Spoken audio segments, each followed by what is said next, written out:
Unacademy.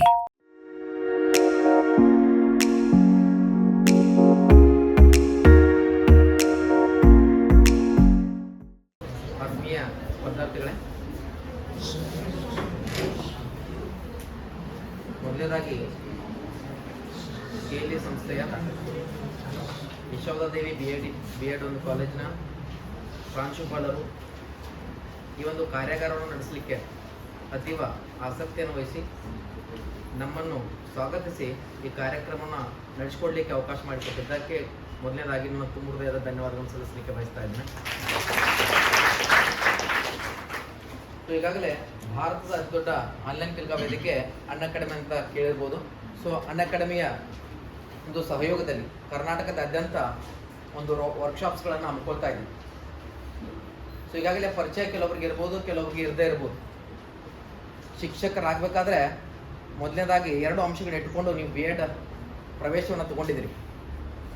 ನಾನು ಇಲ್ಲಿ 2010ರಲ್ಲಿ DEDಯನ್ನು ಮುಗಿಸಿ 2015 ಮತ್ತು 2016ರಲ್ಲಿ B.Ed ಅನ್ನು ಮುಗಿಸಿ ಆಮೇಲೆ PG ಮುಗಿಸಿ 5 ಬಾರಿ ಕರ್ನಾಟಕ ಶಿಕ್ಷಕರ ಅರ್ಹತಾ ಪರೀಕ್ಷೆಯನ್ನು 119 ಗರಿಷ್ಠ ಅಂಕಗಳೊಂದಿಗೆ ತೇರ್ಗಡೆಯಾಗಿ 2 ಬಾರಿ ಕೇಂದ್ರೀಯ ಶಿಕ್ಷಕರ ಅರ್ಹತಾ ಪರೀಕ್ಷೆಯನ್ನು ತೇರ್ಗಡೆಯಾಗಿ ಪ್ರಸ್ತುತ 2022ರ GPSR ಪರೀಕ್ಷೆಯಲ್ಲಿ 78.91 ಚಿಕ್ಕೋಡಿ ಶೈಕ್ಷಣಿಕ ಜಿಲ್ಲೆಗೆ ಪರೀಕ್ಷೆ ಬರೆದು ಸರ್ಕಾರಿ ಹುದ್ದೆಯನ್ನು ಪಡೆಯುವ ಒಂದು ನಿಟ್ಟಿನಲ್ಲಿ ಆರ್ಡರ್ ಕಾಪಿಗಾಗಿ ವೇಟ್ ಮಾಡ್ತಾ ಇದ್ದೇನೆ.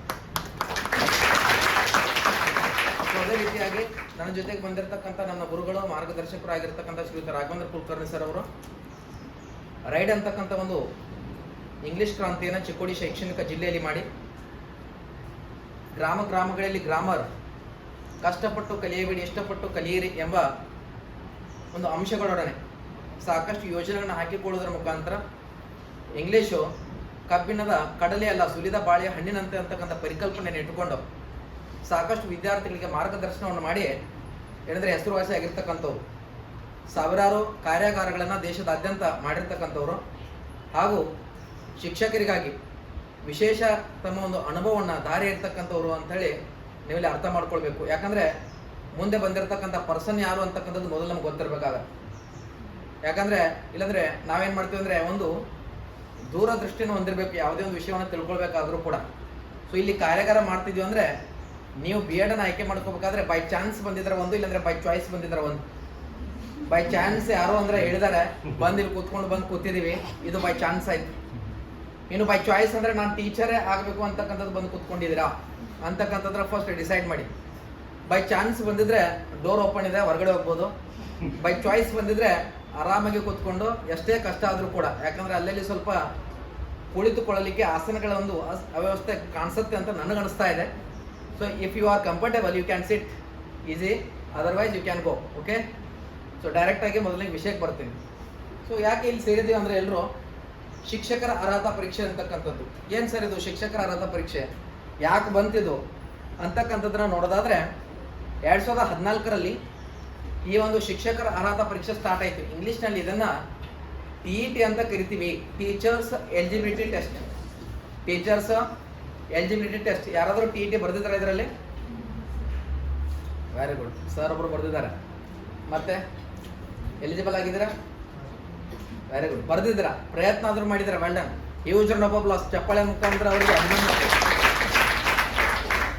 ಯಾಕಂದರೆ 100, 150, 200 ಸ್ಟೂಡೆಂಟ್ಸ್ ಇರ್ತಕ್ಕಂಥ ಕಾಲೇಜಿನಲ್ಲಿ 2-3 ಜನ ಆದರೂ ಬರೀತೀರ. ಒಂದು ಪರಿಕಲ್ಪನೆ ನಿಮ್ಗೆ ಗೊತ್ತಿರಲಿ, B.Ed ಇದ್ರೂ ಕೂಡ TET ಬರಿಬೋದು. B.Ed ಓದ್ತಾ ಇದ್ದವ್ರು ಕೂಡ TET ಬರಿಬೋದು. Next month November, September, October, November ಆದಮೇಲೆ ನವಂಬರಲ್ಲಿ 6ನೇ ತಾರೀಕಿಗೆ ವಾಪಸ್ TET ಕಾಲಾಗ್ತಾ ಇದೆ. ಏನಾಗ್ತಾ ಇದೆ? TET. ಸೊ ಪ್ರೈವೇಟ್ ಇನ್ಸ್ಟಿಟ್ಯೂಟ್ಗಳಲ್ಲಿ ಇನ್ಮೇಲೆ ನೀವು ಕೆಲಸ ಮಾಡಬೇಕಂದ್ರೂ ಕೂಡ ಟೀಚರ್ಸ್ ಎಲಿಜಿಬಿಲಿಟಿ ಟೆಸ್ಟ್ ಪಾಸ್ ಆಗಿರಬೇಕು, ಇಲ್ಲಾಂದರೆ ಟೀಚಿಂಗ್ ಮಾಡೋಕ್ಕೆ ಅಲೌ ಇಲ್ಲ. ಓಕೆ, ಸೊ ಹೀಗಾಗಿ TET ಅಂತಕ್ಕಂಥದ್ದು ನಿಮ್ಮ ಭವಿಷ್ಯದ ಮೊದಲನೇ ಮೆಟ್ಟಿಲು. ಭವಿಷ್ಯದ ಮೊದಲನೇ ಮೆಟ್ಟಿಲು ಯಾವುದು? TET. ಸೊ TET ಪಾಸ್ ಆಗಬೇಕು. ಸರ್ ಏನು ಸರ್ ಇಷ್ಟೆಲ್ಲ ನಾವು ಎಕ್ಸಾಮ್ ಕಲ್ತು ಬಂದಿದ್ವಿ, TET ಏನು ಬಿಡು ಮಹಾ ಅಂತ ಅನ್ಸುತ್ತೆ. ಆದರೂ ಕೂಡ ಇಲ್ಲಿ B.Ed ಏನು ಕಲ್ತಿರ್ತಾರ ಅದೇ TET ಇರ್ತದೆ. ಆದರೆ ಮಾರ್ಗದರ್ಶನದ ಕೊರತೆ ಇದೆ. ನಮ್ಮ ಬೆಳಗಾವಿ ಜಿಲ್ಲೆಯ ಉತ್ತರ ಕರ್ನಾಟಕ ಭಾಗದಲ್ಲಿ ನಾವು ನೋಡ್ತಾ ಹೋಗೋದಾದರೆ ಯಾರು ಕೂಡ ಕಾಂಪಿಟೇಟಿವ್ ಎಕ್ಸಾಮ್ಸ್ ಬಗ್ಗೆ ತಲೆ ಕಟ್ಸ್ಕೊಳ್ಳಲ್ಲ. ಹೆಂಗೋ ನಡೆಯುತ್ತೆ, ಹೆಂಗೋ ಬರುತ್ತೆ, ಹೆಂಗೋ ಹೋಗುತ್ತೆ, ಎಲ್ಲರೂ ಬರ್ತಿದ್ದಾರೆ, ಅವರು ಓದ್ತಾ ಇದ್ದಾರೆ, ನಾವು ಅವ್ರ ಜೊತೆಗೆ ಓದ್ತಾ ಇದ್ದೀವಿ ಅಂತೇಳಿ. ಕಾಂಪಿಟೇಷನ್ ಅಂತಕ್ಕಂಥದ್ದು ಗೊತ್ತಿಲ್ಲ. ಯಾಕಂದರೆ ನಾನು ನಿಮ್ಮ ಮುಂದೆ ಇವತ್ತು ನಿಂತಿದ್ದೀನಿ. 2 ಬಾರಿ ನಾನು 2017-19 ಹುದ್ದೆಯನ್ನು ಕಳ್ಕೊಂಡು ಇವತ್ತು ನಾನು ಯಶಸ್ವಿಯಾಗಿದ್ದೇನೆ. ಆ ಸೋಲು, ಅನುಭವಗಳು, ಅವಮಾನಗಳು ಕಲಿಸುವ ಪಾಠವನ್ನು ಯಾವುದೇ ಒಂದು ವಿಶ್ವವಿದ್ಯಾಲಯ ಕಲಿಸಲಿಕ್ಕೆ ಸಾಧ್ಯ ಇಲ್ಲ. ಹೀಗಾಗಿ ಲೈಫನ್ನು ಚಾಲೆಂಜ್ ಆಗಿ ಸ್ವೀಕಾರ ಮಾಡಬೇಕು. ಸೊ ಆ ಚಾಲೆಂಜನ್ನು ಯಶಸ್ವಿಯಾಗಿ ಎದುರಿಸಬೇಕೇ ಹೊರತು ಆ ಸಮಸ್ಯೆ ಬಂದಿದೆ ಅಂತ ತಿಳ್ಕೊಂಡು ಓಡೋಗ್ತಕ್ಕಂಥ ಪ್ರಯತ್ನವನ್ನು ಮಾಡಬೇಡಿ. ಸೊ ನೇರವಾಗಿ ವಿಷಯಕ್ಕೆ ಬರ್ತೀನಿ. ಇದು TET ಬಗ್ಗೆ ಮಾತಾಡೋದಾದ್ರೆ 2014ರಿಂದ ಪ್ರಾರಂಭ ಆಯಿತು. ಇಲ್ಲಿಯವರೆಗೆ 6 ಬಾರಿ TET ಆಗಿದೆ. ಎಷ್ಟು ಬಾರಿ ಆಗಿದೆ? 6 ಬಾರಿ. ನಾನು 5 ಬಾರಿ TET ಬರೆದಿದ್ದೀನಿ. 5 ಬಾರಿನೂ ಎಲಿಜಿಬಲ್ ಆಗಿದ್ದೀನಿ. ಅದು 149ಕ್ಕೆ ಒಂದು ಅಂಕ ಮೈನಸ್ ಮಾಡಿದ್ರು. ಸೊ 149ಕ್ಕೆ 119 ಅಂಕಗಳನ್ನ ಗಳಿಸಿ ತಿರುಗಡೆಯಾಗಿದ್ದೇನೆ. ಸೊ ಈಗ ನಾನು ಹುದ್ದೆ ಸಿಕ್ಕರೂ ಕೂಡ ಮತ್ತೆ ಎಕ್ಸಾಮ್ ಬರೆದು ಮತ್ತೆ ನಿಮ್ಮ ಜೊತೆಗೆ ಕೂತ್ಕೋತೀನಿ. ಯಾಕಂದ್ರೆ ನನ್ನ ಟಾರ್ಗೆಟ್ ಏನಂದ್ರೆ ಎಲ್ಲಿವರೆಗೆ ಒಂದು ಎಕ್ಸ್ಪೈರಿ ಡೇಟ್ ಅಂತ ಇರ್ತದೆ ಎಲ್ಲದಕ್ಕೂ, ಹೌದಾ? ಮೆಡಿಸಿನ್ಸ್ಗಳನ್ನ ನೋಡೋದಾದ್ರೆ ಏನಂತ ಇರ್ತದೆ? ಎಕ್ಸ್ಪೈರಿ ಡೇಟ್ ಅಂತ ಇರ್ತದೆ. ನಮಗೆ ಎಕ್ಸ್ಪೈರ್ ಆಗೋವರೆಗೂ ನಾವು ಬರಿತಾ ಇರಬೇಕು. ಅಂದ್ರೆ ಎಲ್ಲಿವರೆಗೆ ಪರ್ಮಿಷನ್ ಕೊಡ್ತದೆ ಗೌರ್ಮೆಂಟ್ TET ಬರಲಿಕ್ಕೆ ಅಲ್ಲಿವರೆಗೆ ಬರೆಯೋಣ. ಓಕೆ. ಸೊ ಮೊದಲನೇದಾಗಿ ವಿಷಯವನ್ನು ಮಾತಾಡ್ತಾ ಬರೋಣ. TETಯಲ್ಲಿ ಪಾಸ್ ಆಗ್ತಕ್ಕಂಥವ್ರು ಇಲ್ಲಿ ಐ ಹೋಪ್ BSc ಅವರು ಇದ್ರಿ ಅಂತ ಭಾವಿಸ್ತೀನಿ. ಆಮೇಲೆ BA BCom ಅವರು ಯಾರಾದ್ರೂ ಇದ್ದೀರಾ? ಎಸ್, ಅವರು ಇದ್ರ ಅಂತ ನೋಡ್ಕೊಳ್ಳೋಣ. ಸೊ ಒಟ್ಟಾರೆಯಾಗಿ ನಮಗೆ TETಯಲ್ಲಿ 150 ಅಂಕಗಳ ಪ್ರಶ್ನೆ ಪತ್ರಿಕೆ ಇರ್ತದೆ. MCQ ಇರ್ತದೆ. ಏನಿರ್ತದೆ? 150 ಅಂಕಗಳ MCQ ಇರ್ತದೆ. ಯಾವುದೇ ಋಣಾತ್ಮಕ ಮೌಲ್ಯಮಾಪನ ಇರೋದಿಲ್ಲ. ಏನಿರಲ್ಲ? No negative marking. ಯಾವುದೇ ಋಣಾತ್ಮಕ ಮೌಲ್ಯಮಾಪನ ಇರಲ್ಲ. ಸೊ ಇದರಲ್ಲಿ ಪೇಪರ್ 1 ಮತ್ತು ಪೇಪರ್ 2 ಅಂತ ಬರ್ತದೆ. ಪೇಪರ್ 1 ಅಂತ ಬರ್ತದೆ, ಪೇಪರ್ 1. ಆಮೇಲೆ ಇನ್ನೊಂದು ಯಾವ್ದಂದ್ರೆ 2 ಅಂತ ಬರ್ತದೆ. ಸೊ ಪೇಪರ್ 1 ಯಾರಿಗಂದ್ರೆ 1 to 5th ಟೀಚರ್ಸ್ಗೆ ಪೇಪರ್ 1 ಬರ್ತದೆ. 1 to 5th ಟೀಚರ್ಸ್ಗೆ ಏನು ಬರ್ತದೆ? ಪೇಪರ್ 1. ಇನ್ನು 6 to 8 ಟೀಚರ್ಸ್ಗೆ ಪೇಪರ್ 2 ಬರ್ತದೆ. ಈಗ ನೀವು ಪೇಪರ್ 1 ಕ್ವಾಲಿಫೈ ಆಗಿದ್ರಿ ಅಂದ್ರೆ GPSR ಏನು ಮೊನ್ನೆ ನಡೀತು exam, graduate primary school teachers, ಅದನ್ನ ನೀವು ಬರ್ಲಿಕ್ಕೆ ಸಾಧ್ಯ ಇಲ್ಲ. ಪೇಪರ್ 2 ಕ್ವಾಲಿಫೈ ಆಗಬೇಕು. ಯಾವ್ದಾಗಬೇಕು? ಪೇಪರ್ 2 ಕ್ವಾಲಿಫೈ ಆಗಬೇಕು. ಇದು 6 to 8ಗೆ ಇರ್ತದೆ. ಅಂದ್ರೆ 6ರಿಂದ 8ನೇ ತರಗತಿ ಶಿಕ್ಷಕರಾಗಲಿಕ್ಕೆ ನೀವು ಅರ್ಹತೆ ಹೊಂದಿದ್ದೀರಿ. According to NEP new education policy, doctor Kasturi Rangan ಅವರ ಅಧ್ಯಕ್ಷತೆಯಲ್ಲಿ ನ್ಯೂ ಎಜುಕೇಶನ್ ಪಾಲಿಸಿಯನ್ನು ಇಂಪ್ಲಿಮೆಂಟ್ ಮಾಡ್ತಾ ಇದ್ದಾರೆ. ಸೊ 5+3+3+4 ಅಂತಕ್ಕಂಥ ಕಾನ್ಸೆಪ್ಟ್ ಬಂತು. Nursery, LKG, UKG, first and second standard ಒಂದು ಕಾನ್ಸೆಪ್ಟ್ ಆದ್ರೆ, ಸೊ 3rd, 4th, 5th ಒಂದು ಕಾನ್ಸೆಪ್ಟ್, 6th, 7th, 8th ಒಂದು ಕಾನ್ಸೆಪ್ಟ್, 9th to 12th ಒಂದು ಸೆಕ್ಷನ್. ಸೊ ಇದು 5+3+3+4 ಅಂತ ಕರಿತೀವಿ according to new education policy. ಅದರ ಪ್ರಕಾರ ಎಲ್ಲಾ ಸೆಕ್ಷನ್ಸ್ ಗಳಲ್ಲಿ ಇನ್ಮೇಲೆ ಏನಂದ್ರೆ B.Ed ಕಡ್ಡಾಯ ಆಗುತ್ತೆ. ಅಂದ್ರೆ ಮಿನಿಮಮ್ ಕ್ವಾಲಿಫಿಕೇಶನ್ ಏನಾಗಿದೆ ಅಂದ್ರೆ ಇನ್ಮೇಲೆ B.Ed ಆಗಿದೆ. ಏನಾಗಿದೆ? B.Ed, bachelor of education. ಈಗೆಲ್ಲರೂ ನೀವು ಓದ್ತಾ ಇದ್ದೀರಾ. ಸೊ ಇದು ನಿಮ್ಮ ಶಿಕ್ಷಕರ ನೇಮಕಾತಿಗೆ 10% ಕೌಂಟ್ ಆಗುತ್ತೆ. ಇಲ್ಲಿ ಎಷ್ಟು ಪರ್ಸೆಂಟೇಜ್ ಮಾಡ್ತೀರಾ ಅದು 10% ಕೌಂಟ್ ಆಗುತ್ತೆ. ಫಾರ್ ಎಕ್ಸಾಂಪಲ್ 100ಕ್ಕೆ ನೀವು 90% ಮಾಡಿದ್ರೆ ಅಥವಾ 80 ಮಾಡಿದ್ರೆ 8% ಕೌಂಟ್ ಆಗುತ್ತೆ. 90% ಮಾಡಿದ್ರೆ 90% ಮಾಡಿದ್ರೆ 9% ಕೌಂಟ್ ಆಗುತ್ತೆ. ಸೊ ಹೀಗಾಗಿ ಕೇರ್ಫುಲ್ ಆಗಿ B.Ed ಅನ್ನು ಓದಬೇಕು. ಸೊ ಇದು ಮೊದಲನೇದು ಎಲ್ಲಿ ಕೌಂಟ್ ಆಗುತ್ತೆ? ಇದು GPSTRಗೆ, ಗ್ರಾಜುಯೇಟ್ ಪ್ರೈಮರಿ ಸ್ಕೂಲ್ ಟೀಚರ್ಸ್, ಅಲ್ಲಿ ಕೌಂಟ್ ಆಗುತ್ತೆ. HSTRಗೂ ಕೌಂಟ್ ಆಗುತ್ತೆ, ಹೈಸ್ಕೂಲ್ ಟೀಚರ್ಸ್. ಸೊ ಇದನ್ನ ಅರ್ಥ ಮಾಡ್ಕೊಳ್ಬೇಕು. ಹಾಗಾದ್ರೆ ನಾನು ಮಾತಾಡ್ತಾ ಇದ್ದೆ ಪೇಪರ್ 1 ಮತ್ತು ಪೇಪರ್ 2 ಅಂತ ಹೇಳಿ. ಹಾಗಾದ್ರೆ ವಿಷಯ ಏನು ಓದ್ಬೇಕು ಸರ್? ಯಾವ ವಿಷಯವನ್ನು ನಾನು ಓದಿದ್ರೆ ಪಾಸ್ ಆಗ್ತೀನಿ TET? ನನಗೆ ಮೊದಲ ಪ್ರಯತ್ನದಲ್ಲೇ TET ಪಾಸ್ ಆಗೋದ ಅವಶ್ಯಕತೆ ಇದೆ. ಹೆಂಗ್ ಓದಿದ್ರೆ ನಾನು ಪಾಸ್ ಆಗ್ತೀನಿ ಅಂತಕ್ಕಂಥದ್ದು ನೋಡಿ. ಒಟ್ಟಾರೆಯಾಗಿ ಇದರಲ್ಲಿ ಫಸ್ಟ್ ಲ್ಯಾಂಗ್ವೇಜ್ ಅಂತ ಕರಿತೀನಿ. ಸೊ ಲ್ಯಾಂಗ್ವೇಜ್ 1 ಯಾವುದೇ ಸಬ್ಜೆಕ್ಟ್ ಅನ್ನು ತಗೋಬಹುದು. ಇದು 30 ಮಾರ್ಕ್ಸ್ ಇರ್ತದೆ. Language 1 you can take Kannada, you can take English or Hindi, Urdu, Marathi. Any language you can take language 1. First language ಯಾವುದೇ ಸಬ್ಜೆಕ್ಟ್ ಅನ್ನು ತಗೋಬಹುದು. 30 ಮಾರ್ಕ್ಸ್ ಇರ್ತದೆ. ಈ 30 ಮಾರ್ಕ್ಸ್ ಅಲ್ಲಿ 20 ಮಾರ್ಕ್ಸ್ ಏನಿರ್ತದೆ ಅಂದ್ರೆ ಅದು ಪ್ಯಾಸೇಜಸ್ ಮೇಲೆ ಇರ್ತದೆ. 10 ಮಾರ್ಕ್ಸ್ ಪೆಡಗಾಗಿ ಇರ್ತದೆ. ಇಟ್ ಮೀನ್ಸ್ ಬೋಧನಾಶಾಸ್ತ್ರ ಇರ್ತದೆ. ಏನಿರ್ತದೆ ಇದರಲ್ಲಿ? ಪೆಡಗಾಗಿ, ಬೋಧನಾಶಾಸ್ತ್ರ. ಬೋಧನಾಶಾಸ್ತ್ರಿಗೆ ಕಲಿತಾ ಇದ್ದೀರಾ.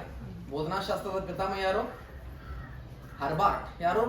ಹರ್ಬಾರ್ಟ್ ನ ಪಂಚಸೋಪನ ತತ್ವಗಳು ಕಲಿತಾ ಇದ್ದೀರಾ. ಇವ್ಯಾಲ್ಯೂಯೇಷನ್ ನ 5 ಮೆಥಡ್ಸ್ ಗಳು ಗೊತ್ತಿದೆ. ಸೊ 5E ಅಂತ ಕರಿತೀವಿ ನಾವು. 5E ಮೌಲ್ಯಮಾಪನ ತಂತ್ರವನ್ನು ಬಳಸ್ತಾ ಇದೀವಿ. ಹೌದಾ? ಸೊ ನೋಡ್ಕೊಳ್ಳಿ. ಸೊ ಲ್ಯಾಂಗ್ವೇಜ್ 1 ಅಂತ ಯಾವುದೇ ತಗೊಳ್ಬಹುದು. ಇಲ್ಲಿ 30 ಅಂಕ ಇರ್ತದೆ. ಸೊ 30 ಅಂಕದಲ್ಲಿ ನೀವು ಎಷ್ಟೇ ತಗೊಳ್ಬಹುದು, ಇಷ್ಟೇ ತಗೊಳ್ಬೇಕಂತ ಏನು ರೂಲ್ ಇಲ್ಲ, ಎಷ್ಟೇ ತಗೋಬಹುದು. ಇನ್ನು ಸೆಕೆಂಡ್ ಲ್ಯಾಂಗ್ವೇಜ್ ಇಲ್ಲೂ ಕೂಡ ಇಲ್ಲಿ ಫಸ್ಟ್ ಯಾವ್ದು ತಗೊಂಡಿರ್ತಾರಲ್ಲ ಅದನ್ನ ಬಿಟ್ಟು ಸೆಕೆಂಡ್ ಲ್ಯಾಂಗ್ವೇಜ್ ಅಂತ ತಗೊಳ್ಳಿ. ಅಂದ್ರೆ ಫಾರ್ ಎಕ್ಸಾಂಪಲ್ ಇಲ್ಲಿ ಫಸ್ಟ್ ಲ್ಯಾಂಗ್ವೇಜ್ ಆಲ್ಮೋಸ್ಟ್ ಎಲ್ಲರೂ ಕೂಡ ಕನ್ನಡ ತಗೋತೀರಿ ಅಂತೇಳಿ ಭಾವಿಸ್ತೀನಿ. ಸೆಕೆಂಡ್ ಲ್ಯಾಂಗ್ವೇಜ್ ಇಂಗ್ಲಿಷ್ ತಗೋತೀವಿ. ಇಂಗ್ಲಿಷ್ ಟಫ್ ಆದ್ರೆ ಹಿಂದಿ ತಗೋತೀರಿ ಕೆಲವರು, ಇಲ್ಲಾಂದ್ರೆ ಉರ್ದು ತಗೋಬಹುದು, ಮರಾಠಿ ತಗೋಬಹುದು, ತಪ್ಪಲ್ಲ. ಸೊ ಇಲ್ಲಿ ಕಂಪಲ್ಸರಿ ಅಂತಿಲ್ಲ, ಮ್ಯಾಂಡೇಟರಿ ಅಂತಕ್ಕಂಥದ್ದಿಲ್ಲ, ಯಾವುದೇ ಲ್ಯಾಂಗ್ವೇಜ್ ಅನ್ನ ನೀವು ಇಲ್ಲಿ ತಗೊಳ್ಬಹುದು.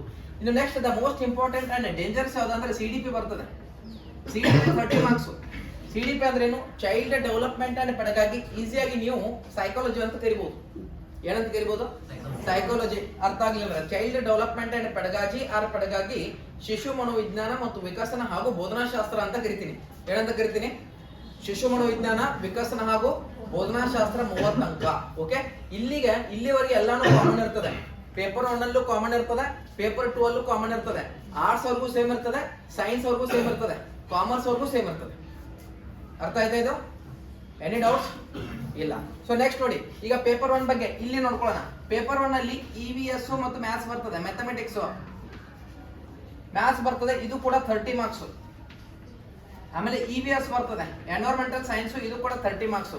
ಟೋಟಲ್ ಆಗಿ ಎಷ್ಟಾಯ್ತು? 150 ಮಾರ್ಕ್ಸ್. MCQ ಇರ್ತದೆ, ಯಾವುದೇ ಋಣಾತ್ಮಕ ನೆಗೆಟಿವ್ ಮಾರ್ಕಿಂಗ್ ಇರಲ್ಲ.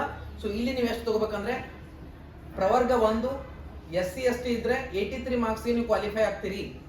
ಯಾರಾದ್ರೂ SC ST ಇದ್ರೆ, ಪ್ರವರ್ಗ 1 ಇದ್ರೆ, PH ಹ್ಯಾಂಡಿಕ್ಯಾಪ್ ಇದ್ರೆ ನೀವೆಲ್ಲರೂ ಕೂಡ ಎಷ್ಟಾಗ್ತೀರಿ ಅಂದ್ರೆ 83ಗೆ ನಿಮಗೆ ಎಲಿಜಿಬಿಲಿಟಿ ಕೊಡ್ತಾನೆ, 83 ಅಂಕಗಳಿಗೆ ಎಲಿಜಿಬಿಲಿಟಿ ಕೊಡ್ತಾನೆ. ಇನ್ನು SC ST ಬಿಟ್ಟು, ಪ್ರವರ್ಗ ಬಿಟ್ಟು, PH ಬಿಟ್ಟು ಯಾರಾದ್ರೂ ಇದ್ರೆ ಅವರೆಲ್ಲರೂ ಕೂಡ ಇನ್ಕ್ಲೂಡಿಂಗ್ OBC 90 ಮಾರ್ಕ್ಸ್ ತಗೋಬೇಕು. ಸೊ ಇದು ಚೇಂಜ್ ಆಗೋದಿದೆ, ಇನ್ನೂ ಚೇಂಜ್ ಮಾಡಿಲ್ಲ. ಸೊ ಇದನ್ನ ಚೇಂಜ್ ಮಾಡೋರಿದ್ದಾರೆ, ಅಂದ್ರೆ ಇನ್ನೂ ಸ್ವಲ್ಪ ಎಲಿಜಿಬಿಲಿಟಿ ಕಡಿಮೆ ತಗೊಂಬರೋರಿದ್ದಾರೆ. ಅಂದ್ರೆ ಎಷ್ಟಂದ್ರೆ 75ಗೆ ತರೋರಿದ್ದಾರೆ. ಎಷ್ಟು? 75. ಆದ್ರೆ ಇದು ನ್ಯೂಸ್ ಪೇಪರ್ ಅಲ್ಲಿ ಬಂದಿರತಕ್ಕಂಥದ್ದು, ಅಥೆಂಟಿಕ್ ಆಗಿ ಇಲಾಖೆಯಿಂದ ಯಾವುದೇ ಇನ್ಫಾರ್ಮೇಶನ್ ಇದ್ರ ಬಗ್ಗೆ ಬಂದಿಲ್ಲ. ಸೊ ಇನ್ಫಾರ್ಮೇಶನ್ ಎಲ್ಲಿ ಬರ್ತದೆ? www.schooloeducation.kr.nic.in ಅಲ್ಲಿ ಸಿಗತ್ತೆ. ಸೊ CSE ಅವರು, ಕೇಂದ್ರೀಕೃತ ದಾಖಲಾತಿ ಘಟಕ ಬೆಂಗಳೂರಿನವರು, ಇದ್ರ ಬಗ್ಗೆ ಏನ್ ಮಾಡ್ತಾರೆ ಅಂದ್ರೆ ಅಧಿಕೃತವಾಗಿ ಮಾಹಿತಿಯನ್ನು ಕೊಡ್ತಾರೆ. ಸದ್ಯಕ್ಕೆ ನೀವು ಏನ್ ಮಾಡ್ಬೇಕಂದ್ರೆ 90 ಇಟ್ಕೋಬೇಕು, ಇಲ್ಲಿ 83 ಇಟ್ಕೋಬೇಕು. ಒಂದ್ ವೇಳೆ 75 ಇಟ್ಕೊಂಡ್ರು ಕೂಡ ಏನ್ ತಪ್ಪಲ್ಲ. ಆದರೆ ಇಲ್ಲಿ ಎಷ್ಟು ಮಾರ್ಕ್ಸ್ ತಗೋತಿರೋ, ಯಾಕಂದ್ರೆ ಇದು ನಿಮ್ಮ B.Ed ಗೆ GPS ಟೀಚರ್ ಆಗಕ್ಕೆ ಕೌಂಟ್ ಆಗುತ್ತೆ, 20% ಇಲ್ಲಿ ಕೌಂಟ್ ಆಗುತ್ತೆ. ಟೀಚರ್ ಆಗ್ಬೇಕಂದ್ರೆ ಎಷ್ಟು ಬೇಕು? ಇಲ್ಲಿ 20% ಕೌಂಟ್ ಆಗುತ್ತೆ. ಸ್ಕೋರ್ 75-90 ಮಾಡ್ಕೊಂಡು ಸರ್ ನಾನು TET ಎಲಿಜಿಬಲ್ ಆಗಿದೆ ಅಂದ್ರೆ ಅಲ್ಲಿ ಏನಂತಾರ ಅವರು, ಎಲ್ಲಿ ರ್ಯಾಂಕಿಂಗ್ ಅಲ್ಲಿ ಬರ್ಬೇಕು, ಮೆರಿಟ್ ಅಲ್ಲಿ ಬರ್ಬೇಕಂದ್ರೆ ಏನಾಗತ್ತೆ?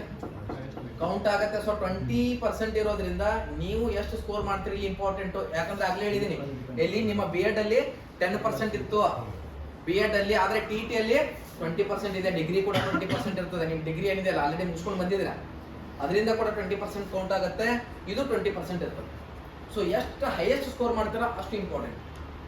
ಕೇವಲ ಎಲಿಜಿಬಲ್ ಆಗಿ ಬಂದ್ಬಿಟ್ಟು ಸರ್ ನಾನು ಎಲಿಜಿಬಲ್ ಆಗಿದ್ದೀನಿ, ನಾನು ಟೀಚರ್ ಆಗ್ತೀನಿ ಅಂತಕ್ಕಂಥದ್ದು ಇರಲ್ಲ. ಕಾಂಪಿಟೇಷನ್, ಹೈ ಕಾಂಪಿಟೇಷನ್ ಇದೆ. ನಾನು ಅದೇ ಹೇಳ್ತೀನಿ, 77.35 ಕಲಬುರಗಿಗೆ 2017ರಲ್ಲಿ ನಾನು ಆಯ್ಕೆ ಆಗಿದ್ದೆ 1:2 ಅಲ್ಲಿ. ಆದರೆ 1:1 ಅಲ್ಲಿ ಆಯ್ಕೆ ಆಗಲಿಕ್ಕೆ ಆಗಲಿಲ್ಲ.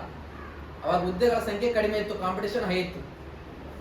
ಸೊ ಈಗ ಹುದ್ದೆಗಳ ಸಂಖ್ಯೆ ಜಾಸ್ತಿ ಇದೆ, ಕಾಂಪಿಟೇಷನ್ ಇದೆ, ಆದ್ರೂ ಕೂಡ ಪರ್ಸೆಂಟೇಜ್ ಏನಾದ್ರೆ ಚೆನ್ನಾಗಿ ಮಾಡಿದೆ. ಅದಕ್ಕಾಗಿ ನಾನು ತಲೆ ಕೆಟ್ಟು ಏನಾದ್ರೆ 119 ಮಾಡಿದೆ ಇಲ್ಲಿ TET. ಈಗ ನೆಕ್ಸ್ಟ್ ನಿಮ್ ಜೊತೆಗೆ TET ಬರೆದ್ರೆ 135 ಮಾಡ್ತೀನಿ. ಸೊ ಆ ಒಂದು ಉತ್ಸಾಹ ಬೇಕು ನಿಮ್ಮಲ್ಲಿ. ಓದ್ತಾ ಇದೀವಿ ಸುಮ್ಮನೆ ಬಂದು ಕೂತ್ಕೊಂಡು ಹೋಗ್ತಾ ಇದೀವಿ ಅಂತಲ್ಲ, ಹೆಂಗೋ ಜೀವನ ಹೋಗ್ತಾ ಇದೆ ಅಂತಕ್ಕಂಥದ್ದಲ್ಲ. ಸೊ ಜೀವನವನ್ನು ಹಿಂಗೆ ಸಾಗಿಸ್ಬೇಕಂತ ಒಂದು ಏನಂದ್ರೆ ಉದ್ದೇಶ ಬೇಕು. ಜೀವನವನ್ನು ಹಿಂಗೆ ನಿರ್ವಹಿಸಬೇಕು, ಇದೇ ನಾನು ಮಾಡಬೇಕು ಅಂತಕ್ಕಂಥ ಒಂದು ಉದ್ದೇಶ ಬೇಕು. ಆಗಲೇ ಹೇಳಿದ್ದೀನಿ, by chance or by choice ಅಂತ. ಸೊ 20% ಇಲ್ಲಿ ಕೌಂಟ್ ಆಗುತ್ತೆ. ಸೊ 20% ಇಲ್ಲಿ ಕೌಂಟ್ ಆಗುತ್ತೆ. ಸೊ 20% ನೀವು ಚೆಕ್ ಮಾಡಿ. ಈಗ 20% ಅಲ್ಲಿ ಎಷ್ಟು ಮಾಡ್ತೀರಾ ಅಂತಕ್ಕಂಥದ್ದು. ಈಗ TET ಎಲಿಜಿಬಲ್ ಆಗ್ಲಿಕ್ಕೆ ನಿಮ್ಗೆ ಗೊತ್ತಾಯ್ತು. ಇದು ಫಸ್ಟ್ ಪೇಪರ್ ಅಲ್ಲಿ ಹೇಳಿದೆ ನಾನು, ಲ್ಯಾಂಗ್ವೇಜ್ ಯಾವುದೇ ತಗೋಬಹುದು, ಲ್ಯಾಂಗ್ವೇಜ್ 2 ತಗೋಬಹುದು, CDP ತಗೋಬಹುದು, ಮ್ಯಾಥ್ಸ್ EVS ತಗೋಬಹುದು, ಟೋಟಲ್ 150 ಇರ್ತದೆ. ಇನ್ನು ಅದ್ರ ರೀತಿಯಾಗಿ ಪೇಪರ್ 2 ಬನ್ನಿ, ಇದು ಇಂಪಾರ್ಟೆಂಟ್ ನೀವು ಬರೆಯೋದು. ಸೊ ಪೇಪರ್ 2 ಬಂದಾಗ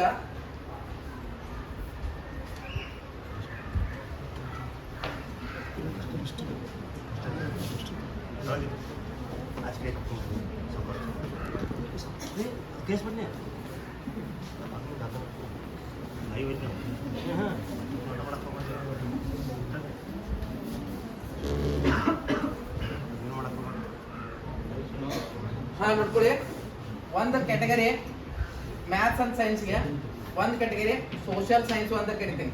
ಸೊ ಇದು ಏನಂತ ಕರಿತಾರೆ ಅಂದ್ರೆ 6 to 8 ಕ್ಯಾಟಗರಿ. ಇದು ಏನು NEP ಬರ್ತಾ ಇದೆ. ನೀವೆಲ್ಲರೂ B.Ed ಮುಗಿಸ್ಕೊಂಡು ಇಲ್ಲಿ ಫಸ್ಟ್ ಹೋಗ್ತೀರಾ. ಯಾಕಂದ್ರೆ 9 to 12 ಸ್ಟ್ಯಾಂಡರ್ಡ್ ಏನಾದ್ರು PG ಮಾಡಿದ್ರೆ ಮತ್ತೆ ನೀವು PGಗೆ ಹೋಗ್ಬೇಕಾಗತ್ತೆ. PG ಮಾಡ್ಲಿಕ್ಕೆ PG ಮಾಡಿದ್ರು ಕೂಡ ವಾಪಸ್ B.Ed ಮಾಡ್ಕೊಂಡೇ ಬರಬೇಕು, ಇಲ್ಲದ ನಡೆಯಲ್ಲ. ಸೊ ಹೀಗಾಗಿ ನೋಡ್ಕೊಳ್ಳಿ. ಇಲ್ಲೂ ಕೂಡ ಲ್ಯಾಂಗ್ವೇಜ್ 1 ಯಾವುದೇ ತಗೋಬಹುದು, ಸೇಮ್ ಇರ್ತದೆ ಎರಡು ಕಡೆಗೆ. ಲ್ಯಾಂಗ್ವೇಜ್ 2 ಯಾವುದು ತಗೋಬಹುದು, ಲ್ಯಾಂಗ್ವೇಜ್ 2. ನಂತರದಲ್ಲಿ CDP ಬರ್ತದೆ, ಸೇಮ್ ಇರ್ತದೆ. ಇಲ್ಲಿ ನೆಕ್ಸ್ಟ್ ಮ್ಯಾಥ್ ಸೈನ್ಸ್ ಇದ್ದವ್ರಿಗೆ ಮ್ಯಾಥ್ ಸೈನ್ಸ್ ಬರ್ತದೆ, ಇದು 60 ಮಾರ್ಕ್ಸ್ ಇರ್ತದೆ. ಇನ್ನು ಸೋಷಿಯಲ್ ಸೈನ್ಸ್ ಇದ್ದವ್ರಿಗೆ ಸೋಷಿಯಲ್ ಸೈನ್ಸ್ 60 ಮಾರ್ಕ್ಸ್ ಬರ್ತದೆ. ಸೊ ಟೋಟಲ್ ಇಲ್ಲೂ ಕೂಡ 150 ಇರ್ತದೆ. ನೀವು ಎಷ್ಟು ಬೇಕಾದ್ರೂ ಸ್ಕೋರ್ ಮಾಡ್ಬೋದು, ನೆಗೆಟಿವ್ ಮಾರ್ಕಿಂಗ್ ಇರಲ್ಲ. ಆದ್ರೆ ಎಲಿಜಿಬಲ್ ಆಗ್ಬೇಕಾದ್ರೆ 90 ಬೇಕು, ಇಲ್ಲಾಂದ್ರೆ 83 ಬೇಕು. ಕಡಿಮೆ ಆದ್ರೂ ಕೂಡ ಏನು ಉಪಯೋಗ ಇಲ್ಲ. 75 ಮಾಡಿದ್ರು ನನಗೆ ಎಲಿಜಿಬಲ್ ಸರ್ಟಿಫಿಕೇಟ್ ಅಂತ ತಿಳ್ಕೊಂಡು ನಾವು ತೋರ್ಸಕ್ ಹೋದ್ರು ಕೂಡ ಅದರಿಂದ ಏನೂ ಪ್ರಯೋಜನ ಇಲ್ಲ. ಸೊ ಎಷ್ಟು ಸ್ಕೋರ್ ಜಾಸ್ತಿ ಆಗುತ್ತೆ ಅಷ್ಟು ಇಲ್ಲಿ ಮಾಡ್ಲಿಕ್ಕೆ ಪ್ರಯತ್ನ ಮಾಡಬೇಕು. ಅರ್ಥ ಆಯ್ತಾ? ಹಾಗಾದ್ರೆ ಇನ್ನು ಈ TET ಅನ್ನ ಭೇದಿಸುವುದು ಹೇಗೆ, ಹೆಂಗೆ ಇದನ್ನು ಕ್ರ್ಯಾಕ್ ಮಾಡ್ಬೇಕು? ಯಾಕಂದ್ರೆ TET ಅಂದ್ರೆ ಏನು ಗೊತ್ತಾಯ್ತು ಫಸ್ಟ್. ಇದು ಜಸ್ಟ್ ಟ್ರೇಲರ್. ಇದು ಇನ್ನು ಪಿಕ್ಚರ್ ಅಭಿ ಬಾಕಿ ಒಳಗೆ ಏನೆಲ್ಲ ಇದ್ದು ಅಂತಕ್ಕಂಥದ್ದು ನೋಡೋಣ. ಸೊ ಪಿಕ್ಚರ್ದಾಗ ಏನಾಯ್ತು ನೋಡ್ರಿ. ಫಸ್ಟ್ TET ಪಾಸ್ ಆಗ್ಬೇಕಂದ್ರೆ ನಿಮ್ಮ ಹತ್ರ ಕ್ವಶನ್ ಬ್ಯಾಂಕ್ ಇರಬೇಕು. 2014ರಿಂದ 2021ರವರೆಗೆ ನಡೆದಿರ್ತಕ್ಕಂಥ ಎಲ್ಲ ಪ್ರಶ್ನೆ ಪತ್ರಿಕೆಗಳ ಪುಸ್ತಕ ನಿಮ್ಮ ಹತ್ರ ಇದೆಯಾ ಇಲ್ವಾ ಅಂತಕ್ಕಂಥ ಚೆಕ್ ಮಾಡಿ. ಇಲ್ಲದೆ ಹೋದ್ರೆ ತಲೆ ಕೆಡಿಸ್ಕೊಳ್ಬೇಡಿ, ಇನ್ನು ಹೋಗಿ ಕೊಂಡ್ಕೊಳ್ಳಿ. ರೈಟ್? ಇದ್ರೆ ಒಳ್ಳೇದು. ಯಾರ ಹತ್ರನದು ಇದೆ? 2014ರಿಂದ 2021 TET ಕ್ವಶನ್ ಬ್ಯಾಂಕ್ ಅನ್ನ ಕಲೆಕ್ಟ್ ಮಾಡಿದ್ರ? ಒಂದು ಇಬ್ರು ಕಲೆಕ್ಟ್ ಮಾಡಿದ್ರೆ 3 4. ಸೊ ಮಿಕ್ಕಿದ್ ನೋಡಿ. ಒಟ್ಟಾರೆಯಾಗಿ ಸ್ಟ್ರೆಂತ್ ಅಷ್ಟಿದೆ ನಮ್ದು, ನಾವು ಎಷ್ಟು ಅವರ್ ಇದೀವಿ ಎಕ್ಸಾಮ್ ಬಗ್ಗೆ, ಕಾಂಪಿಟೇಟಿವ್ ಎಕ್ಸಾಮ್ ಬಗ್ಗೆ ಅಂತಕ್ಕಂಥದ್ದು. ಸೊ ಇಲ್ಲಿ ಇದು ಒಂದು ಮಾಡಿ. ಇದು TET ಒಂದು ಭೇದಿಸುವ ಮಾರ್ಗ ಒಂದು. ಇದೇನೋ ರೂಟ್ 1 ಏನ್ ಮಾಡ್ಬೇಕು? ಕ್ವಶನ್ ಬ್ಯಾಂಕ್ ಅನ್ನ ನಿಮ್ಮ ಹತ್ರ ಇರಬೇಕು. ರೂಟ್ ನಂಬರ್ 2, ಮಾರ್ಗ ನಂಬರ್ 2 ಏನ್ ಮಾಡ್ಬೇಕಂದ್ರೆ ಎಲ್ಲ ಟೆಕ್ಸ್ಟ್ ಬುಕ್ ಗಳು ನಿಮ್ಮ ಹತ್ರ ಇರಬೇಕು. ಯಾವ text book sir? BEd text book, author text book, ಯಾವ ಟೆಕ್ಸ್ಟ್ ಬುಕ್? ಮೊದಲು 6 to 10 ಇದು ನೋಡಿ. ಇಲ್ಲಿ ಸೋಷಿಯಲ್ ಸೈನ್ಸ್ ಇದೆ, ಇಲ್ಲಿ ಮ್ಯಾಥಮೆಟಿಕ್ಸ್ ಸೈನ್ಸ್ ಇದೆ. ಇದು ಮೆಜಾರಿಟಿ ಇದೆ. ಇಲ್ಲಿ ಏನಿದೆ? ಮೆಜಾರಿಟಿ ಯಾವ್ದಿದೆ? ಒಂದು ಸೋಷಿಯಲ್ ಸೈನ್ಸ್ ಇದೆ, ಇನ್ನೊಂದು ಯಾವ್ದಿದೆ? ಮ್ಯಾಥಮೆಟಿಕ್ಸ್ ಸೈನ್ಸ್ ಇದೆ. ಮ್ಯಾಥಮೆಟಿಕ್ಸ್ ಸೈನ್ಸ್ ಆಗ್ತಕ್ಕಂಥ ಟೀಚರ್ಸ್ ಹತ್ರ 40 ಅಂಕ ನೇರವಾಗಿ ಪುಸ್ತಕದಿಂದ ಬರುತ್ತೆ. 6ರಿಂದ 10ನೇ ತರಗತಿ ಕರ್ನಾಟಕ ಟೆಕ್ಸ್ಟ್ ಬುಕ್ ಸೊಸೈಟಿ ಪ್ರಕಟಣೆ ಮಾಡಿರ್ತಕ್ಕಂಥ ಪುಸ್ತಕಗಳು. ಏನು ಸಣ್ಣ ಹುಡುಗರು ಕಲಿಸ್ತಿರ್ಲ ಸರ್, ಇವೇನ್ ಬಿಡು ಸರ್ ಸಣ್ಣವ್ರು ಅಂತೀವಿ, ಅವೆಲ್ಲ ಬರ್ತವೆ. 6 to 10th ಟೆಕ್ಸ್ಟ್ ಬುಕ್ ಎರಡನೇದು ಇರಬೇಕು ನಿಮ್ಮ ಹತ್ರ. 6ರಿಂದ 10ನೇ ತರಗತಿ ಟೆಕ್ಸ್ಟ್ ಬುಕ್ ನಿಮ್ಮ ಹತ್ರ ಇದೆ ಇಲ್ಲ ಚೆಕ್ ಮಾಡ್ಕೊಳ್ಳಿ. ಸರ್ ಎಲ್ಲ ಕಲ್ತು ಬಂದಿದ್ದೀವ್ರಿ. ಅವಾಗ ಕ್ವಶನ್ ಪೇಪರ್ ಬಂದ್ರೆ ಒಂದು ಬರೋದಲ್ಲ ಅದಾವು. ಎಲ್ಲ ಈಗ ಸ್ವಲ್ಪ ಸಿಲೆಬಸ್ ಚೇಂಜ್ ಮಾಡಿದಾರೆ. ಸೊ ಒಂದು ಸ್ವಲ್ಪ ಚೆಕ್ ಮಾಡ್ಕೊಳ್ರಿ. ಚೆಕ್ ಮಾಡಿ ಇವೆರಡು ಏನಂದ್ರೆ ಮಾರ್ಗೋಪಾಯಗಳು ಗೊತ್ತಾಯ್ತು. ರೈಟ್? ಸರಿ, 2 ವಿಷಯ ಹೇಳ್ರಿ. ಇದ್ರಾಗ ಎಷ್ಟು ಮಾರ್ಕ್ಸ್ ಅಂತ ಹೇಳ್ತಾರೆ? 40 ಮಾರ್ಕ್ಸ್ ಅಷ್ಟೇ ಬರ್ತಾವ. 19 ಇನ್ನ 20 ಉಳಿದ್ರಲ್ಲ. ಎಷ್ಟು ಉಳಿದ್ರೆ? 20 ಆಗಾದ್ರೆ 20 ಏನು ಬರ್ತದ? ಬೋಧನಾ ಶಾಸ್ತ್ರ ಬರ್ತದ, ಪೆಡಗಾಗಿ ಬರ್ತದ. ಆ ಪೆಡಗಾಗಿಯನ್ನ ನೀವು ಪರ್ಟಿಕ್ಯುಲರ್ ಒಂದೇ ಬುಕ್ ಅಂತ ಹೇಳಿಕ್ ಆಗಲ್ಲ. ಆದ್ರೂ ಕೂಡ ಒಂದು ಬೆಸ್ಟ್ ಬುಕ್ ಹೇಳ್ತೀನಿ, ಬಟ್ ಪಬ್ಲಿಷಿಂಗ್ ಸ್ಟಾಪ್ ಇದೆ. ಅದು ಯಾವ್ದಂದ್ರೆ ಅನುಸೂಯ ಪೆರಿಗೆ ಅವ್ರದ್ದು ಒಂದು ಬುಕ್ ಇದೆ. ಈ ಬೋಧನಾ ಶಾಸ್ತ್ರಕ್ಕೆ ನೀವು ಓದ್ಬೋದು, ಅಥವಾ ನಾವು ಕ್ಲಾಸಸ್ಗಳನ್ನ ಹಾಕ್ತಿರ್ತೀವಿ. ಆ ಕ್ಲಾಸಸ್ಗಳನ್ನ ಕೂಡ ನೀವು ಅಟೆಂಡ್ ಮಾಡ್ಬೋದು ಯೂಟ್ಯೂಬ್ ಅಲ್ಲಿ. ಅದನ್ನ ಸರ್ ಹೇಳ್ತಾರೆ ನೆಕ್ಸ್ಟ್. ಈಗ ನೆಕ್ಸ್ಟ್ ನೋಡೋಣ. ಲ್ಯಾಂಗ್ವೇಜ್ 1 ಬಗ್ಗೆ ಮಾತಾಡ್ತಾ ಇದ್ದೆ ನಾನು. ಕನ್ನಡ ಏನು ಬರ್ತದೆ? ಕನ್ನಡ ಸರ್ ಎಲ್ಲ ಪ್ಯಾಸೇಜ್ ಇರ್ತದೆ, ಮೇಲೆ ಪ್ಯಾಸೇಜ್ ಕೊಟ್ಟಿರ್ತಾರೆ, ನೋಡಿ ಆನ್ಸರ್ ಮಾಡೋದಿರ್ತದೆ. ಇಲ್ಲಿ 15 ತಗೋಬಹುದು, 20 ತಗೋಬಹುದು. ಈಸಿ ಇರ್ತದೆ, ಅಷ್ಟೇನು ಡಿಫಿಕಲ್ಟ್ ಇರಲ್ಲ. 10 ಬೋಧನಾ ಶಾಸ್ತ್ರ ಬರ್ತದೆ, ಅದ್ರ ಹೇಳ್ತೀನಿ ಏನ್ ಮಾಡ್ಬೇಕಂತೇಳಿ. ಲ್ಯಾಂಗ್ವೇಜ್ ಅಲ್ಲೂ ಸೇಮ್. ಇನ್ನು ದ ಡೇಂಜರಸ್ ಸಬ್ಜೆಕ್ಟ್ ಯಾವ್ದಪ್ಪ ಅಂದ್ರೆ CDP, ಚೈಲ್ಡ್ ಡೆವಲಪ್ಮೆಂಟ್ ಅಂಡ್ ಪೆಡಗಾಗಿ. ಇದಕ್ಕೆ 10 ಪುಸ್ತಕ ಹೇಳ್ತೀನಿ, ಬರ್ಕೋರಿ. ನಂಬರ್ 1 HV ವಾಮದೇವಪ್ಪ, ಶೈಕ್ಷಣಿಕ ಮನೋವಿಜ್ಞಾನ, ಶಿಕ್ಷಣದಲ್ಲಿ ಮನೋವಿಜ್ಞಾನ ಮತ್ತು ಸಂಖ್ಯಾಶಾಸ್ತ್ರ, HV ವಾಮದೇವಪ್ಪ. ನೆಕ್ಸ್ಟ್ NB ಕೊಂಕ್ವಾಡ್, ಶೈಕ್ಷಣಿಕ ಮನೋವಿಜ್ಞಾನ, NB ಕೊಂಕ್ವಾಡ್. ನಂತರದಲ್ಲಿ ಶಿಕ್ಷಣದಲ್ಲಿ ಮನೋವಿಜ್ಞಾನ, K ರಾಮಲಿಂಗು. ನಂತರದಲ್ಲಿ ಶಿಕ್ಷಣದಲ್ಲಿ ಮನೋವಿಜ್ಞಾನ ಡಾಕ್ಟರ್ AV ಗೋವಿಂದರಾವ್. ನಂತರದಲ್ಲಿ ಶಿಕ್ಷಣದಲ್ಲಿ ಮನೋವಿಜ್ಞಾನ ಪ್ರೊಫೆಸರ್ HS ಹಂಪಿವಳಿ. ನಂತರದಲ್ಲಿ ಶಿಕ್ಷಣದಲ್ಲಿ ಮನೋವಿಜ್ಞಾನ professor HS Umesh. Doctor K Hampiholi ಮಾಡ್ಕೊಳ್ಳಿದಾನ. ಇದು ಪ್ರೊಫೆಸರ್ HS ಉಮೇಶ್.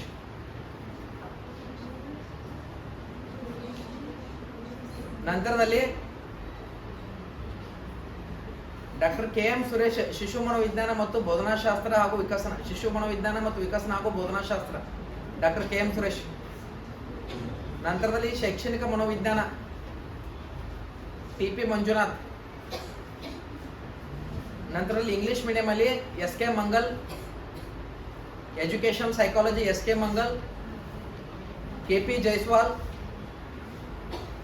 ಜೈಸ್ವಾಲ್ ಎಲ್ಲ DSCRT PU first year and second year books, PU first year second year books, NCERT ಮತ್ತು DSCRT ಬುಕ್ಸ್. ಇನ್ನು ಲಾಸ್ಟ್ ಅಲ್ಲಿ ಈ ಎಲ್ಲಾ ಟೆಕ್ಸ್ಟ್ ಬುಕ್ ಅನ್ನ ಅನಾಲಿಸಿಸ್ ಮಾಡಿ ಬಂದಿರತಕ್ಕಂಥ ನನ್ನ ಪುಸ್ತಕ ಶೈಕ್ಷಣಿಕ ಮನೋವಿಜ್ಞಾನದ ಕೈಗನ್ನಡಿ. ಇಷ್ಟು ಪುಸ್ತಕ ಓದಬೇಕಾಗತ್ತೆ. ಇದ್ರಾಗ ಯಾವ್ದು ನಿಮ್ಗೆ ಚೆನ್ನಾಗಿ ಅನ್ಸುತ್ತೆ ಅದನ್ನ ಒಂದು ತಗೊಂಡು ಓದ್ಬೋದು. ರೈಟ್? ಇದು ಯಾವುದಕ್ಕೆ? ಸೈಕಾಲಜಿಗೆ ಮಾತ್ರ. ಈ ಸೈಕಾಲಜಿಗೆ ಮಾತ್ರ ಅಂದ್ರೆ ಇನ್ನಿತರ ಸಬ್ಜೆಕ್ಟ್ಗಳಿಗೂ ಕೂಡ ರಿಲೇಟೆಡ್ ಇರ್ತದೆ. ಏನಿರ್ತದೆ? ಇನ್ನಿತರ ಸಬ್ಜೆಕ್ಟ್ಗಳು ಕೂಡ ರಿಲೇಟೆಡ್ ಇರ್ತದೆ ಅಂತಕ್ಕಂಥದನ್ನ ಅರ್ಥ ಮಾಡ್ಕೊಳ್ಬೇಕು. ಸೊ ಅರ್ಥ ಆಯ್ತಾ? ಸೊ ಇಲ್ಲಿ 150 ಮಾರ್ಕ್ಸ್ ಇರ್ತದೆ. 150 ಇದನ್ನ ಭೇದಿಸ್ಲಿಕ್ಕೆ ಮೊದಲನೇ ತಂತ್ರ ಏನು? ಕ್ವಶನ್ ಬ್ಯಾಂಕ್ ಕಲೆಕ್ಟ್ ಮಾಡ್ತೀರಿ. ಎರಡನೇ ತಂತ್ರ ಏನು? ಟೆಕ್ಸ್ಟ್ ಬುಕ್ ಕಲೆಕ್ಟ್ ಮಾಡ್ತೀರಿ. ಮೂರನೇ ತಂತ್ರ ಏನು? ನೀವು ಒಂದು ಪಾಯಿಂಟ್ ಹೇಳ್ತಾರೆ, ಎಡ್ಗರ್ ಡೇಲ್ ಅವ್ರ ಕಾನ್ಸೆಪ್ಟ್ B.Ed ಅಲ್ಲಿ ಬರ್ತದೆ. ಏನ್ರಿ ಎಡ್ಗರ್ ಡೇಲ್ ಅವ್ರದ? ಅನುಭವಗಳ ಶಂಕು ಅಂತ ಹೇಳಿದ್ರು. ಏನ್ ಹೇಳಿದ್ರು ಅವರು? I see I forget. ನಾನು ನೋಡ್ತೀನಿ, ನಾನು ಮರಿತೀನಿ. ನಾನು ನೋಡಿರ್ತೀನಿ, ನಾನು ಮರ್ತೋಗಿರ್ತೀನಿ. I see I forget. ನಂತರದಲ್ಲಿ ಐ ಹಿಯರ್ ಐ ರಿಮೆಂಬರ್. ನಾನು ಕೇಳಿದ್ದನ್ನ ನೆನಪಿಟ್ಕೋತೀನಿ. I hear I remember. ನಂತರದಲ್ಲಿ ಐ ಡೂ ಐ ಅಂಡರ್ಸ್ಟುಡ್ ಅಥವಾ ಅಂಡರ್ಸ್ಟ್ಯಾಂಡ್. ನಾನು ಅಂಡರ್ಸ್ಟ್ಯಾಂಡ್ ಮಾಡ್ಕೊತೀನಿ. ನಾನು ಮಾಡಿದ್ರೆ ಏನ್ ಮಾಡ್ಕೊತೀನಿ? ಸೊ ಹೀಗಾಗಿ ಏನ್ ಮಾಡ್ಬೇಕು? ಜಾಸ್ತಿ ಡೆಮಾನ್ಸ್ಟ್ರೇಷನ್ ಮಾಡಬೇಕು. ಅಂದ್ರೆ ಪ್ರಾಕ್ಟಿಕಲ್ಗೆ ಜಾಸ್ತಿ ಒತ್ತು ಕೊಡಬೇಕು. ಈಗ ಅನುಬೋಧನೆ ಮೈಕ್ರೋ ಟೀಚಿಂಗ್ ಸ್ಕಿಲ್ ಅಲ್ಲಿ ಕಲ್ತೀರ. ಪಾಠ ಪ್ರಸ್ತಾವನೆ ಕೌಶಲ್ಯ, ವಿವರಣಾ ಕೌಶಲ್ಯ, ನಿರಂತರವಾಗಿ ಪ್ರಶ್ನಿಸುವ ಕೌಶಲ್ಯ, ತಪ್ಪು ಅಲಿಗೆ ಕೌಶಲ್ಯ, ಪ್ರಚೋದನೆ ಬದಲಾವಣೆ ಕೌಶಲ್ಯ, ಇವೆಲ್ಲ ಈಗ B.Ed ಅಲ್ಲಿ ಕಲಿತಾ ಇದ್ರಿ. ಸೊ ಈ ಒಂದು ಏನು ಕೌಶಲ್ಯಗಳಿವೆ, ನಾವು 11 ಕೌಶಲ್ಯಗಳನ್ನ ಕಲಿತಾ ಇದ್ದೀವಿ. ಈಗ 6 ಕೌಶಲ್ಯಗಳ ಮೈಕ್ರೋ ಟೀಚಿಂಗ್ ಅಲ್ಲಿ 6 ಸ್ಕಿಲ್ಸ್ಗಳನ್ನ ಕಲಿಸ್ತಾ ಇದ್ದಾರೆ. ಸೊ ಆ ಸ್ಕಿಲ್ಸ್ಗಳಲ್ಲಿ ನೀವು ಟೀಚಿಂಗ್ ಅನ್ನ ನಿಮ್ಮದು ಪರ್ಫೆಕ್ಟ್ ಮಾಡ್ಕೋಬೇಕು. ಈಸಿಯಾಗಿರ್ತಕ್ಕಂಥ ಟಾಪಿಕ್ ಅನ್ನ ತಗೊಂಡು ಓದೋದಲ್ಲ. ಈಗ ನಮ್ಗೆ ಯಾವ್ದಾದ್ರು BPT ಹಾಕಿದ್ರೆ ಬ್ಲಾಕ್ ಟೀಚಿಂಗ್ ಯಾವ್ದು ಈಸಿ ಇರ್ತದೆ? ಸಾಮಾಜಿಕ ಧಾರ್ಮಿಕ ಸುಧಾರಣಾ ಚಳವಳಿ ಮುಗಿದೋಯ್ತು. ಸೋಷಿಯಲ್ ಸೈನ್ಸ್ ಅವರು, ಮ್ಯಾಥಮೆಟಿಕ್ಸ್ ಸೈನ್ಸ್ ಅವರು, ಸಂಖ್ಯಾಶಾಸ್ತ್ರ, ಭಾಜ್ಯ ಸಂಖ್ಯೆಗಳು, ಅವಿಭಾಜ್ಯ ಸಂಖ್ಯೆಗಳು ತಗೊಂಡು ಏನ್ ಮಾಡ್ತೀವಿ ಅಂದ್ರೆ ಮುಗಿಸ್ಬಿಡ್ತೀವಿ. ಹಂಗೆ ಮಾಡಬೇಡಿ. ಯಾವುದು ಡಿಫಿಕಲ್ಟ್ ಇರ್ತದೆ ಅದನ್ನ ಏನು ಮಾಡಿ ಅಂದ್ರೆ ನಿಮ್ಮ ಪ್ರಾಕ್ಟೀಸ್ಗೆ ತಗೋತಕ್ಕಂಥ ಪ್ರಯತ್ನ ಮಾಡಿ. ಎಷ್ಟು ಪ್ರಾಕ್ಟೀಸ್ ಮಾಡ್ತೀರಿ ಅಷ್ಟು ಇಂಪಾರ್ಟೆಂಟ್. ಆಮೇಲೆ ಓದನೆ ಪ್ರಾಕ್ಟೀಸ್ ಮಾಡ್ಲಿಕ್ಕೆ ಸಾಧ್ಯ ಇಲ್ಲ. ಓದನೆ ಏನಂದ್ರೆ ಪ್ರಾಕ್ಟೀಸ್ ಮಾಡ್ಲಿಕ್ಕೆ ಸಾಧ್ಯ ಇಲ್ಲ, ಓದ್ಬೇಕು. ಸೊ ಇದು ಏನ್ ಹೇಳಿದೆ ನಾನು? TET ಬಗ್ಗೆ ಹೇಳಿದೆ ನಿಮ್ಗೆ. ಸೊ TET ಬಗ್ಗೆ ಹೇಳಿದೆ. ಇದರ ಮುಂದಿನ ಭಾಗನೇ ಯಾವ್ದಂದ್ರೆ GPST. ಇದು ಮೊದಲನೇ ಸ್ಟೆಪ್. ಇದು ಆಸಕ್ತಿಯಿಂದ ಓದ್ಬೇಕು. ಇದು ಆಸಕ್ತಿಯಿಂದ ಓದಿದ್ರೆ ನೆಕ್ಸ್ಟ್ ಸ್ಟೆಪ್ ಯಾವ್ದು ಬರ್ತದೆ ಅಂದ್ರೆ ಅವಧಾನ ಅಂತಕ್ಕಂಥದ್ದು ಬರ್ತದೆ. ಆಸಕ್ತಿ ಅವಧಾನದ ತಾಯಿ. ಅಂದ್ರೆ ಇಲ್ಲಿ ಬರ್ಬೇಕಂದ್ರೆ ಏನಿರ್ಬೇಕು? ಆಸಕ್ತಿ ಇರ್ಬೇಕು. ಇಲ್ಲಿ ಒತ್ತಾಯ ಪೂರ್ವಕವಾಗಿ ಬಲವಂತವಾಗಿ ಕೂತಿದ್ದೀರಂದ್ರೆ ನೀವು ತಲೆಗೆ ಹೋಗಲ್ಲ ಅಂತ ಅರ್ಥ ಇದೆ. ನಿಮ್ಮ ಇಂಟ್ರೆಸ್ಟ್ ಇಂದ ನಾನು ಟೀಚರ್ ಆಗಬೇಕು, ಅದು ಸರ್ಕಾರಿ ಹುದ್ದೆ ಆಗಬೇಕು, ಇನ್ನು ಮೇಲೆ ಪ್ರೈವೇಟ್ ಹುದ್ದೆ ಆಗಬೇಕು. ಪ್ರೈವೇಟ್ ಅಲ್ಲಿ ಜಾಬ್ ಮಾಡ್ಬೇಕಾದ್ರೂ ಕೂಡ TET ಬೇಕು. ಇಲ್ಲಾಂದ್ರೆ ಏನ್ ಮಾಡ್ತಾರ? You are not eligible for teaching. ನೀನು ಶಿಕ್ಷಕನಾಗಲಿಕ್ಕೆ ಯೋಗ್ಯನಲ್ಲ ಅಂತಕ್ಕಂಥದನ್ನ ತಿಳಿಸ್ತಾರೆ. ಸೊ ಹೀಗಾಗಿ ನೆಕ್ಸ್ಟ್ ಕ್ಯಾಟಗರಿ ಯಾವ್ದಪ್ಪ ಅಂದ್ರೆ ಅದು CET ಅಂತ ಕರಿತೀವಿ ಅಥವಾ GPSR ಅಂತ ಕರಿತೀವಿ. ಇದಾದ್ಮೇಲೆ ಈಗ ನಿಮ್ ಸೆಲೆಕ್ಷನ್ ಹೆಂಗಾಗತ್ತೆ ಅಂತ ಹೇಳಿದ್ರೆ, ಒಂದು CET ಅಲ್ಲಿ 20%, ಆಮೇಲೆ ಡಿಗ್ರಿಯಲ್ಲಿ 20%, B.Ed ಅಥವಾ D.Ed ಅಲ್ಲಿ 10%. ಇದು 50 ಆಯ್ತು ಸರ್. ಇನ್ನು 50 ಎಲ್ಲಿ ಹೋಯ್ತು ಅಂದ್ರೆ ಇಲ್ಲಿ 50 ಬರ್ತದೆ. CET ಅಲ್ಲಿ ಎಷ್ಟು ಇರ್ತದೆ? 50. ಇನ್ನು CET ಅವ್ರು ಬರ್ಕೋರಿ ಎಷ್ಟು ಪೇಪರ್ ಇರ್ತಾವ ಅಂತೇಳಿ.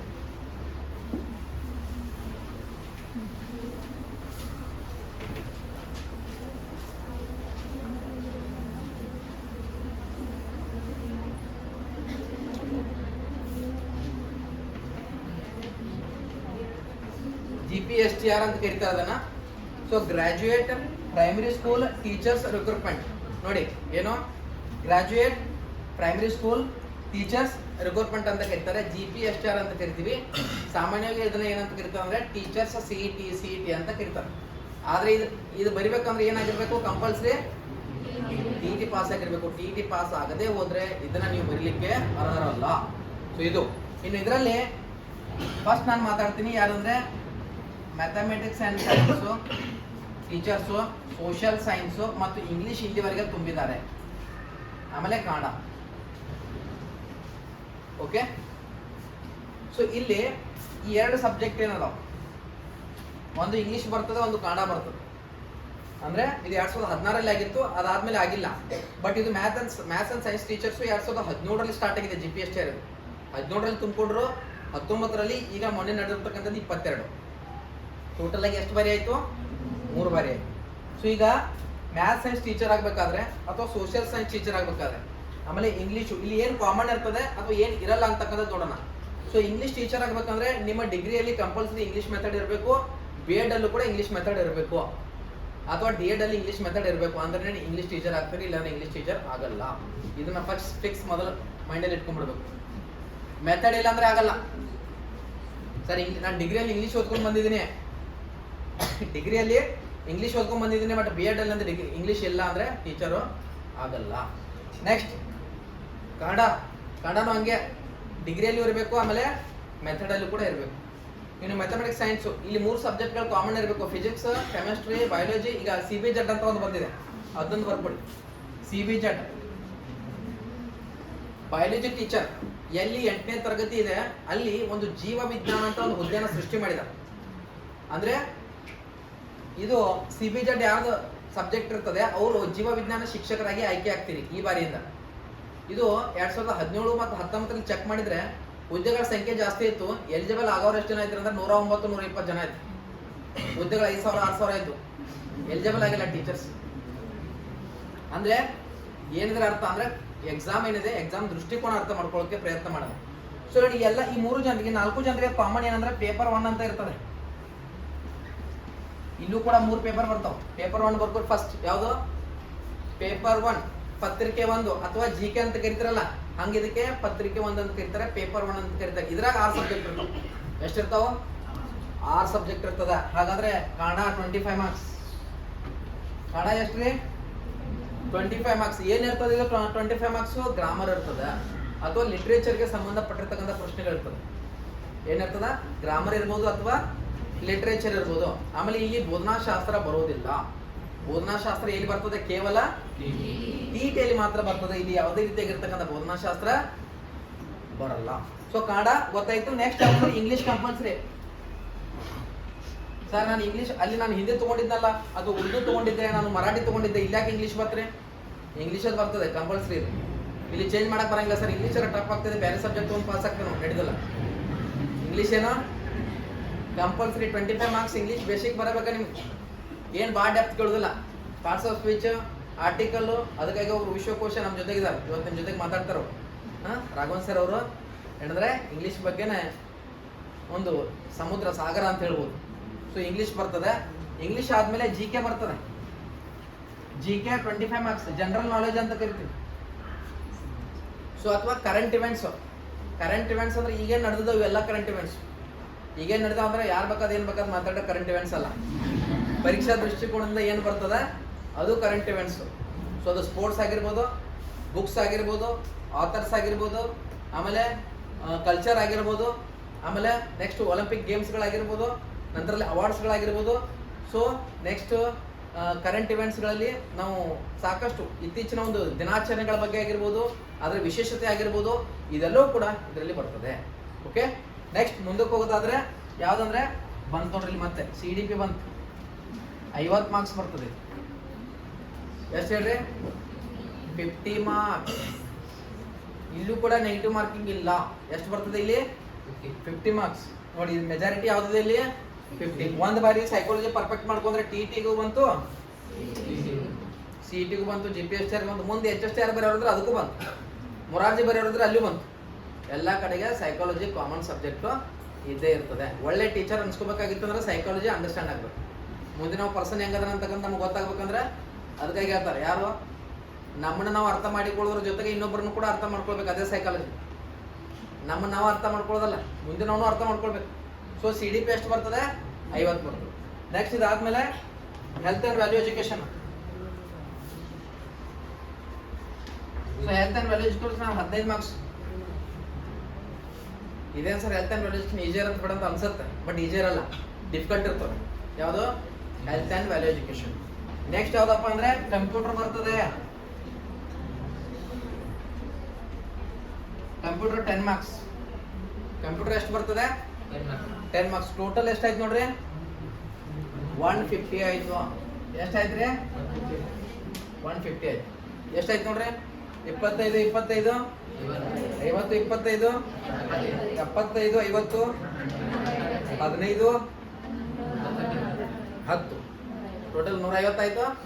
ಇಲ್ಲೂ ಕೂಡ ಯಾವುದೇ ರೀತಿಯಾಗಿರತಕ್ಕಂಥ ಋಣಾತ್ಮಕ ಮೌಲ್ಯಮಾಪನ ಇರಲ್ಲ. ಅಂದ್ರೆ ಆದ್ರೆ ಇಲ್ಲಿ ಟರ್ಮ್ಸ್ ಅಂಡ್ ಕಂಡೀಷನ್ಸ್ ಇಲ್ಲ. ಇಷ್ಟೇ ಮಾರ್ಕ್ಸ್ ತಗೋಬೇಕಂತ ಏನು ನಿಯಮ ಇಲ್ಲ.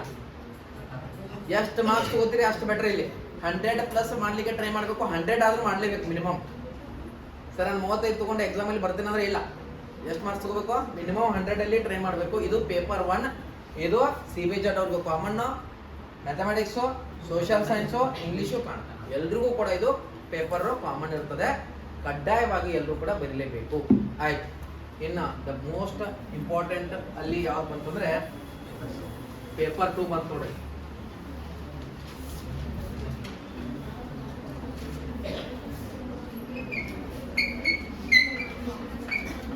ಹಾ, ಈ ಪೇಪರ್ 2 ಸ್ವಲ್ಪ ಇಲ್ಲಿ ಬದಲಾವಣೆ. ಇವೆಲ್ಲ ಏನ್ ಬರ್ತಾವ? MCQ ಬರ್ತಾವ. 4 ಇರ್ತಾವ. ಯಾವ್ದಾರ ಒಂದು 3 ಆರ್ಸೆ ಒಂದ ಹಾಕಿ ಬರ್ತಾವ. ಕಣ್ಣು ಮುಚ್ಚಿ ಹಾಕಿದ್ರೆ ಲಾಸ್ಟ್ 25 ಬರ್ತಾವ. ಆದ್ರೆ ಇಲ್ಲಿ ಹಂಗಿಲ್ಲ. ರಿಟರ್ನ್ ಎಕ್ಸಾಮ್ ಐತಿ. ಸೊ 50 MCQ ಬರ್ತದ. ಇಲ್ಲಿ 50 ಏನಿರ್ತದ? MCQ ಇರ್ತದ. 100 ಡಿಸ್ಕ್ರಿಪ್ಟಿವ್ ಇರ್ತದ. ಅಂದ್ರೆ ಎಕ್ಸ್ಪ್ಲನೇಷನ್. ಸೊ ಎಕ್ಸ್ಪ್ಲನೇಷನ್ ಕೊಡ್ಬೇಕು ನೀವು. ಅಂದ್ರೆ ಡಿಸ್ಕ್ರಿಪ್ಟಿವ್ ಪೇಪರ್ ಇರ್ತದ. ಏನಿರ್ತದ? Descriptive paper 100 marks. Social science ಅವ್ರಿಗೂ same, mathematics same, English same, Kannada same, CBZ same. ಆದ್ರೆ ಎಲ್ಲರಿಗೂ ಒಂದೇ ಪೇಪರ್ ಅಲ್ಲ, ಎಲ್ಲರಿಗೂ ಬೇರೆ ಬೇರೆ. ಇಂಗ್ಲಿಷ್ ಇತ್ತಂದ್ರೆ 50 marks MCQ English, 50 marks 100 marks descriptive ಇಂಗ್ಲಿಷನೇ ಬರ್ತದೆ. ನಿಮ್ಮ ಸಬ್ಜೆಕ್ಟ್ ಯಾವ ಇರ್ತದೆ ಅದೇ ಬರ್ತದೆ. ಸೋಷಿಯಲ್ ಸೈನ್ಸ್ ಇದ್ರೆ ಸೋಷಿಯಲ್ ಸೈನ್ಸೇ ಬರ್ತದೆ. ಮ್ಯಾಥಮೆಟಿಕ್ಸ್ ಇದ್ರೆ ಇದರಲ್ಲಿ 75 ಮ್ಯಾಥಮೆಟಿಕ್ಸು, 75 ಸೈನ್ಸ್ ಬರ್ತದೆ. ಮ್ಯಾಥಮೆಟಿಕ್ಸ್ ಇದ್ರೆ CBZ ಇದ್ರೆ ಅದು 75 ಮ್ಯಾಥಮೆಟಿಕ್ಸು, 75 ಸೈನ್ಸ್ ಬರ್ತದೆ. ಟೋಟಲ್ ಆಗಿ ಎಷ್ಟು?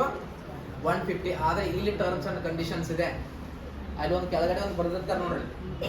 ಯಾವುದೇ ಒಂದು ವಸ್ತುವನ್ನ ತೆಗೆದುಕೊಂಡು ಹೋದಾಗ ನಿಮ್ಮೊಂದು ಪ್ರೈಸ್ ಇದೆ ಅಂತ ಹೇಳ್ತಾರೆ. ಆದ್ರೆ ಕೆಳಗಡೆ ಸಣ್ಣ ಅಕ್ಷರಲ್ಲೇ ಟರ್ಮ್ಸ್ ಅಂಡ್ ಕಂಡೀಷನ್ಸ್ ಅಪ್ಲೈ. ಇಲ್ಲೂ ಕೂಡ ಟರ್ಮ್ಸ್ ಅಂಡ್ ಕಂಡೀಷನ್ಸ್ ಅಪ್ಲೈ. ಏನು ಅಂದ್ರೆ ಹಿಂದೆ 75 ಮಾರ್ಕ್ಸ್ ಕಂಪಲ್ಸರಿ ಐತಿ. ಈಗ ಎಷ್ಟಿದೆ ಅಂದ್ರೆ 68 ಮಾರ್ಕ್ಸ್ ಕಂಪಲ್ಸರಿ ಇದೆ. 68 ಮಾರ್ಕ್ಸ್ ತಗೊಂಡ್ರೆ ಅಷ್ಟ ನೀವು ನಿಮ್ಮ ಪೇಪರ್ ಇವ್ಯಾಲ್ಯೂಟ್ ಆಗತ್ತ. ಅಂದ್ರೆ ನೀವು GPSR ಗೆ ಆಯ್ಕೆ ಆಗ್ತೀರಿ. ಅಂದ್ರೆ ಅದು ಎಲಿಜಿಬಲ್ ಆಗಕ್ಕಿದೆ ಅಷ್ಟ. ಇಷ್ಟು ಎಲಿಜಿಬಲ್ ಆಗ್ಲಿಕ್ಕೆ ಮಾರ್ಕ್ಸ್ ಇದು. ಅಂದ್ರೆ ಹೆಂಗೆ ಟೀಚರ್ಸ್ ಎಲಿಜಿಬಿಲಿಟಿ ಇಟ್ಲ ಹಂಗೆ ಇಲ್ಲಿ ಎಲಿಜಿಬಲ್ ಆಗಕ್ಕಿದು 68 ಮಾರ್ಕ್ಸ್. ಎಷ್ಟು ಮಾರ್ಕ್ಸ್ ತಗೋಬೇಕು? 68 ಇರಬೇಕು. ಯಾವುದೇ ಸಬ್ಜೆಕ್ಟ್ ಇರಲಿ. ನೆಕ್ಸ್ಟ್ ಇನ್ನೊಂದು ಪೇಪರ್ ಬರ್ತದೆ, ಪೇಪರ್ 3. ಪೇಪರ್ 3 ಈಗ ನೋಡಿ 150, ಇದು 150 ಎಷ್ಟಾಯ್ತು? 300 ಆಯ್ತು. ನೆಕ್ಸ್ಟ್ ಬರೋದು ಯಾವ್ದಂದ್ರೆ ಪೇಪರ್ 3. ಇದಕ್ಕೆ ಭಾಷಾ ಸಾಮರ್ಥ್ಯ ಅಂತ ಕರಿತೀವಿ. ಭಾಷಾ ಸಾಮರ್ಥ್ಯ ನಿಮ್ಮದು ಯಾವುದು ಮಾಧ್ಯಮ ಇರ್ತದೆ. ಫಾರ್ ಎಕ್ಸಾಂಪಲ್ ನೀವೆಲ್ಲರೂ ಕೂಡ ಕನ್ನಡ ಮಾಧ್ಯಮದವ್ರು ಇದ್ರಿ. ಇನ್ನು ಉರ್ದು ಓದಿದ್ರೆ ಮರಾಠಿ, ಉರ್ದು ಮಾಧ್ಯಮ ಇದ್ರೆ ಉರ್ದು ಬರ್ತದೆ. 100 ಮಾರ್ಕ್ಸ್ ಉರ್ದು ಬರ್ತದೆ, 100 ಮಾರ್ಕ್ಸ್ ಮರಾಠಿ ಬರ್ತದೆ, 100 ಮಾರ್ಕ್ಸ್ ಕನ್ನಡ ಬರ್ತದೆ. ನಿಮ್ಮ ಮಾಧ್ಯಮ ಯಾವ್ದು ಇರ್ತದ? ಓದಿದ್ದು ಮೀಡಿಯಮು. ಅದರಲ್ಲೇ ಎಷ್ಟು ಬರ್ತದೆ ಅಂದ್ರೆ 100 ಮಾರ್ಕ್ಸ್ ಬರ್ತದ. ಸೊ ಈ 100 ಮಾರ್ಕ್ಸ್ ಕೂಡ ಏನಿರ್ತದ? ಡಿಸ್ಕ್ರಿಪ್ಟಿವ್ ಇರ್ತದ, ಎಕ್ಸ್ಪ್ಲನೇಷನ್ ಇರ್ತದ. ಅಂದ್ರೆ ಆನ್ಸರ್ ಬರೀಬೇಕು. 10th ಬರೆದು ಬಂದಿವಲ್ಲ, ಮೇ ಬಿ ಟಿಕ್ ಹಾಕಿ ಬಂದಿರ್ಬೇಕು ನೀವು. ಸೊ ಅಲ್ಲಿ ಏನಂದ್ರೆ ಡಿಗ್ರಿಯಲ್ಲಿ ಬರೆದು ಬಂದಿರ್ತೀವಿ, ಹೌದಾ? ಎಂಟಿಕ್ ಬರೆದು ಬಂದಿಲ್ಲ. ಇಲ್ಲೂ ಕೂಡ ಏನಂದ್ರೆ ಬರಿಬೇಕಾಗತ್ತೆ ಡಿಸ್ಕ್ರಿಪ್ಟಿವ್ ಪೇಪರ್. ಆದ್ರೆ ಇಲ್ಲೂ ಟರ್ಮ್ಸ್ ಅಂಡ್ ಕಂಡೀಷನ್ಸ್ ಇದೆ. ಹಿಂದೆ 50 ಮಾರ್ಕ್ಸ್ ತಗೊಳ್ಳೋದು ಕಂಪಲ್ಸರಿ ಇತ್ತು. ಈಗ 45 ಮಾರ್ಕ್ಸ್ ತಗೋಬೇಕು. ಎಷ್ಟು ತಗೋಬೇಕು? 45. ಆದ್ರೆ ಈ ಪೇಪರ್ ಇಂಗ್ಲಿಷ್ದವ್ರಿಗೆ ಇಲ್ಲ, ಕನ್ನಡ ಸಬ್ಜೆಕ್ಟ್ ಟೀಚರ್ ಆದ್ರೆ ಇಲ್ಲ. ಸಬ್ಜೆಕ್ಟ್ ಲ್ಯಾಂಗ್ವೇಜ್ ಟೀಚರ್ಸ್ಗಳಿಗೆ ಈ ಪೇಪರ್ ಇರಲ್ಲ. ಯಾವುದು? ಪೇಪರ್ 3 ಇರಲ್ಲ. ಯಾರಿಗಿರ್ತದ? ಮ್ಯಾಥಮೆಟಿಕ್ಸ್ ಅವ್ರಿಗೆ ಇರ್ತದ, CBZ ಅವ್ರಿಗೆ ಇರ್ತದ, ಸೋಷಿಯಲ್ ಸೈನ್ಸ್ ಅವ್ರಿಗೆ ಇರ್ತದ. ಅರ್ಥ ಆಯ್ತ್ರಿ? Any doubts? ನಿಮ್ಮ ಡೌಟ್ಸ್ ಕೇಳಾಕ ಒಂದು ಮತ್ತೆ ನಾ ಮಾತಾಡ್ತಾನೆ. ಡೌಟ್ಸ್ ಕೇಳಾಕ ಅವಕಾಶ ಕೊಡ್ತಾನೆ, ಅವಾಗ ಕೇಳಾಕಿರಿ. ಇದು ಕ್ಲಿಯರ್ ಆಯ್ತು? ಹಾ, ಈಗ ನಿಮ್ಮದು ಮಾರ್ಕ್ಸ್ ಟೋಟಲ್ ಏನಾಯ್ತು ಅಂದ್ರೆ 400. ಸೋಷಿಯಲ್ ಸೈನ್ಸ್ ಅವರಿಗೆ, ಮ್ಯಾಥಮೆಟಿಕ್ಸ್ ಅವರಿಗೆ 400, CBZ ಅವ್ರಿಗೆ 400 ಆಯ್ತು. ಸೊ ಈ 400 ಅನ್ನ 50ಗೆ ಕನ್ವರ್ಟ್ ಮಾಡಿ ನಿಮ್ಮ ಪರ್ಸೆಂಟೇಜ್ ತೆಗಿತಾರ. ಏನ್ ಮಾಡ್ತಾರ? 50ಗೆ ಕನ್ವರ್ಟ್ ಮಾಡಿ ನಿಮ್ಮ ಪರ್ಸೆಂಟೇಜ್ ಅನ್ನ ತೆಗಿತಾರ. ಸೊ ಅವಾಗ ಏನಾಗತ್ತಂದ್ರೆ ಆ 50 ಈ 50 ಸೇರಿಸಿ 100% ತೆಗೆದು ಡಿಸ್ಟ್ರಿಕ್ಟ್ ವೈಸ್ ಏನಂದ್ರೆ ಟೀಚರ್ಸ್ ಸೆಲೆಕ್ಷನ್ ಲಿಸ್ಟ್ ಪೇಸ್ಟ್ ಮಾಡ್ತಾರೆ. ಫಸ್ಟ್ 1:2 ಬರ್ತಾರೆ, ಆಮೇಲೆ 1:1 ಬರ್ತದೆ. 1:1 ಅಲ್ಲಿ ಯಾರು ಬರ್ತಾರೋ ಅದೇ faculty. Okay, so complete clear ಗೊತ್ತಾಯ್ತು? ಹಾಂ, ಎನಿ ಡೌಟ್ಸ್? ಯಾರಿಗಾದ್ರೂ ಇದ್ರಲ್ಲಿ ಡೌಟ್ ಇದ್ರೆ ಕೇಳ್ಬೋದು ಈಗ. ಇನ್ನು TET and GPSTR, any doubts you can ask.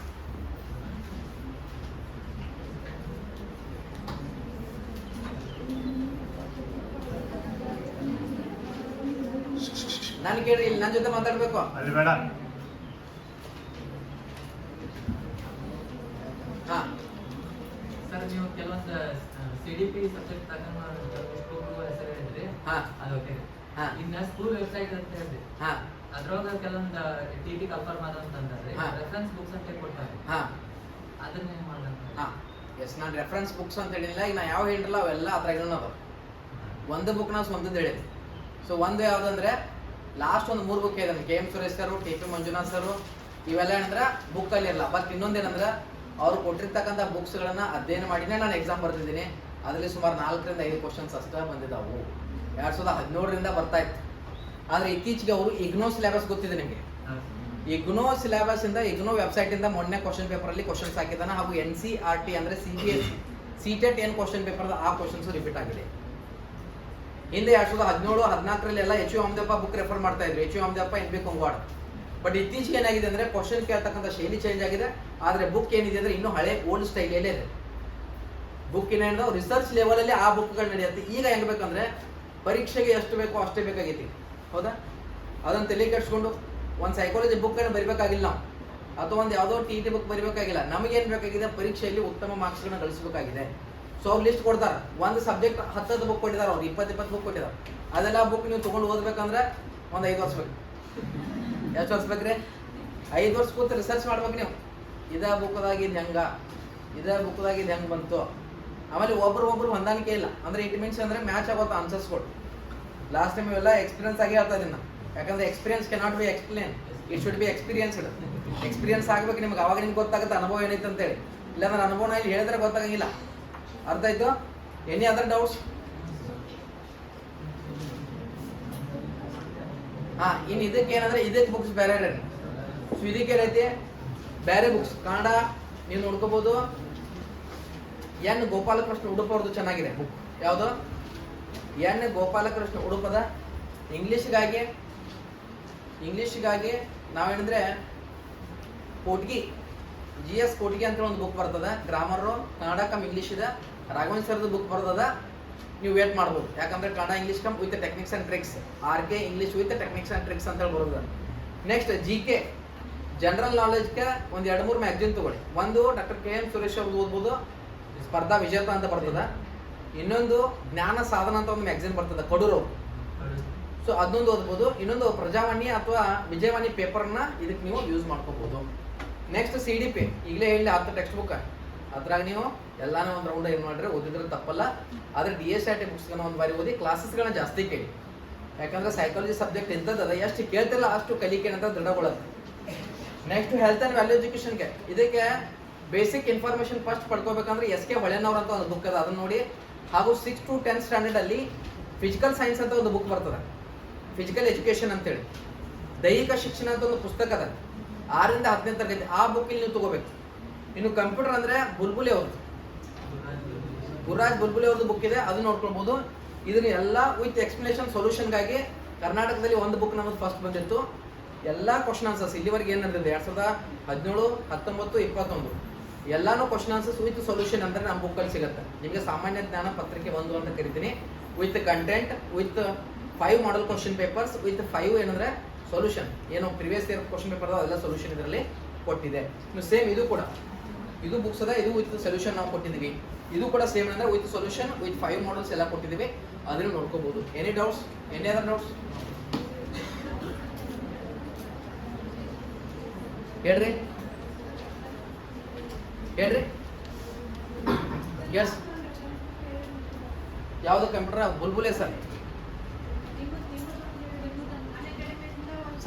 ಸಾಮಾನ್ಯ ಪತ್ರಿಕೆ 1 ಅಂತೇಳಿ ಬುಕ್ನ ಹೆಸರು. ಓವರ್ ಆಲ್ ಅಂದ್ರೆ ಇಲ್ಲಿವರೆಗೆ ಎಷ್ಟು ನಡೆದಿದ್ದಾವೆ ಎಲ್ಲ ಕ್ವಶನ್ ಪೇಪರ್ ಸೊಲ್ಯೂಷನ್ ನಿಮಗೆ ಸಿಗ್ತದೆ. ಆಮೇಲೆ ಎನಿ ಟೈಮ್ ಯು ಕ್ಯಾನ್ ಪ್ರತಿಯೊಂದು ಅಪ್ಡೇಟು ಟೀಚರ್ಸ್ ಎಕ್ಸಾಮ್ ಟೀಚರ್ ಆಗೋರು ಇದ್ರಂದ್ರೆ ಕರ್ನಾಟಕ ಅಕಾಡೆಮಿ ಯೂಟ್ಯೂಬ್ ಚಾನಲಲ್ಲಿ ಪ್ರತಿಯೊಂದನ್ನು ಹೇಳಿರ್ತೀವಿ. ಹಾಗೂ ಅನ್ ಅಕಾಡೆಮಿಯಲ್ಲಿ ನಾವು ಕ್ಲಾಸಸ್ಗಳನ್ನ ಮಾಡ್ತೀವಿ, ಫ್ರೀ ಕ್ಲಾಸಸ್ಗಳು ಇರ್ತದೆ. ಪ್ರತಿದಿನ 1 ಅವರ್ ನೀವು ಟೈಮ್ ಕೊಡಿ. ಪ್ರತಿದಿನ ಎಷ್ಟು? 1 ಅವರ್. ನಾನು ನನ್ನ ಜೊತೆಗೆ 6 ಜನ ಟೀಚರ್ಸ್ ಇದ್ದಾರೆ. ನಾನು ಮಾಡ್ತಿರ್ತೀನಿ, ರಾಘವನ್ ಸರ್ ಮಾಡ್ತಿರ್ತಾರೆ, Ajay coach sir science maths ಹೇಳ್ತಾರೆ, ನಾನು ಸೈಕಾಲಜಿ ಹೇಳ್ತೀನಿ, ಬೋಧನಾಶಾಸ್ತ್ರ ಹೇಳ್ತೀನಿ, ರಾಘವನ್ ಸರ್ ಇಂಗ್ಲೀಷ್ ಹೇಳ್ತಾರೆ, Ajay coach sir mathematics science, Sanjeev Raikar sir ಅಂತೇಳಿ ಲ್ಯಾಂಗ್ವೇಜ್ 1 ಲ್ಯಾಂಗ್ವೇಜ್ 2 ಹೇಳ್ತಾರೆ, ರಮೇಶ್ ಸರ್ ಅಂತೇಳಿ ಹಿಸ್ಟ್ರಿ ಮತ್ತು ಪೊಲಿಟಿಕಲ್ ಸೈನ್ಸ್ ಹೇಳ್ತಾರೆ, ಜಿಯೋಗ್ರಫಿ ಎಕನಾಮಿಕ್ಸ್ ಸೋಷಿಯಾಲಜಿ ಮತ್ತು ಬಿಸ್ನೆಸ್ ಸ್ಟಡೀಸು ನಾನೇ ಹೇಳ್ತೀನಿ. ಸೊ ಇಷ್ಟು ಸಬ್ಜೆಕ್ಟ್ಗಳನ್ನ ನಾವು ಏನು ಮಾಡ್ತೀವಿ ಅಂದ್ರೆ ಫ್ರೀ ಕ್ಲಾಸಸ್ ಇರ್ತದೆ. ಪ್ರತಿದಿನ 1 ಅಥವಾ 2 ಗಂಟೆ ನೀವು ಏನು ಮಾಡಬೇಕು, ಓದಲಿಕ್ಕೆ ಟೈಮ್ ಕೊಡಬೇಕಾಗತ್ತೆ. ಸರ್ ಇದ್ರೆ ಬಿ ಎಡ್ ಅಸೈನ್ಮೆಂಟ್ ಬರೋದು ಹೆಚ್ಚಾಗೈತಿ, ಯಾವಾಗಾದ್ರೂ ಕೊಡ ಹಾಂ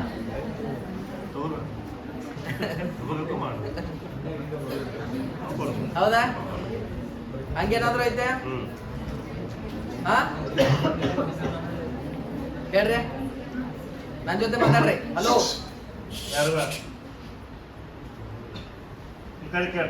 ಎನಿ ಡೌಟ್ಸ್? ಸಬ್ಜೆಕ್ಟ್ ಬಗ್ಗೆ ಯಾವುದೇ ತೊಂದರೆ ಇಲ್ಲ, ಎಲ್ಲ ಕ್ಲಾರಿಫಿಕೇಶನ್ ಸಿಕ್ಕಿದೆ ಅಂದ್ರೆ TET ಮತ್ತು GPS ಬರ್ಲಿಕ್ಕೆ ರೆಡಿ ಇದೀರಿ? ಹಾ.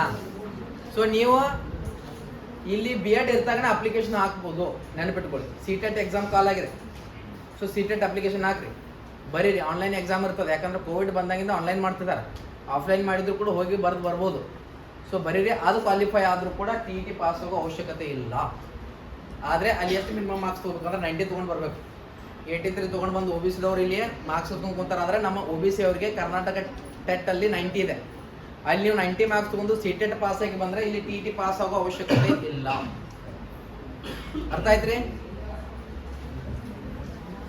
Central teachers eligibility test pass ಆದರೆ ಕರ್ನಾಟಕ ಟೆಟ್ ಅವಶ್ಯಕತೆ ಇಲ್ಲ.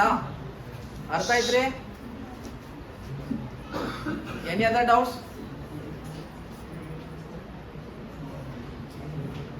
ಏನೋ ಡೌಟ್ ಇಲ್ರಿ? ಹೇಳ್ರಿ, ಐತದು ಇಲ್ಲ ಅಂತ ಹೇಳ್ರಿ. ಇಲ್ಲಲ್ಲ ಹೇಳ ಅದನ್ನ ಸರಿ. ಕ್ಲಾರಿಫಿಕೇಶನ್ ಸಿಗ್ತಾ ಎಕ್ಸಾಮ್ದು? ಹಾ. ಈಗ ಜರ BEd ಇನ್ನು ಟೀಚರ್ ಆಗತ್ತನಂತ ಅನ್ಸದೈತಿ ಅಂದಿಲ್ಲ? ಟೀಚರ್ ಆಗತ್ತನಂತ ಈಗ ಏನಾಗೈತಿ ಅನ್ಸಾಕ ಸ್ಟಾರ್ಟ್ ಮಾಡಿ. ಹೌದು ಅನ್ಸದೈತು ಇನ್ನ ಇಲ್ರ?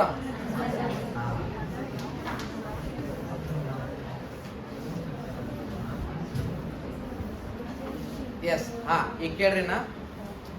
ಮೊದಲ ಪ್ರಯತ್ನದಲ್ಲೇ ಪಾಸ್ ಆಗ್ಲಿಲ್ಲ ಅಂದ್ರೂ ಕೂಡ ನಿರಾಶೆ ಆಗ್ತಕ್ಕಂಥ ಅವಶ್ಯಕತೆ ಇಲ್ಲ. ಕರತ ಅಭ್ಯಾಸ ನಿರತ ಜಡಮತಿ ಹೋತ ಸುಜಾನ್. ಇದ್ರ ಅರ್ಥ ಏನು? ಅಭ್ಯಾಸ ಮಾಡ್ತಾ ಮಾಡ್ತಾ ಎಂತ ದಡ್ಡಿದ್ದವನು ಬುದ್ಧಿವಂತನಾಗ್ತಾನೆ. ಹೌದಿಲ್ಲ? ಒಂದು ಕಲ್ಲು ತಗೊಂಡು ಇಲ್ಲಿ ಕಟ್ಟಿಗೆ ಮೇಲೆ ನಾನು ದಿನ ಒಂದು ಕೊಡ್ತಾನೆ, ಕೊಟ್ಟು ಒಂದು 2-3 ವರ್ಷ ಕೊಟ್ಟು ಅಂದ್ರೆ ಆಟೋಮೆಟಿಕಲ್ಲಿ ಏನು ಬರ್ತದೆ, ಮಾರ್ಕ್ ಬರ್ತದೆ. ಹಂಗೇನು ಮಾಡಬೇಕು? ಬರಿಬೇಕು. ಒಂದು ಬಾರಿ ಫೇಲ್ ಆಗಿ ವರ್ಷಕ್ಕೆ ನಾನು ಜನವರಿಯಿಂದ 2022ರಿಂದ ಪ್ರತಿ ವರ್ಷ 2 ಬಾರಿ TET ಆಗುತ್ತೆ. ಒಂದು ಜೂನಲ್ಲಿ ಆಗುತ್ತೆ, ಜೂನಲ್ಲಿ ಫೇಲ್ ಆಗಪ್ಪ ಅಂದ್ರೆ ಪಾಸ್ ಆಗಲಿಲ್ಲ ತಿಳ್ಕೊರಿ, ಮತ್ತೆ ಡಿಸೆಂಬರಲ್ಲಿ ಆಗುತ್ತೆ. ಇವೆರಡು ಆಗಲಿಲ್ಲ ಅಂದ್ರೆ CTET ಆಗುತ್ತೆ. ಅವು ಇವೆರಡು 4 ಆಪ್ಷನ್ ಅದಾವೆ. ಎರಡು ಅದಾವು. ಇದನ್ನು ನೋಡಿದ್ರಿ ನೀವು? ಫೋನ್ ಮನೆಗೆ ಕರೋಡಪತಿ, ಅಲ್ಲೂ 4 ಆಪ್ಷನ್ ಇರ್ತಾವೆ. ಯಾವ್ದು ಸರಿ ಉತ್ತರ ಅನ್ನೋದ ನೀವು ಗುರುತಿಸ್ಬೇಕಾಗಿ. ಇಲ್ಲೂ 4 ಆಪ್ಷನ್ ಅದಾವು. CTET ತಗೋರಿ, ಒಂದು ಪಾಸ್ ಆಗಿ ಬರ್ರಿ, ಇಲ್ಲಾಂದ್ರೆ ಇಲ್ಲಿ ಕರ್ನಾಟಕ ಟೆಟ್ ಪಾಸ್ ಆಗ್ರಿ. CTET ಪಾಸ್ ಆಗಿರಂದ್ರೆ ಎಲ್ಲ ಸ್ಟೇಟ್ಗೂ ಎಲಿಜಿಬಲ್ ಅದ. NVS ಸ್ಕೂಲ್ಸ್ದಾಗ ನೀವು ಏನೋ ನವೋದಯ ಸ್ಕೂಲ್ಸ್ದಾಗ ಎಲ್ಲರೂ ಹೋಗಿರಂದ್ರೆ CTET ಸರ್ಟಿಫಿಕೇಟ್ ಇದ್ರೆ ಮುಗಿದು. ಮತ್ತು ನಾ ಮಾತಾಡ್ತಾರಂದ್ರೆ ನಾನು ಎಲ್ಲ ಆಗಿದೆ ಇಲ್ಲಿ ಮಾತಾಡ್ತಾನೆ. ಯಾಕಂದ್ರೆ ಮೊದಲ ಸ್ಪರ್ಧೆ ಒಳಗೆ ನಿಂತಾನೆ ನಿಮ್ಗೆ ಓಡತ್ತೆ ಹೇಳತ್ತಾನ. ಸ್ಪರ್ಧೆಯಿಂದ ಹೊರಗಿದ್ದು ನಿಮ್ಗೆ ಓಡತ್ತೆ ಹೇಳತ್ತಿಲ್ಲ. ಐ ಕ್ಯಾನ್ ಅಂತಕ್ಕಂಥದ್ದು ಕಾನ್ಸೆಪ್ಟ್ ನಿಮ್ಮ ಮೈಂಡ್ ಒಳಗೆ ಇರಬೇಕು. ಐ ಕಾಂಟ್ ಅಲ್ಲ, ಐ ಕ್ಯಾನ್. ನಾನು ಮಾಡಬಲ್ಲೆ, ನಾನು ಜಯಿಸಬಲ್ಲೆ, ನಾನು ಓದಬಲ್ಲೆ. ಹೌದಾ? ಗೊತ್ತಾಯ್ತಿದು? ಆಮೇಲೆ ಏನು ಮಾಡಬೇಕು? ಎಷ್ಟು ಸಾಧ್ಯ ಆಗುತ್ತೋ ಅಷ್ಟು ಏನು ಮಾಡಬೇಕು? ಹೆಚ್ಚು ಸ್ಕೋರ್ ಮಾಡಲಿಕ್ಕೆ ಪ್ರಯತ್ನ ಮಾಡಿ. ಈಗ ಮನ್ಯಾಗ ಡಕ್ಲಾಸದವ್ರಂತ ಸ್ಕೂಲ್ ಬರಕ್ಕೆ ಹೋಗ್ಬೇಡ, ಕಾಲೇಜಸ್ಗೆ ಹೋಗ್ರಿ ಅಂತ ಅನ್ನತ್ತಾರ. ಈಗ ನೋಡ್ರಿ ಮನ್ಯಾಗೆಲ್ಲ ಊರಾಗಿನ ಮಂದಿ ಎಲ್ಲ ಏನಂತಿರ್ತೈತಿ, ಟೀಚರ್ ಬಂದ್ರು ಅಂತಾರ, ಸರ್ ಬಂದ, ಮಾಸ್ತರ್ ಬಾಯಿಲ್ ಅಂತಾರ. ಏನಂತಾರ? ಗೌರವ ನೋಡ್ರಿ ಹೆಂಗೈತೆ. ಯಾವ್ದಾರ ಫಂಕ್ಷನ್ ಬಂದ್ರೆ ಮಾಸ್ತರ್ ನೀನೇ ಮಾಡಂತಾರ, ಟೀಚರ್ ನೀನೇ ಮಾಡ. ಎಂಥ ಅಭಿಮಾನ, ಎಂಥ ಗೌರವದ ಸ್ಥಾನದಲ್ಲಿ ಇದೀವಿ ನಾವು. ಹೀಗಾಗಿ ದೇಶದ ಭವಿಷ್ಯವನ್ನು ಕಟ್ತಕ್ಕಂಥ ಶಿಲ್ಪಿಗಳು ನೀವು. ಮೊದಲು ನಿಮ್ಮ ಭವಿಷ್ಯವನ್ನು ನೀವು ರೂಪಿಸ್ಕೊಳ್ಳಿಕ್ಕೆ ಪ್ರಯತ್ನ ಪಡಬೇಕು. TET ಇದು ಒಂದು ಜೀವನದ ಒಂದು ಭಾಗ ಅಷ್ಟೇ. ಇಡೀ ಜೀವನನೇ ಅಲ್ಲ. ಈ ಎಕ್ಸಾಮ್ನ ನಾವು ಪಾಸ್ ಮಾಡ್ಬೋದು. ಅದಕ್ಕೆ ಇದಕ್ಕೆ ಏನು ಅವಶ್ಯಕತೆ ಇದೆ ಅಂದರೆ ಮಾರ್ಗದರ್ಶನದ ಅವಶ್ಯಕತೆ ಇದೆ. ಸೊ ಸರಿಯಾದಂಥ ಟ್ರ್ಯಾಕ್ ಮೇಲೆ ಕಲ್ಲು ಹೋಗಿತೀವಿ ನಾವು. ಕಲ್ಲು ಹೋಗಿದಾಗ ಯಾವ ರೀತಿಯಾಗಿ ಒಗದ್ರೆ ಅದು ಹಣ್ಣು ಬೀಳ್ತದೆ ಅಂತಕ್ಕಂಥದ್ದು ನಮ್ಗೆ ಗೊತ್ತಿರ್ಬೇಕು. ಸೊ ಇದು ಏನಂದರೆ ವಿಷಯ ಆಯಿತು, ಅರ್ಥ ಆಯಿತು. ಹಾಂ, ಈಗ ಒಂದು ಟಾಪಿಕ್ ತೊಗೊಳ್ಳೋಣ, ಡಿಸ್ಕಷನ್ ಮಾಡ್ತೀನಿ. ಸೈಕಾಲಜಿ. ಓಕೆ, ನೋಡೋಣ ಎಷ್ಟೆಷ್ಟು ಓದಿದ್ದೀರಿ, ಏನು ಓದಿದ್ದೀರಿ ಅಂತೇಳಿ. ಹಾಂ, ಚಾಲು ಮಾಡೋ. ಹಾಂ,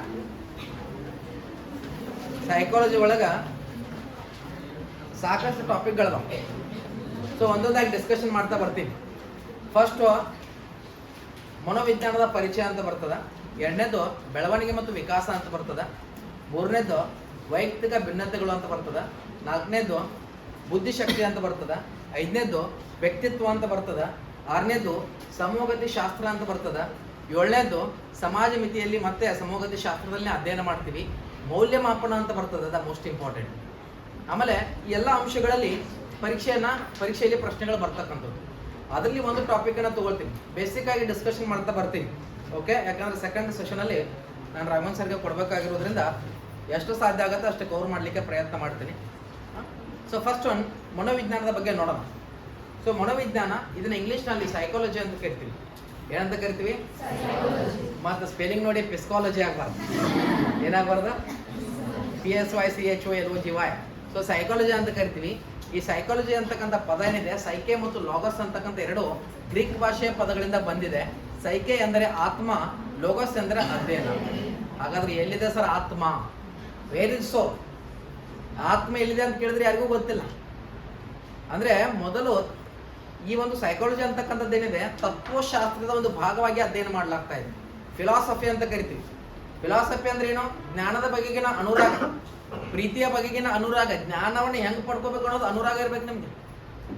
ಸೊ ಅದಕ್ಕೆ ಏನಂತ ಕರಿತೀವಿ? ತತ್ವಶಾಸ್ತ್ರ ಅಂತ ಕರಿತೀವಿ. ಅದರ ಒಂದು ಭಾಗ ಇತ್ತು. ಆದರೆ 19 ಮತ್ತು 20ನೇ ಶತಮಾನದಲ್ಲಿ ಸೈಕಾಲಜಿ ಸ್ವತಂತ್ರ ಶಾಖೆಗೆ ಬೆಳೆದು ನಿಂತಿದೆ. ಇವತ್ತು ಈ ಒಂದು ತತ್ವಶಾಸ್ತ್ರವನ್ನ, ಮೊದಲ ತತ್ವಶಾಸ್ತ್ರನ ಡೆಮಾಕ್ರೈಟಸ್ ಅಂತಕ್ಕಂಥವನು ಪ್ರತಿಯೊಬ್ಬ ಮನುಷ್ಯ ಆತ್ಮದ ಕಣಗಳಿಂದ ಮಾಡಲ್ಪಟ್ಟಿದ್ದಾನೆ ಅಂತ ಸ್ಟೇಟ್ಮೆಂಟ್ ಕೊಡ್ತಾನೆ. ಏನಂತ ಕೊಟ್ಟ? ಪ್ರತಿಯೊಬ್ಬ ಮನುಷ್ಯ ಯಾವುದರಿಂದ ಮಾಡಲ್ಪಟ್ಟಿದ್ದಾನೆ? ಆತ್ಮದ ಕಣಗಳಿಂದ ಮಾಡಲ್ಪಟ್ಟಿದ್ದಾನೆ ಅಂತ ಹೇಳ್ದ. ಹಾಗಾದ್ರೆ ಸೈಕಾಲಜಿ ಅಂದ್ರೆ ಆತ್ಮದ ಅಧ್ಯಯನವೇ? ಒಂದು ಪ್ರಶ್ನೆ ಬಂತು.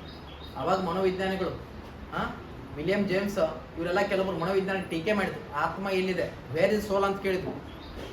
ಸೈಕಾಲಜಿಯ ಸೋಲ್ ಆಫ್ ಸ್ಟಡಿ ಆದ್ರೆ ವೇರ್ ಇಸ್ ಸೋಲ್? ಸೋಲ್ ಎಲ್ಲಿದೆ ಗೊತ್ತಿಲ್ಲ ಯಾರಿಗೂ ಕೂಡ. ಹೀಗಾಗಿ ಆತ್ಮದ ಅಧ್ಯಯನ ಅಲ್ಲ, ಬಿಡ್ರಿ ಅಂದ್ರೆ ಅವ್ರು. ಆತ್ಮ ಅಧ್ಯಯನ ಇಲ್ಲ, ಸೈಕಾಲಜಿ ಸ್ಟಡಿ ಆಫ್ ಮೈಂಡ್ ಅಂತ, ಇದು ಮನಸ್ಸಿನ ಅಧ್ಯಯನ ಅಂತ ಹೇಳಿದ್ರು. ಹಾಗಾದ್ರೆ ಮನಸ್ಸು ಎಲ್ಲಿದೆ? ಮನಸ್ಸು ಕಾಣಿಸಲ್ಲ. ಮನಸ್ಸು ಕಾಣಿಸತ್ರೆ ಸರ್ ನನಗೆ ಮನಸ್ಸು ಐತ್ರಿ, ಎಲ್ಲಿದ್ರಿ ಮನಸ್ಸು? ಏನು ಮಾಡ್ತಾ ಇದೆ ಮನಸ್ಸು?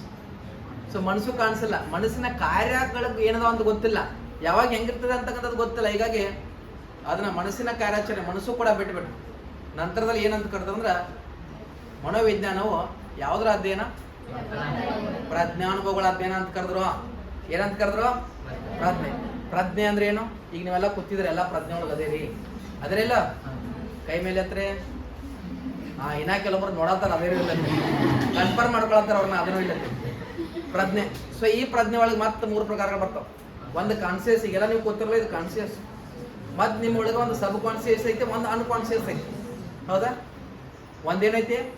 ಸಬ್ ಕಾನ್ಸಿಯಸ್ ಐತಿ. ಈಗ ನೀವು ಹಿಂಗಾದ್ರೆ ಅಂತ ಹೇಳ್ತಾನ, ನನ್ನ ಮುಂದೆ ಬಂದಿಲ್ರಿ ಒಂದು ಅರ್ಧ ಗಂಟೆ ಮಾತಾಡ್ರಿ, ನಿಮ್ಮದು ಹಿಂಗಾದ್ರೆ ನೀವು ಹಿಂಗೆ ಯೋಚನೆ ಮಾಡ್ತಾರೆ ಅಂತ ಹೇಳ್ತಾನೆ. ಸೈಕಾಲಜಿನ ಹೇಳ್ಬಿಡ್ತಾನೆ ನಿಮ್ದು ಹೆಂಗಿರುತ್ತೆ, ಕರೆನಾ? ಸರ್ ನೆಕ್ಸ್ಟ್ ನೋಡ್ರಿ. ನೋಡ್ರಿ, ಒಂದು ಕಾನ್ಸಿಯಸ್ ಎಲ್ಲರೂ ಕೂತಾರೆ, ಕಾನ್ಸಿಯಸ್ ಮೈಂಡ್ದಾಗ ಅದೇ. ಹೌದಾ? ಅಂದ್ರೆ ಯಾರು ಏನು ಮಾಡತ್ತಾರ? ಸರ್ ಪಾಠ ಹೇಳತ್ತಾರ, ಕೆಲವ್ರಿಗೆ ಅನ್ಸೋದೈತಿ ಮನ್ಯಾಗ ಯಾರೋ ಏನೋ ಮಾಡತ್ತಿರ್ಬೇಕು, ಪಾವನ್ಯರು ಬಂದಿರ್ಬೇಕು ಅನ್ಸತ್ತಿರ್ಬೇಕು. ಹೌದಾ? ಎಲ್ಲೋ ಒಂದು ಸಬ್ ಕಾನ್ಸಿಯಸ್ ಮೈಂಡ್ ಐತಿ, ಇನ್ನೊಂದು ಅನ್ಕಾನ್ಸಿಯಸ್ ಆಗಿ ಇರ್ತೈತಿ. ಅದು ಅನ್ಕಾನ್ಸಿಯಸ್ ಯಾವಾಗ ಬರ್ತೈತಿ ಅಂದ್ರೆ ರಾತ್ರಿ ಮಲ್ಕೊಂಡಾಗ ನಾನು PM ಆದಂಗೆ ಅನಿಸ್ತೈತಿ, ರೆಡ್ ಲೈಟ್ ಹಚ್ಕೊಂಡು ಬಂದಂಗೆ ಅನಿಸ್ತೈತಿ, ಗೌರ್ಮೆಂಟ್ ಟೀಚರ್ ಆದಂಗೆ ಅನಿಸ್ತೈತಿ. ಇವೆಲ್ಲ ಏನಂದ್ರೆ ಏನೋ ಅನ್ಕಾನ್ಸಿಯಸ್ ಆಗಿ ಆಗ್ತಿರ್ತಾವ. ಅನ್ಕಾನ್ಸಿಯಸ್ ಅಂದ್ರೆ ಏನು? ಇದನ್ನ ಒಂದು ಯಾವ್ದು ಹೋಲಿಸ್ತು ಅಂದ್ರೆ ಮಂಜುಗಡ್ಡೆಗೆ ಹೋಲಿಸ್ತೇವೆ. ಮಂಜುಗಡ್ಡೆ ನೋಡ್ರಿ, ಇದು ಮಂಜುಗಡ್ಡೆ ನೀರಿನಾಗ ಮುಳುಗಂಗಿಲ್ಲ. ಆಮೇಲೆ ತೇಲಾಂಗಿಲ್ಲ ಕಂಪ್ಲೀಟ್ ಆಗಿ, ಅರ್ಧ ಮುಳುಗಿರ್ತದ, ಅರ್ಧ ಕಾಣಿಸ್ತದ. ಇದು ಏನಪ್ಪಾ ಅಂದ್ರೆ ಕಾನ್ಸಿಯಸ್. ಈಗ ನೀವೆಲ್ಲರೂ ಕೂತಿರಲ್ಲ, ಇದು ಕಾನ್ಸಿಯಸ್. ಆಮೇಲೆ ಇದರಲ್ಲಿ ಸ್ವಲ್ಪ ಸಬ್ ಕಾನ್ಸಿಯಸ್ ಐತಿ. ಇನ್ನು ಸ್ವಲ್ಪ ಏನೈತಿ ಅಂದ್ರೆ ಅನ್ಕಾನ್ಸಿಯಸ್ ಮೈಂಡ್ ಅದ. 1 ರೊಟ್ಟಿಯನ್ನು 8 ಭಾಗ ಮಾಡಿದ್ರೆ ಸೊ ಅದರಲ್ಲಿ 1% ಅನ್ಕಾನ್ಸಿಯಸ್ ಕೂಡ ಇರ್ತದೆ. ಅನ್ಕಾನ್ಸಿಯಸ್ ಅಂದ್ರೆ ಅವೆಲ್ಲವೂ ಕೂಡ ನಿಮ್ಗೆ ಯಾವಾಗ ಬರ್ತದ್ರೆ ಮಲ್ಕೊಂಡಾಗ. ಕನಸುಗಳ ಮುಖಾಂತರ ಗೊತ್ತಾಗುತ್ತೆ. ನಾನು ಏನೋ ಒಂದು ಅಚೀವ್ ಮಾಡ್ಬೇಕಾಗಿತ್ತು. ಶಾಲ್ಯಾಗ ನಾ ಫಸ್ಟ್ ರ್ಯಾಂಕ್ ಬಂದೀನಿ ಬಿ ಎಡ್ಗೆ. ನಾನು ನಿಜವಾಗ್ಲೂ ಬಂದಂದ್ರೆ ಮತ್ತೆ ಸುಳ್ಳಲ್ಲ, ಕನಸು ಬಿದ್ದಿತ್ತು ನಾನು ಫಸ್ಟ್ ರ್ಯಾಂಕ್ ಬರ್ತಾನೆ ಅಂತೇಳಿ. ಬಿ ಎಡ್ಗೆ ನಾನು 87.4 doctor ASNSS Radhakrishnan BD college Sankeshwar first rank ಬಂದೆ. ಪ್ರಯತ್ನ ಮಾಡ್ತೀನಿ. ಸೊ ಕನಸುಗಳು ನಿಜ ಆಗ್ಬೇಕು, ಕನಸುಗಳು ನಿಜ ಸೊ ಅನ್ಕಾನ್ಶಿಯಸ್ದಾಗ ಐತಿ. ಪ್ರಧಾನಮಂತ್ರಿ ಆಗಲ್ಲ ಆದ್ರೆ ಕನಸ್ಕೊ ಅಂತೀವಿ. ಎಲ್ಲೋ ಒಂದು IAS ಆಫೀಸರ್ ಆಗೋ ಅಂತ ಅನಿಸ್ತದ, ಅನ್ಕಾನ್ಶಿಯಸ್ ಮೈಂಡ್ದಾಗ ಇರುತ್ತೆ. ಸೊ ಇದ್ರಾಗ ಮತ್ತೆ ಇದು ಮುಂದೆ ಬರ್ತದೆ, ಈಗೋ ಸೂಪರ್ ಈಗೋ ಅಂತೇಳಿ. ಈದ ಈಗೋ ಸೂಪರ್ ಈಗೋ ನೋಡಿ. ಈದಂದ್ರೆ ಇಚ್ಛೆ, ನನಗೆ ಬೇಕಾದ ಏನದು ಏನಾದರೂ ನನಗೆ ಬೇಕು, ಯಾವುದೊಂದು ವಸ್ತು ಐತೆ ನನಗೆ ಬೇಕಂದ್ರೆ ಬೇಕು, ಅದಕ್ಕೆ ಇಚ್ಛೆ ಅಂತ ಕರಿತೀವಿ. ಇದ್ರ ಅರ್ಥ ಕಾನ್ಸೆಪ್ಟ್ ಏನಪ್ಪ ಅಂದ್ರೆ ಎಂಜಾಯ್ ನಥಿಂಗ್ ಬಟ್ ಎಂಜಾಯ್. ಏನಿದ್ರ ಅರ್ಥ? ಸುಖಾನ್ವೇಷಣೆ. ಅದು ವಸ್ತು ಯಾರದೇ ಇರಲಿ. ಈಗ ರೋಡ್ ಮೇಲೆ ಒಂದು 100 ರೂಪಾಯಿ ಬಿದ್ದೈತೆ ತಿಳ್ಕೊರಿ, ಯಾರದಾರಲ್ಲಿ ನೋಡೋದಿಲ್ಲ, ತೊಗೊಂಡು ಏನು ಮಾಡ್ತೇವೆ, ಪಾಕೆಟ್ಗೆ ಹಾಕ್ತೇವೆ. ಸೊ ಇದು ಹೇಳ್ತದೆ ಅಲ್ಲಿ ಐಸ್ಕ್ರೀಮ್ ಡಬ್ಬೆ ನಿಂತ ಹೊರಗೆ, ನನ್ನ ಕಡೆ ರೊಕ್ಕ ಇಲ್ಲ ಆದ್ರೂ ಕೂಡ ಐಸ್ಕ್ರೀಮ್ ತಿನ್ಬೇಕಾಗಿತ್ತು. ತುಡು ಮಾಡ್ಕೊಂಡು ಹೋಗ್ಲೇನ, ಕಳ್ಳತನ ಮಾಡ್ಲೇನ, ಹೌದಾ? ಸೊ ಇದು ಇನ್ನು ಈಗೋ ಅಂತಕ್ಕಂಥದ್ದು ಏನು ಹೇಳ್ತದ? ಈಗೋ ಏನು ಹೇಳ್ತದ? ಸಾಮಾಜಿಕ ಮೈಂದೆಲ್ಲ ನೋಡ್ರಿ ಏನಂದ, ಮೈಂದೆಲ್ಲ ನೋಡ್ರಿ ಏನಂದ, ಮೈಂದ್ ನೋಡ್ರ ಅಸಹ್ಯ ಮಾಡ್ತಾರೋ ಅಂದ್ರೆ ಏನಾಗ್ತೈತಿ, ಅಪಹಾಸ್ಯ ಮಾಡ್ತಾರೋ, ಮಾತುಗಳನ್ನ ಆಡ್ತಾರೋ. ಇಲ್ಲಿ ಸಾಮಾಜಿಕ ಪ್ರಜ್ಞೆ ಇರ್ತೈತಿ. ಈಗೋದಾಗ ಎಕ್ಸಾಂಪಲ್ ಇದು ಕ್ವಶನ್ ಆಗೈತಿ TT ಆಗ. ನಾನು ಏನು ಮಾತಾಡ್ತಾನೆ ಎಲ್ಲ ಕ್ವಶನ್ ಆಗಿದಾವ. ನೆಕ್ಸ್ಟ್ ಸೂಪರ್ ಈಗೋ, ಇದಂದ್ರೆ ನೈತಿಕ ಪ್ರಜ್ಞೆ. ಇದು ಮಾಡಿದ್ರೆ ತಪ್ಪಲ್ಲ, ಕಳತನ ಮಾಡ್ಬಾರ್ದು, ತಪ್ಪೈತಿ. ಅದು ಏನಂದ್ರೆ ನೈತಿಕ ಪ್ರಜ್ಞೆ. ಸೊ ಇದು ಮನುಷ್ಯನ ಪ್ರತಿಯೊಬ್ಬ ಮನುಷ್ಯನಲ್ಲಿ ಇರ್ತದ. ಮನಸ್ಸಿನಲ್ಲಿ ವೈದಾಟಗಳು ನಡೀತಿರ್ತಾವ. ಸೊ ಇದು ಮುಂದೆ ಪ್ರಜ್ಞಾನುಭವಗಳ ಅಧ್ಯಯನ ಅಂತ ಕರೆದವರು.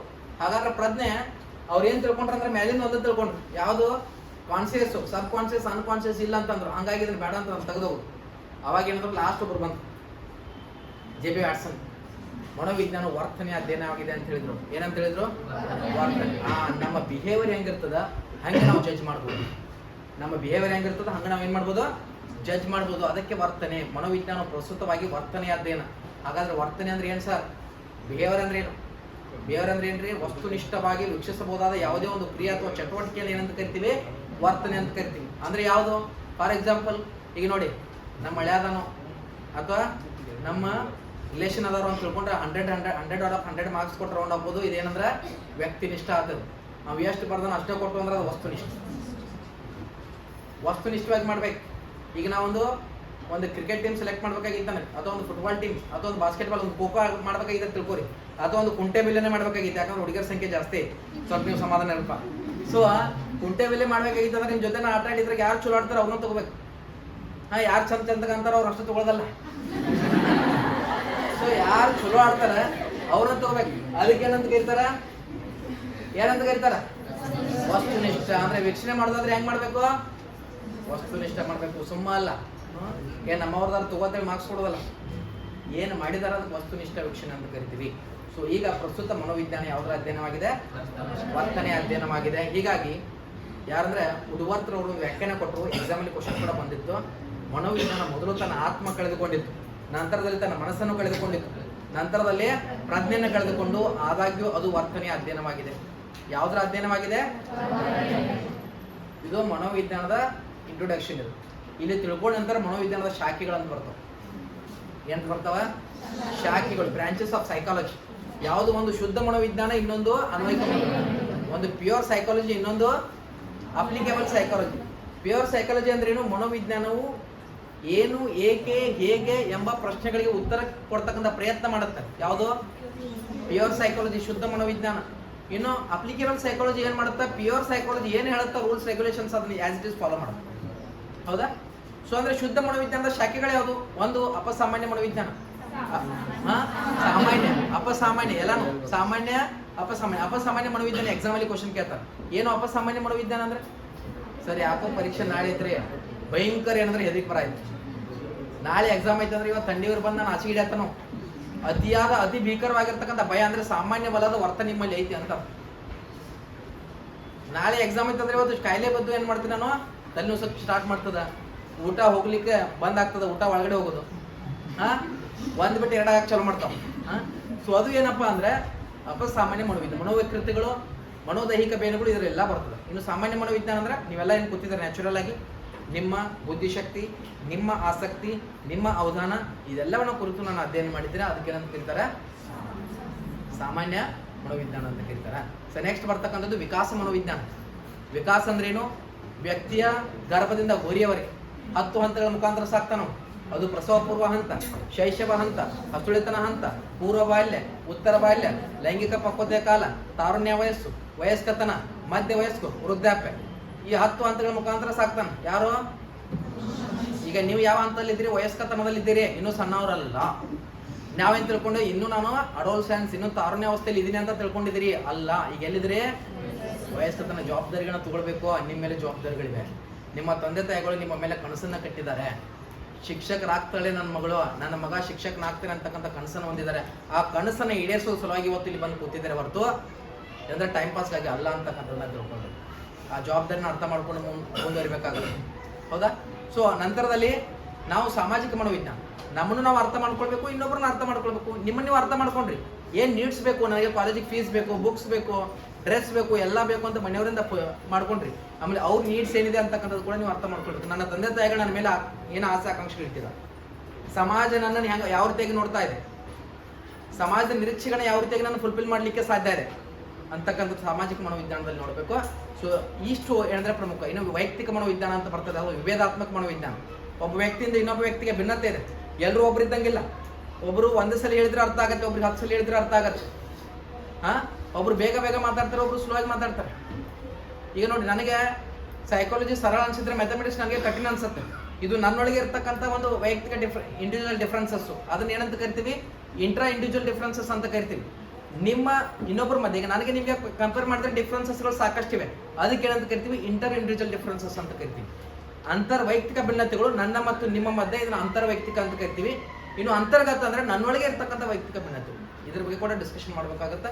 ನೆಕ್ಸ್ಟ್ ಬರ್ತಕ್ಕಂಥದ್ದು ಅಪ್ಲಿಕೇಬಲ್ ಸೈಕಾಲಜಿಯಲ್ಲಿ ದ ಮೋಸ್ಟ್ ಇಂಪಾರ್ಟೆಂಟ್ ಯಾವುದಪ್ಪ ಅಂದ್ರೆ ಎಜುಕೇಷನಲ್ ಸೈಕಾಲಜಿ. ಇಲ್ಲಿಂದ ನಮ್ಮ ಜರ್ನಿ ಸ್ಟಾರ್ಟ್ ಆಯ್ತು. ಇಲ್ಲಿಂದ ಏನು ಹೇಳ್ತಿದ್ದೆ ಎಲ್ಲ ಬೇಸಿಕ್ ಇದೆ.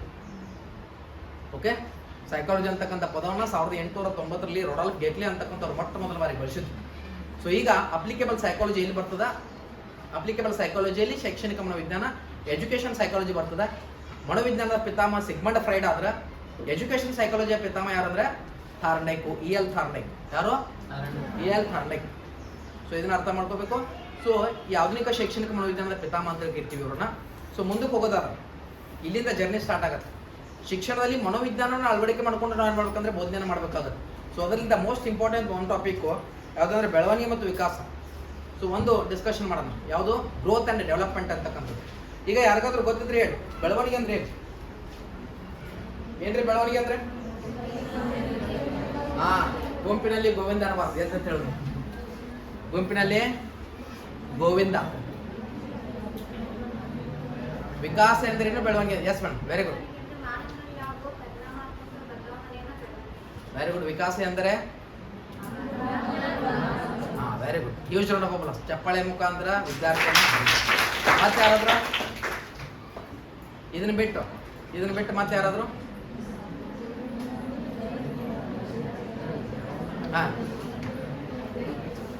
ಬೆಳವಣಿಗೆ ದೈಹಿಕವಾಗಿ ನಿರ್ದಿಷ್ಟ ಹಂತದವರೆಗೆ ಅಷ್ಟೇ. Very good. ಮಾನಸಿಕ ವಿಕಾಸ ಇದ್ದಿದ್ದು ಫುಲ್ ನಿರಂತರವಾಗಿ ಸಾಯುವುದು. Very good. Use round of applause. So ಇಲ್ಲಿ ನೋಡ್ರಿ, ಈ ಬೆಳವಣಿಗೆ ಮತ್ತು ವಿಕಾಸ ಮೇಲೆ ಡೆಫಿನೇಷನ್ಸ್ ಮೇಲೆ ಒಂದು ಕ್ವಶನ್ ಇಲ್ಲಿವರೆಗೆ 2014ರಿಂದ ಇಲ್ಲಿವರೆಗೆ ಪ್ರತಿಯೊಂದು ಬಾರಿ ಕ್ವಶನ್ ಕೇಳಿದ. ಆದರೆ ಈ ಡೆಫಿನೇಷನ್ಸ್ ಏನಂದ್ರೆ ಇಲ್ಲಿ ಸ್ವಲ್ಪ ಬದಲಾವಣೆ ಇದೆ. ಮೊದಲನೇದಾಗಿ ಏನಪ್ಪ ಬೆಳವಣಿಗೆ ಅಂದ್ರೆ ನಿಮ್ಗೆ ಗೊತ್ತಾಯ್ತು ಏನು ಸರ್? ವ್ಯಕ್ತಿಯಲ್ಲಿ ಕಂಡು ಬರ್ತಕ್ಕಂತಹ ಎಂಥದ್ದು? ಪರಿಮಾಣಾತ್ಮಕ ಬದಲಾವಣೆ. ಪರಿಮಾಣ ಅಂದ್ರೆ ಅಳತೆ ಮಾಡೋದು. ಪರಿಮಾಣ ಅಂದ್ರೆ ಏನು? ಅಳತೆ ಮಾಡೋದು. ದೇಹದ ಎತ್ತರ ಕಣ್ಣಿಗೆ ಕಾಣಿಸ್ತದ? ತೂಕ ಕಣ್ಣಿಗೆ ಕಾಣಿಸ್ತದ? ಆಕಾರ ಕಣ್ಣಿಗೆ ಕಾಣಿಸ್ತದ. ಮೆದುಳಿನ ತೂಕ ಅಳತೆ ಮಾಡ್ಬೋದು. 1400 ಗ್ರಾಮ್ ಇರ್ತದೆ ವಯಸ್ಕ ಮಾನವನ ಮೆದುಳಿನ ತೂಕ ಅಂತ ಕರಿತೀವಿ. ಹೆಣ್ಮಕ್ಳಿದ್ರೆ ಮತ್ತೆ 1250 ಗ್ರಾಮ್ ಇರ್ತದೆ. ನಾ ಜಗಳ ತಗೊಂಡ್ಬರ್ಬಾರ್ದು ಸರ್, ನಾವು 1255. ಗಂಡು ಮಕ್ಕಳಿದ್ರೆ ಸಾಮಾನ್ಯವಾಗಿ 1400 ಗ್ರಾಮ್ ಇರ್ತದೆ. ಹೆಣ್ಮಕ್ಳಿದ್ರೆ 1250 ಗ್ರಾಮ್ ಏನಿದ್ರೆ ಇರ್ತದೆ ಅಂತಕ್ಕಂಥದ್ದು ನೋಡ್ಬೋದು. ಸೊ ಇದು ಬೆಳವಣಿಗೆ ಅಂದ್ರೆ ನಾವು ಅಳತೆ ಮಾಡ್ಬೋದು. ಸೊ ಹಿಂಗೆ ಇರ್ತದೆ ಅಂತಕ್ಕಂಥದ್ದು ಅಳತೆ ಮಾಡೋದು ಪರಿಮಾಣಾತ್ಮಕ ಬದಲಾವಣೆ ಅಂತ ಕರಿತೀವಿ. ಇನ್ನು ವಿಕಾಸ ಅಂದ್ರೆ ಏನು? ವಿಕಾಸ ಅಂದ್ರೆ ಕೇವಲ ಗುಣಾತ್ಮಕ ಬದಲಾವಣೆ ಅಲ್ಲ, ವಿಕಾಸ ಎಂದರೆ ಗುಣಾತ್ಮಕನೂ ಹೌದು ಪರಿಮಾಣಾತ್ಮಕನೂ ಹೌದು.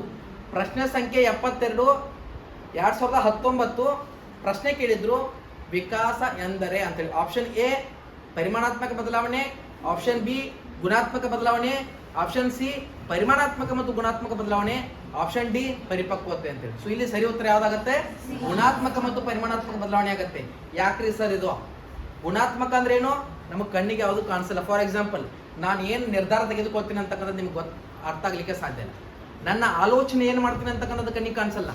ಆಲೋಚನೆ, ನನ್ನ ಭಾಷಾ ಗ್ರಹಿಕೆ, ತಿಳುವಳಿಕೆ, ನಿರ್ಧಾರ ಕೈಗೊಳ್ಳುವಿಕೆ, ತಾರ್ಕಿಕತೆ ಇವೆಲ್ಲವೂ ಕೂಡ ಯಾವುದ್ರಲ್ಲಿ ಬರ್ತದೆ ಅಂದ್ರೆ ವಿಕಾಸದಲ್ಲಿ ಬರ್ತದೆ. ಸೊ ಅದಕ್ಕಾಗಿ ಹಾಗಾದ್ರೆ ಬೆಳವಣಿಗೆನ ಯಾಕೆ ಒಳಗೊಂಡು ನಡೆಯುತ್ತೆ? ಅಕಾರ್ಡಿಂಗ್ ಟು ಕ್ರೋ ಮತ್ತು ಕ್ರೋ. ಯಾರು? ಕ್ರೋ ಮತ್ತು ಕ್ರೋಪ ಮನೋವಿಜ್ಞಾನಿ, ಅಂದ್ರೆ ಕಾಗೆ ಮತ್ತು ಕಾಗೆ ಅಲ್ಲ, ಕ್ರೋ ಮತ್ತು ಕ್ರೋ. ಸೊ ಮನೋವಿಜ್ಞಾನಿ ಏನ್ ಹೇಳ್ತಾರೆ ಅಂದ್ರೆ ವಿಕಾಸವು ಬೆಳವಣಿಗೆಯನ್ನು ಒಳಗೊಂಡು ವ್ಯಕ್ತಿಯ ವರ್ತನೆಯಲ್ಲಿನ ಪರಿವರ್ತನೆಯನ್ನು ಸೂಚಿಸುತ್ತದೆ. ಹೀಗಾಗಿ ವಿಕಾಸ ಎಂದ್ರೆ ಗುಣಾತ್ಮಕನೂ ಹೌದು ಪರಿಮಾಣಾತ್ಮಕನೂ ಹೌದು. ಇನ್ನೊಂದು ಈ ಟಾಪಿಕ್ ಅಲ್ಲಿ ಮೋಸ್ಟ್ ಇಂಪಾರ್ಟೆಂಟ್ ಒಂದು ವರ್ಡ್ ಬರ್ತದೆ, ಅದು ಯಾವ್ದಪ್ಪ ಅಂದ್ರೆ ಪರಿಪಕ್ವತೆ ಅಥವಾ ಪಕ್ವತೆ ಅಂತ ಕರಿತೀನಿ. ಪರಿಪಕ್ವತೆ ದ ಮೋಸ್ಟ್ ಇಂಪಾರ್ಟೆಂಟ್. ಪರಿಪಕ್ವತೆ ಅಥವಾ ಇದಕ್ಕೆ ಇನ್ನೊಂದು ಹೆಸರು ಪಕ್ವತೆ ಅಂತ ಕರಿತೀವಿ, ಮ್ಯಾಚುರೇಷನ್ ಅಂತ ಕರಿತೀವಿ. ಹೌದಾ? ನಿಮ್ಮ ತಲೆ ತಗೊಂಡು ಯಾವ್ದಾದ್ರು ಗೋಡೆಗೆ ಬಡ್ಕೋರಿ ಅಂದ್ರೆ ಹೋಗಿ ಬಡ್ಕೋತೀವ? ಪರೀಕ್ಷೆಯಲ್ಲಿ 3 ಬಾರಿ 3 ರಿಂದ 4 ಬಾರಿ ಕ್ವಶನ್ ಆಗಿದೆ ಪಕ್ವತೆ ಅಂದ್ರೆ ಏನು ಅಂತಕ್ಕಂಥದ್ದು. ಪಕ್ವತೆ ಅಂದ್ರೆ ಏನು ಅಂತಕ್ಕಂಥದ್ದು ಕ್ವಶನ್ ಆಗಿದೆ. ಏನು ಪಕ್ವತೆ ಅಂದ್ರೆ ಯಾರಾದ್ರೂ ಹೇಳ್ತೀರಿ? ಸಿದ್ಧತೆ ಕಡೆಗೆ ಕೊಂಡೊಯ್ಯುವ ಆಂತರಿಕ ಬದಲಾವಣೆಯನ್ನ ಪಕ್ವತೆ ಅಂತ ಕರಿತೀವಿ. ಈಗ ಎಲ್ಲರೂ ನೀವು ಟಿ ಬರೆಯಕ್ಕೆ ಹೋಗ್ತಿದ್ರಲ್ಲ, ಹೌದಾ? ಆ ಟಿ ಬರ್ಲಿಕ್ಕೆ ಹೋಗಿಂತ ಮುಂಚಿತವಾಗಿ ಸಿದ್ಧತೆ ಮಾಡ್ಕೊಂಡು ಹೋಗ್ಬೇಕು, ನಾ ಹಂಗೋಗಿ ಬರ್ಬೇಕು. ಈಗ ಬಿ ಎಡ್ ಎಕ್ಸಾಮ್ ಮುಗಿದ್ರಿ ನೀವು? ಒಂದ್ ಸೆಮ್ ಮುಗಿದ. PPT ಬ್ಲಾಕ್ ಟೀಚಿಂಗ್, ಹಾ. ಈಗ ಬ್ಲಾಕ್ ಟೀಚಿಂಗ್ ಹೋಗ್ಬೇಕಾದ್ರೆ ಮೊದಲು ಮೈಕ್ರೋ ಟೀಚಿಂಗ್ ಸ್ಕಿಲ್ಸ್ ಇಲ್ಲಿ ಮುಗಿಸಿ ಹೋಗ್ಬೇಕು. ಇಲ್ಲಾಂದ್ರೆ ಬ್ಲ್ಯಾಕ್ ಬೋರ್ಡ್ ಹಿಡ್ಕೊಂಡು ಸುರುಳಿ ಬ್ಲ್ಯಾಕ್ ಬೋರ್ಡ್ ಹಿಡ್ಕೊಂಡು ಓಡಿ ಹೋಗೋದಲ್ಲ, ಅಲ್ಲಿ ಪರ್ಮಿಷನ್ ಕೊಡಂಗಿಲ್ಲ. ಇಲ್ಲಿಂದ ಪರ್ಮಿಷನ್ ತಗೊಂಡು ಮೊದಲು ಏನು ಮಾಡ್ಬೇಕಂದ್ರೆ ಲೆಸನ್ ಏನು ಬರಿತೀರಿ, ಪ್ಲ್ಯಾನ್ ಬರಿತೀರಿ, ರಫ್ ಬರಿತೀರಿ. ಲೆಸನ್ ಪ್ಲ್ಯಾನ್ ಬರ್ದಾಗ ಸರ್ ಕಡೆ ಹೋಗಿ ಚೆಕ್ ಮಾಡ್ತಾರೆ, ರೀರೈಟ್ ಕೊಟ್ಟು ಇನ್ನೂ ವರ್ಕೊಂಬ ಸರಿ ಬರ್ದಲ್ಲೇನ ಮತ್ತೇನಂದ್ರೆ ಮತ್ತೆ ರೀರೈಟ್, ಮತ್ತೆ ಆಮೇಲೆ ಫೇರ್ ಆಗತ್ತೆ. ಫೇರ್ ಆದ್ಮೇಲೆ ಸಿಗ್ನೇಚರ್ ತೊಗೊಂಡು ವಾಪಸ್ ಇಲ್ಲಿ ಹೋಗ್ತೀರಿ, PPTಗೆ ಹೋಗ್ತೀರಿ. ಸೊ ಅವಾಗ ಏನಾಗುತ್ತೆ ಅಂದ್ರೆ ಇಲ್ಲಿ ಪಕ್ವತೆ ಅಂದ್ರೆ ಇನ್ನು ಸಿದ್ಧತೆ ಕಡೆಗೆ ಕೊಂಡೊಯ್ಯುವ ಆಂತರಿಕ ಬದಲಾವಣೆ. ಸಿದ್ಧತೆ ಅಂದ್ರೆ ಮೊದಲು ಸಿದ್ಧರಾಗಬೇಕು, TET ಬರಿಬೇಕಂದ್ರೆ ಸಿದ್ಧರಾಗಬೇಕು. ಇನ್ನೊಂದು ಅನುವಂಶೀಯತೆ ಮತ್ತು ಬೆಳವಣಿಗೆಯನ್ನ ಪ್ರಭಾವಿಸುವ ಜೈವಿಕ ಅಂಶ ಅಂದ್ರೆ ಏನು? ಒಂದು ಮಗು ಹುಟ್ಟಬೇಕಾದ್ರೆ ಗಂಡು ಮತ್ತು ಹೆಣ್ಣು ಸಂಯೋಗ ಹೊಂದಿ ಜೈವಿಕ ಕ್ರಿಯೆ ನಡೀತದೆ. ಸೊ ಈ ಹೆಣ್ಣಿನಿಂದ ಬಂದಿರತಕ್ಕಂಥ ಅಂಡಾಣುಗಳು ಗಂಡಿನಿಂದ ಬರ್ತಕ್ಕಂಥ ವೀರ್ಯಾಣುಗಳು ಸಂಯೋಗ ಹೊಂದಿದಾಗ ಜೈಗೋಟ್ ಉತ್ಪತ್ತಿ ಆಗತ್ತಾ. ಆ ಜೈಗೋಟ್ ಅಲ್ಲಿ ಏನಂದ್ರೆ ಈ ಒಂದು ಜೈವಿಕ ಕ್ರಿಯೆ ನಡೆಯುತ್ತೆ. ಸೊ ಅವಾಗ ತಂದೆಯಿಂದ ತಾಯಿಯಿಂದ 50% ಏನಂದ್ರೆ ತಂದೆಯಿಂದ 50%, ತಾಯಿಯಿಂದ 50% ಅನುವಂಶೀಯ ಲಕ್ಷಣಗಳು ಮಗುವಿಗೆ ವರ್ಗಾವಣೆ ಆಗುತ್ತೆ. ಎಕ್ಸಾಮ್ ಅಲ್ಲಿ ಕ್ವಶನ್ ಆಗಿದೆ ಇದು. ಎಷ್ಟು % ವರ್ಗಾವಣೆ ಆಗುತ್ತೆ ಅನುವಂಶೀಯ ಲಕ್ಷಣಗಳು? ಅನುವಂಶೀಯ ಲಕ್ಷಣಗಳಂದ್ರೆ ಏನು? ಕೂದಲಿನ ಬಣ್ಣ, ದೇಹದ ಗಾತ್ರ, ಶರೀರ, ಲೈಂಗಿಕತೆ, ಕೈ ಬೆರಳುಗಳ ವಿನ್ಯಾಸ, ದೇಹದ ರಚನೆ, ಇದೆಲ್ಲವೂ ಕೂಡ ಏನಂದ್ರೆ ಏನಿದು ಅನುವಂಶೀಯ ಲಕ್ಷಣಗಳು. ಆಮೇಲೆ ಪರಿಸರದಿಂದ ಕೂಡ ಬರ್ತದೆ. ಯಾವುದು? ಮನೋಭಾವಗಳು, ಅಂತಸ್ಥೈರ್ಯ ಅಂತಕ್ಕಂಥದ್ದು ಅನುವಂಶೀಯತೆಯಿಂದ ಬರ್ತದೆ. ಸೊ ತಂದೆಯಿಂದ 50%, ತಾಯಿಯಿಂದ 50%. ಹಾಗಾದ್ರೆ ಅಜ್ಜ ಅಜ್ಜಿಯಿಂದ 1.8%, 1.4% ಅಜ್ಜ ಅಜ್ಜಿಯಿಂದ, 1.4% ಅಜ್ಜ ಅಜ್ಜಿಯಿಂದ. ಆಮೇಲೆ ಮುತ್ತಜ್ಜಿ ಇದ್ರ 1.8%. ಮತ್ತೆ ನಾವು ಹೇಳ್ತಿರ್ತೇವೆ ಮಗು ಹುಟ್ಟೈತೆ ಅವ್ರವ ಅಪ್ಪನಂಗ ಇಲ್ಲ ಅಂತೇವ್ ನಾವು. ಏನಿಲ್ಲ ಇದು ಅವ್ರವ ಅಪ್ಪನಂಗಿಲ್ಲ ಅಂದ್ರೆ ಇದ್ರ ಅರ್ಥ ಏನು?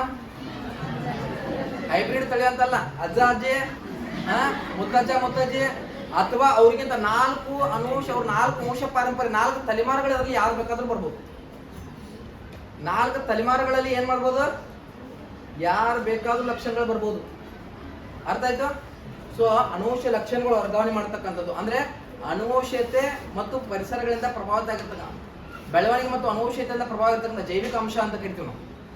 ಸಿದ್ಧತೆ ಕಡೆಗೆ ಕೊಂಡೊಯ್ಯೋದು ಆಂತರಿಕ ಬದಲಾವಣೆ. ಒಂದು ಮಗು ಮೊದಲ ಶಬ್ದ ಮಾತಾಡ್ತೈತಿ, 12ನೇ ತಿಂಗಳಲ್ಲಿ ತನ್ನ ಮೊದಲ ಪದವನ್ನು ಉಚ್ಚಾರ ಮಾಡ್ತೈತಿ. ಮಗು ಅಮ್ಮ ಅಂತೈತಿ ಅಥವಾ ಅಪ್ಪ ಅಂತೈತಿ, ಏನೋ ಒಂದು ಅಂತೈತಿ, ಆ ಏನರ ಒಂದು ಅಂತೈತಿ ಒಟ್ಟು.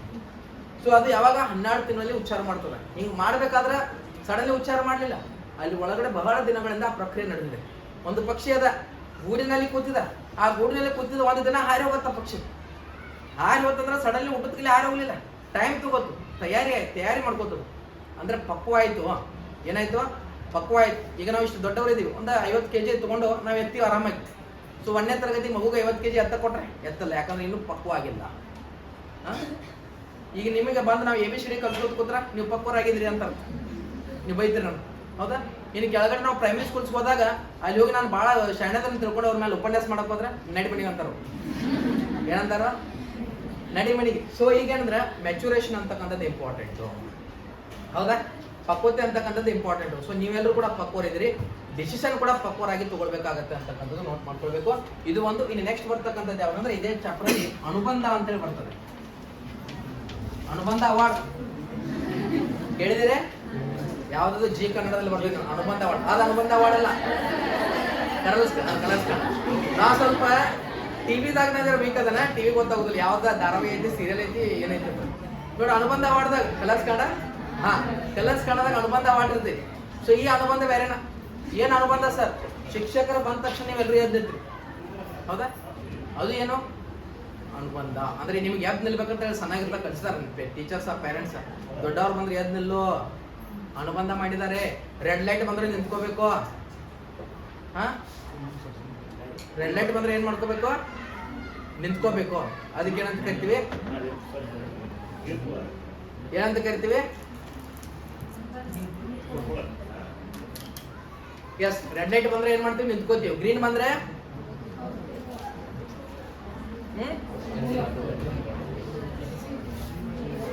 ಏನ್ ಮಾಡ್ತೀವಿ?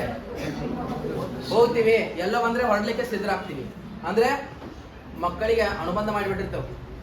ಅಳಬೇಡ, ಹತ್ರ ಏನ್ ಮಾಡ್ತಾನೋ ದೇವ ಬಂದ ಕರ್ಕೊಂಡು ಹೋಗ್ತಾನೋ. ಸೊ ಅನುಬಂಧ ಮಾಡಬಾರ್ದು. ಅಂದ್ರೆ ಇಲ್ಲಿ ಅನುಬಂಧ ಅಂದ್ರೆ ಏನು? ಹವ್ಯಾಸಗಳ ಬೆಳವಣಿಗೆ ಮಾಡ್ಬೇಕಾದ್ರೆ ಅನುಬಂಧ ಮಾಡಿ. ಏನ್ ಮಾಡ್ಬೇಕು? ಹವ್ಯಾಸಗಳನ್ನ ಎಕ್ಸಾಮ್ ಅಲ್ಲಿ ಕ್ವಶನ್ ಆಗಿದ್ದು. ಹವ್ಯಾಸಗಳ ಬೆಳವಣಿಗೆ ಮಾಡ್ಲಿಕ್ಕೆ ಯಾವ್ದು ಮುಖ್ಯ ಅಂತಕ್ಕಂಥದ್ದು ಅನುಬಂಧ. ಹವ್ಯಾಸಗಳ ಈಗ ನೀವು ಓದ್ಬೇಕು ಅಂತಕ್ಕಂಥದ್ದು ಸ್ಕಿಲ್ ಡೆವಲಪ್ ಆಗ್ಬೇಕದು.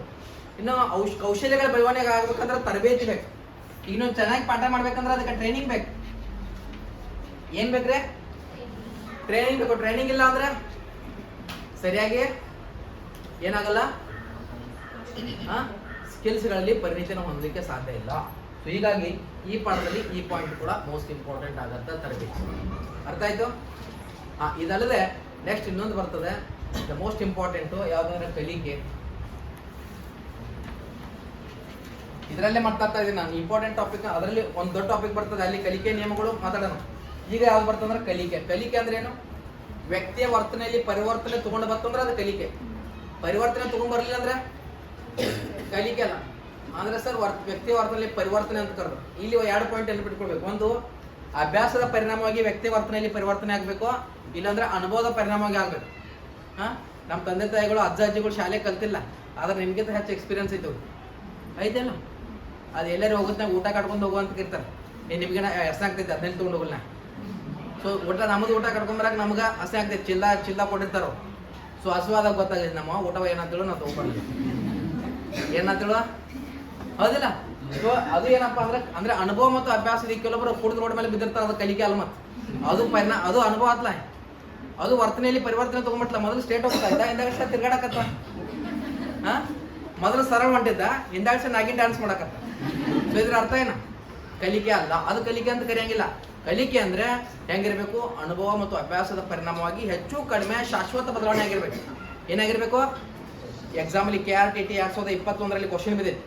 ಕಲಿಕೆ ಅಂದರೆ ಶಾಶ್ವತ ಬದಲಾವಣೆ, ತಾತ್ಕಾಲಿಕ ಬದಲಾವಣೆ, ಹೆಚ್ಚು ಕಡಿಮೆ ಶಾಶ್ವತ ಬದಲಾವಣೆ, ಹೆಚ್ಚು ಕಡಿಮೆ ಶಾಶ್ವತ ಬದಲಾವಣೆ. ಅಂದ್ರೆ ಫಾರ್ ಎಕ್ಸಾಂಪಲ್ ಆಕ್ಸಿಡೆಂಟ್ ಆತಪ್ಪ, ನಂದೊಂದು ಕಾಲು ಮುರ್ಕೋತು, ನಾನು ಪರ್ಮನೆಂಟ್ ಆಗಿ ಕುಂಟ ಇದ್ದಿಲ್ಲ, ಇದು ಕಲಿಕೆ ಅಲ್ಲ. ರೈಟ್? ಸೊ ಅನುಭವ, ಅಭ್ಯಾಸ ಮತ್ತು ಧನಾತ್ಮಕ ಒಂದು ಪರಿಣಾಮವನ್ನ ವಿದ್ಯಾರ್ಥಿಯ ಜೀವನದಲ್ಲಿ ಅದು ಉಂಟು ಮಾಡುವಂತಿರಬೇಕು ಅಂತಕ್ಕಂಥದ್ದನ್ನ ನೋಟ್ ಮಾಡ್ಕೊಳ್ಬೇಕು. ಅದಕ್ಕೆ ಕಲಿಕೆ ಅಂತ ಕರಿತೀವಿ. ಈ ಕಲಿಕೆ ವಿಕಾಸದ ಜೊತೆಗೆ ಮತ್ತು ಪರಿಪಕ್ವತೆ ಜೊತೆಗೆ ಸಂಬಂಧವನ್ನು ಹೊಂದಿದೆ ಅಂತಕ್ಕಂಥದ್ದನ್ನ ನೋಟ್ ಮಾಡ್ಕೊಳ್ಬೇಕು. ಅರ್ಥ ಆಯ್ತ್ರಿ? ಎಸ್. ಈಗ ನೆಕ್ಸ್ಟ್ ಯಾವ್ದಂದ್ರೆ ವಿಕಾಸದ ಸಾರ್ವತ್ರಿಕ ತತ್ವಗಳ ಬಗ್ಗೆ ಮಾತಾಡ್ತೀವಿ. ವಿಕಾಸದ ಸಾರ್ವತ್ರಿಕ ತತ್ವಗಳಲ್ಲಿ ಮೊದಲನೇದು ಅನುವಂಶತೆ ಮತ್ತು ಪರಿಸರದಿಂದ ಫಲಿತ. ಅನುವಂಶತೆ ಅಂದ್ರೆ ಏನು? ತಂದೆ ತಾಯಿಗಳಿಂದ ವಂಶವಾಹಿನಿಗಳ ಮುಖಾಂತರ ಏನಾಗತ್ತಂದ್ರೆ ಅನುವಂಶ ಲಕ್ಷಣಗಳು ವರ್ಗಾವಣೆ ಆಗತ್ತೆ. 2017 HK ವಿಭಾಗದಲ್ಲಿ ನಡೆದಿರ್ತಕ್ಕಂಥ ಪ್ರಶ್ನೆ ಪತ್ರಿಕೆಯಲ್ಲಿ ಮೊದಲನೇ ಪ್ರಶ್ನೆ ಇದು. ಅನುವಂಶ ಲಕ್ಷಣಗಳು ಯಾವುದರಿಂದ ವರ್ಗಾವಣೆ ಆಗತ್ತೆ? ಅನುವಂಶ ಲಕ್ಷಣಗಳು ಏನಾಗುತ್ತೆ? ಗುಣಾಣುಗಳಿಂದ ವರ್ಗಾವಣೆ ಆಗತ್ತೆ. ಯಾವುದರಿಂದ? ಗುಣಾಣುಗಳು. ಅದಕ್ಕೆ ವಂಶವಾಹಿನಿಗಳು ಅಂತ ಕರಿತೀವಿ. ವಂಶವಾಹಿನಿಗಳಲ್ಲಿ ಗುಣಾಣುಗಳು ಏನೋ ತಂದೆನೇ 50% ತಾಯಿಂದ, ಇನ್ನು ಅದು ಆಗಲೇ ನಿಮಗೆ ಅದೇ. ಇನ್ನು ನೆಕ್ಸ್ಟ್ ಯಾವ್ದಪ್ಪ ಅಂದ್ರೆ ಇಲ್ಲಿ ಸಾಕಷ್ಟು ಮನೋವಿಜ್ಞಾನಿಗಳು ಬರ್ತಾರೆ. ಫ್ರಾನ್ಸಿಸ್ ಗಾಲ್ಟನ್ ಅಂತ ಬರ್ತಾನೆ. ಯಾರು? ಫ್ರಾನ್ಸಿಸ್ ಗಾಲ್ಟನ್ ಒಂದು ಪುಸ್ತಕ ಬರೀತಾನೆ. ಯಾವ ಪುಸ್ತಕ ಅಂದ್ರೆ ಹೆರಿಡಿಟರಿ ಜೆನ್ಸ್ ಅಂತಕ್ಕಂಥವ್ನು. ಇವನನ್ನ ಸಹ ಸಂಬಂಧದ ಪಿತಾಮಹ ಅಂತ ಕರಿತೀನಿ. ಕೋರ್ಲೇಷನ್ ದ ಏನಿವ ಫಾದರ್ ಆಫ್ ಕೋರ್ಲೇಷನ್, ಸಹ ಸಂಬಂಧದ ಪಿತಾಮಹ. ಇವು ಏನ್ ಬರ್ದ ಪುಸ್ತಕ ಏನ್ ಬರ್ದ?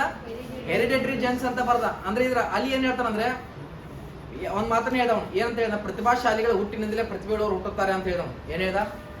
ಅನುವಂಶತೆ ಮೋಸ್ಟ್ ಇಂಪಾರ್ಟೆಂಟ್. ವ್ಯಕ್ತಿಯ ಜೀವನದಲ್ಲಿ ವ್ಯಕ್ತಿ ವಿಕಾಸ ಆಗ್ತಾ ಇದೆ ಅಂದ್ರೆ ಅಲ್ಲಿ ಏನಂದ್ರೆ ಇಂಪಾರ್ಟೆಂಟ್, ಹೆರಿಡಿಟರಿ ಇಂಪಾರ್ಟೆಂಟ್ ಅಂತ ಹೇಳ್ದ.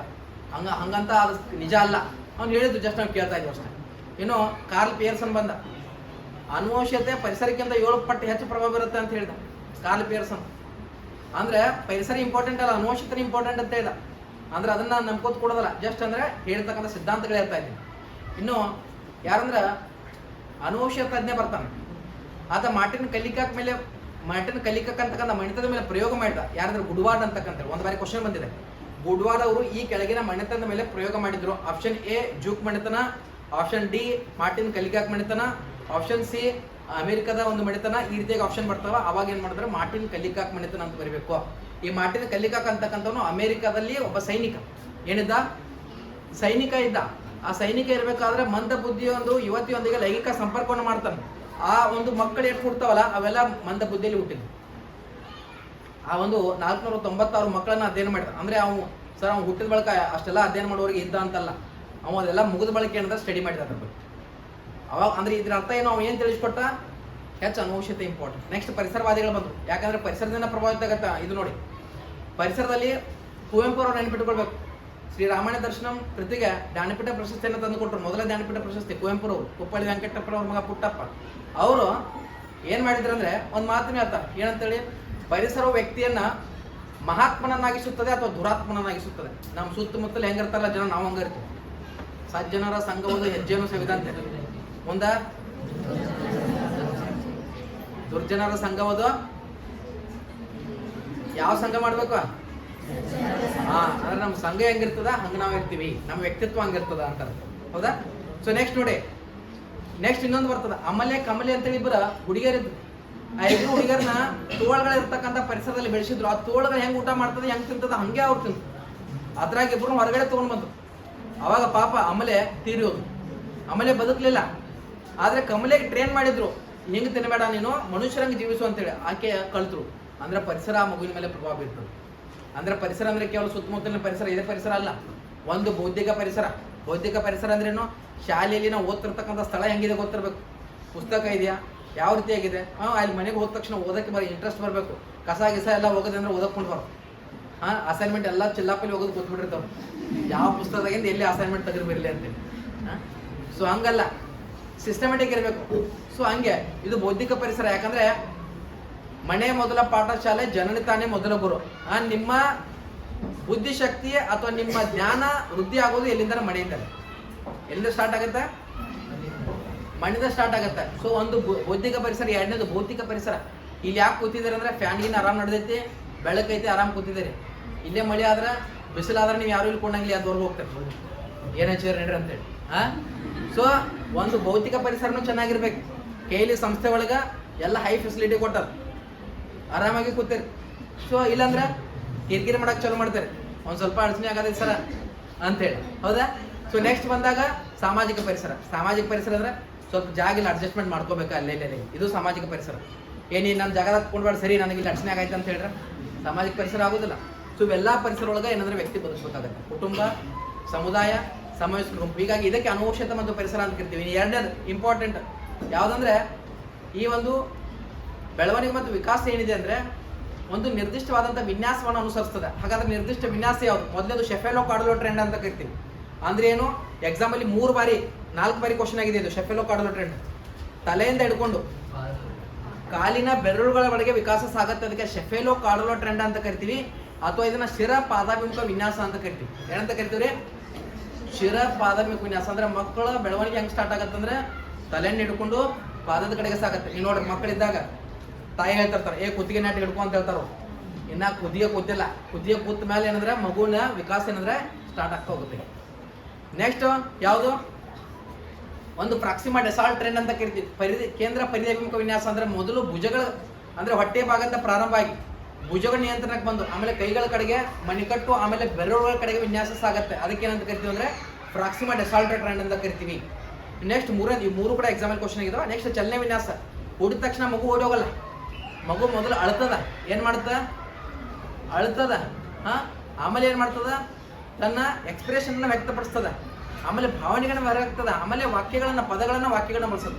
ಅಂದ್ರೆ ಹುಟ್ಟಿರ್ತಕ್ಕಂಥ ಮೊದಲು ಮಗು ಏನ್ ಮಾಡ್ತಾ, ತೆವಳತ್ತೆ, ತನ್ನ ಶರೀರವನ್ನು ಎಲ್ಲೋ ಒಂದ್ ಕಡೆಗೆ ಹಾಕಿ ಬಂದಿರ್ತಾರೆ, ಇನ್ನೊಂದು ಸಮಯದಲ್ಲಿ ನೋಡಿದಾಗ ಎಲ್ಲೋ ಒಂದ್ ಕಡೆಗೆ ಹೋಗಿರ್ತೈತೆ ಮಗು, ಹೌದಾ? ಸೊ ತೆವಳತ್ತೆ, ಆಮೇಲೆ ಅಂಬೆಗಾಲಿಡುತ್ತೆ, ಆಮೇಲೆ ಮಗು ಏನ್ ಮಾಡುತ್ತೆ, ನಡೆಯತ್ತೆ. ಸೊ ಈ ರೀತಿಯಾಗಿ ಕ್ರಮಬದ್ಧ ವಿನ್ಯಾಸ ನಡೀತದೆ. ಇನ್ನು ಸಂಚಿತ ಬದಲಾವಣೆ ಬಹಳ ದಿನಗಳಿಂದ ನಡೀತಕ್ಕಂಥ ಪ್ರಕ್ರಿಯೆ.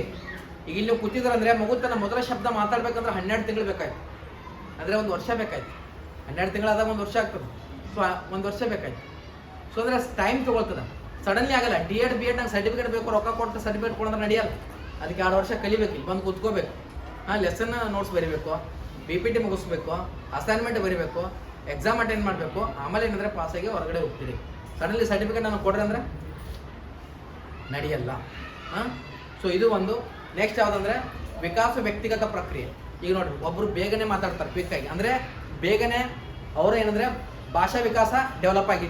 ಕೆಲವೊಬ್ರ ಬೇಗನೆ ನಡೀತಾರೆ, 5 ವರ್ಷ ಆದ್ರೂ ಕೆಲವೊಬ್ರು ಮಾತಾಡಕ್ ಬರೋದಿಲ್ಲ, ಆದ್ರೆ ದಷ್ಟಪುಷ್ಟವಾಗಿ ಬೆಳೆದಿರ್ತಾರೆ, ಹೈಟ್ ವೇಟ್ ಚೆನ್ನಾಗಿರ್ತದೆ ಅವ್ರು, ಅಂದ್ರೆ ವ್ಯಕ್ತಿಗತವಾಗಿ ನಡೀತದೆ. ಇನ್ನೊಂದು ನಿರ್ದಿಷ್ಟ ಒಂದು ದ್ವಿಪಾರ್ಶ್ವದಿಂದ ಏಕಪಾರ್ಶ್ವದ ಕಡೆಗೆ ವಿಕಾಸ ನಡೀತದೆ. ದ್ವಿಪಾರ್ಶ್ವ ಅಂದ್ರೆ ಮಗು 2.5 ವರ್ಷಗಳವರೆಗೆ ಮಗು 2 ಕೈಗಳನ್ನ ಬಳಸ್ತದೆ. ಎಕ್ಸಾಂಪಲ್ ಇದು ಕ್ವಶನ್ ಆಗಿದೆ. 2.5 ವರ್ಷಗಳವರೆಗೆ ಮಗು 2 ಕೈಗಳನ್ನ ಬಳಸುತ್ತೆ. 2.5 ವರ್ಷ ಆದ್ಮೇಲೆ ಮಗು 1 ಕೈಯನ್ನು ಆಯ್ಕೆ ಬರುತ್ತೆ, ಅಂದ್ರೆ ಒಂದು ಎಡಗೈಯೋ ಬಲಗೈಯೋ, ಲೆಫ್ಟ್ ಹ್ಯಾಂಡ್ ರೈಟ್ ಹ್ಯಾಂಡ್ ಅಂತ ಕರಿತೀವಿ ನೋಡಿ. ಸೊ ಅವಾಗ ಸ್ಟಾರ್ಟ್ ಆಗುತ್ತೆ, ಅದು 2.5 ವರ್ಷ ಆದ್ಮೇಲೆ. ಅದಕ್ಕೆ ಏನಂತ ಕರಿತೀವಿ ಅಂದ್ರೆ ದ್ವಿಪಾರ್ಶ್ವ ಫಸ್ಟ್, ಆಮೇಲೆ ಏಕಪಾರ್ಶ್ವ. ಫಸ್ಟ್ ಏನು ದ್ವಿಪಾರ್ಶ್ವ, ಆಮೇಲೆ ಏಕಪಾರ್ಶ್ವ. ಈ ರೀತಿಯಾಗಿ ಸಾಕಷ್ಟು ಏನು ಬರ್ತದೆ ಅಂದ್ರೆ ಒಂದು ವಿಕಾಸದ ಏನು ಬರ್ತದೆ, ಇವು ಸಾರ್ವತ್ರಿಕ ತತ್ವಗಳು ಬರ್ತದೆ.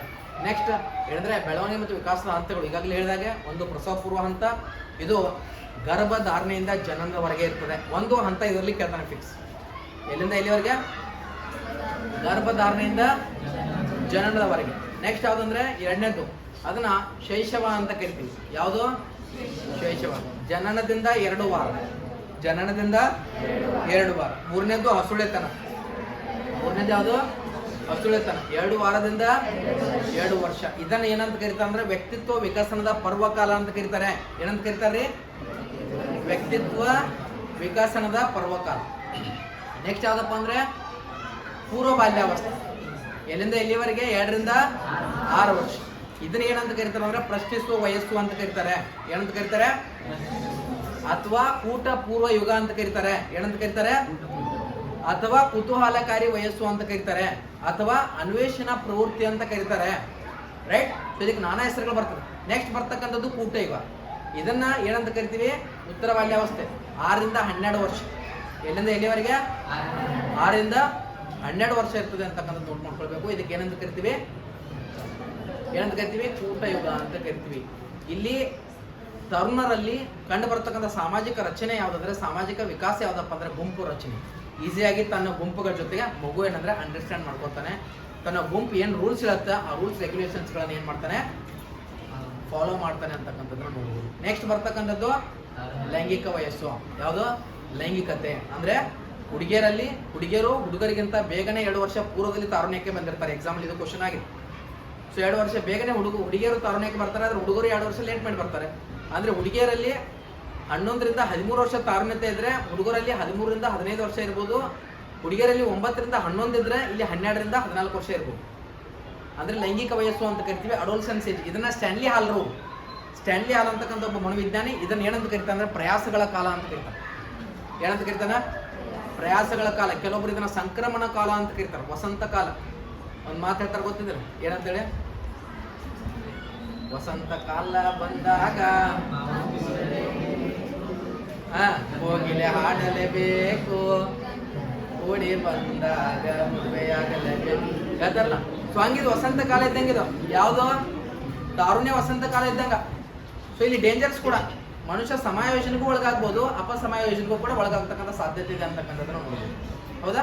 ಸೊ ಇದು ಮೋಸ್ಟ್ ಇಂಪಾರ್ಟೆಂಟ್ ಆಗುತ್ತೆ. ನೆಕ್ಸ್ಟ್ ಬರ್ತಕ್ಕಂಥದ್ದು ಯಾವುದು? ಅದು ತಾರುಣ್ಯಾವಸ್ಥೆ. ಈ ಎರಡು ಲೈಂಗಿಕ ಪಕ್ವತೆ ತಾರುಣ್ಯ ಎರಡು ಸೇರಿಸಿನೇ ನಾವು ಅರ್ಥ ಮಾಡ್ಕೊಳ್ಬೇಕು. ನೆಕ್ಸ್ಟ್ ವಯಸ್ಕತನ ಅಂತ ಬರ್ತದ. ತಾರುಣ್ಯಾವಸ್ಥೆ 18 ವರ್ಷದವರೆಗೆ ಇರ್ತದೆ. ವಯಸ್ಕತನ 18ರಿಂದ ಎಷ್ಟು? 40 ವರ್ಷ.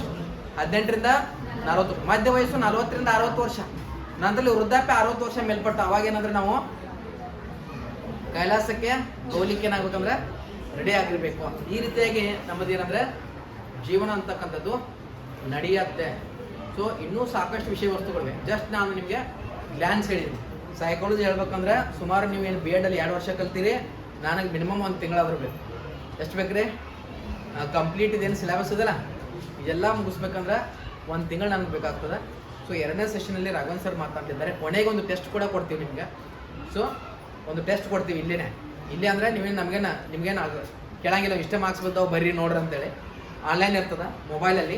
ಅಲ್ಲೇ ಟೆಸ್ಟ್ ಒಬ್ರು ಬಿಟ್ಟು ಒಬ್ರು ಅಂದರೆ ನೀವು ಚೆಕ್ ಮಾಡಿ ಆನ್ಸರ್ಸ್ಗಳು ಹಾಕ್ಬೋದು. ಎಲ್ಲರ ಹತ್ರ ಸ್ಮಾರ್ಟ್ಫೋನ್ ಇದೆ ಅಂತೇಳಿ ಭಾವಿಸ್ತೀನಿ. ಇದೆಯಾ? ಹಾಂ, ಅದು ಲಾಸ್ಟ್ ಗೊತ್ತು ಟೆಸ್ಟ್ ಬಗ್ಗೆ. ಓಕೆ, ಅನ್ಅಕಾಡೆಮಿಲಿ ಒಂದು ಟೆಸ್ಟ್ ಇರ್ತದೆ ಆ್ಯಪ್ ಮುಖಾಂತರ. ಸೊ ಅಲ್ಲಿ ಫ್ರೀ ಕ್ಲಾಸಸ್ಗಳನ್ನ ನಿಮಗೆ ನೋಡಲಿಕ್ಕೆ ನಾವು ಯಾವ್ಯಾವ ರೀತಿ ನೋಡಬೇಕು ಅಂತಕ್ಕಂಥದ್ದನ್ನ ಎಲ್ಲವನ್ನು ಕೂಡ ಅಲ್ಲಿ ಹೇಳ್ತೀವಿ. ಸೊ ಈಗ ನೀವೇನು ಮಾಡಿ ಅಂದರೆ ಐ ಹೋಪ್ 1:15 ಆಗಿದೆ. ಇದು ಸಲ 45 ನಿಮಿಷ 45 ಮಿನಿಟ್ಸ್ 1 ಅವರ್. ಹಾಂ, ನಡೆದಿದ್ರಿ? ಹಾಂ, ಎಸ್. ಇನ್ನೂ ಸರ ಒಂದು 15 ಮಿನಿಟ್ಸ್ ತೊಗೊಳ್ಳೋಣ ನಂತರ. ಹಸುವಾಗಿಲ್ಲಲ್ಲ? ಶ್ರಾವಣದ ಉಪವಾಸ ಹಾಂ,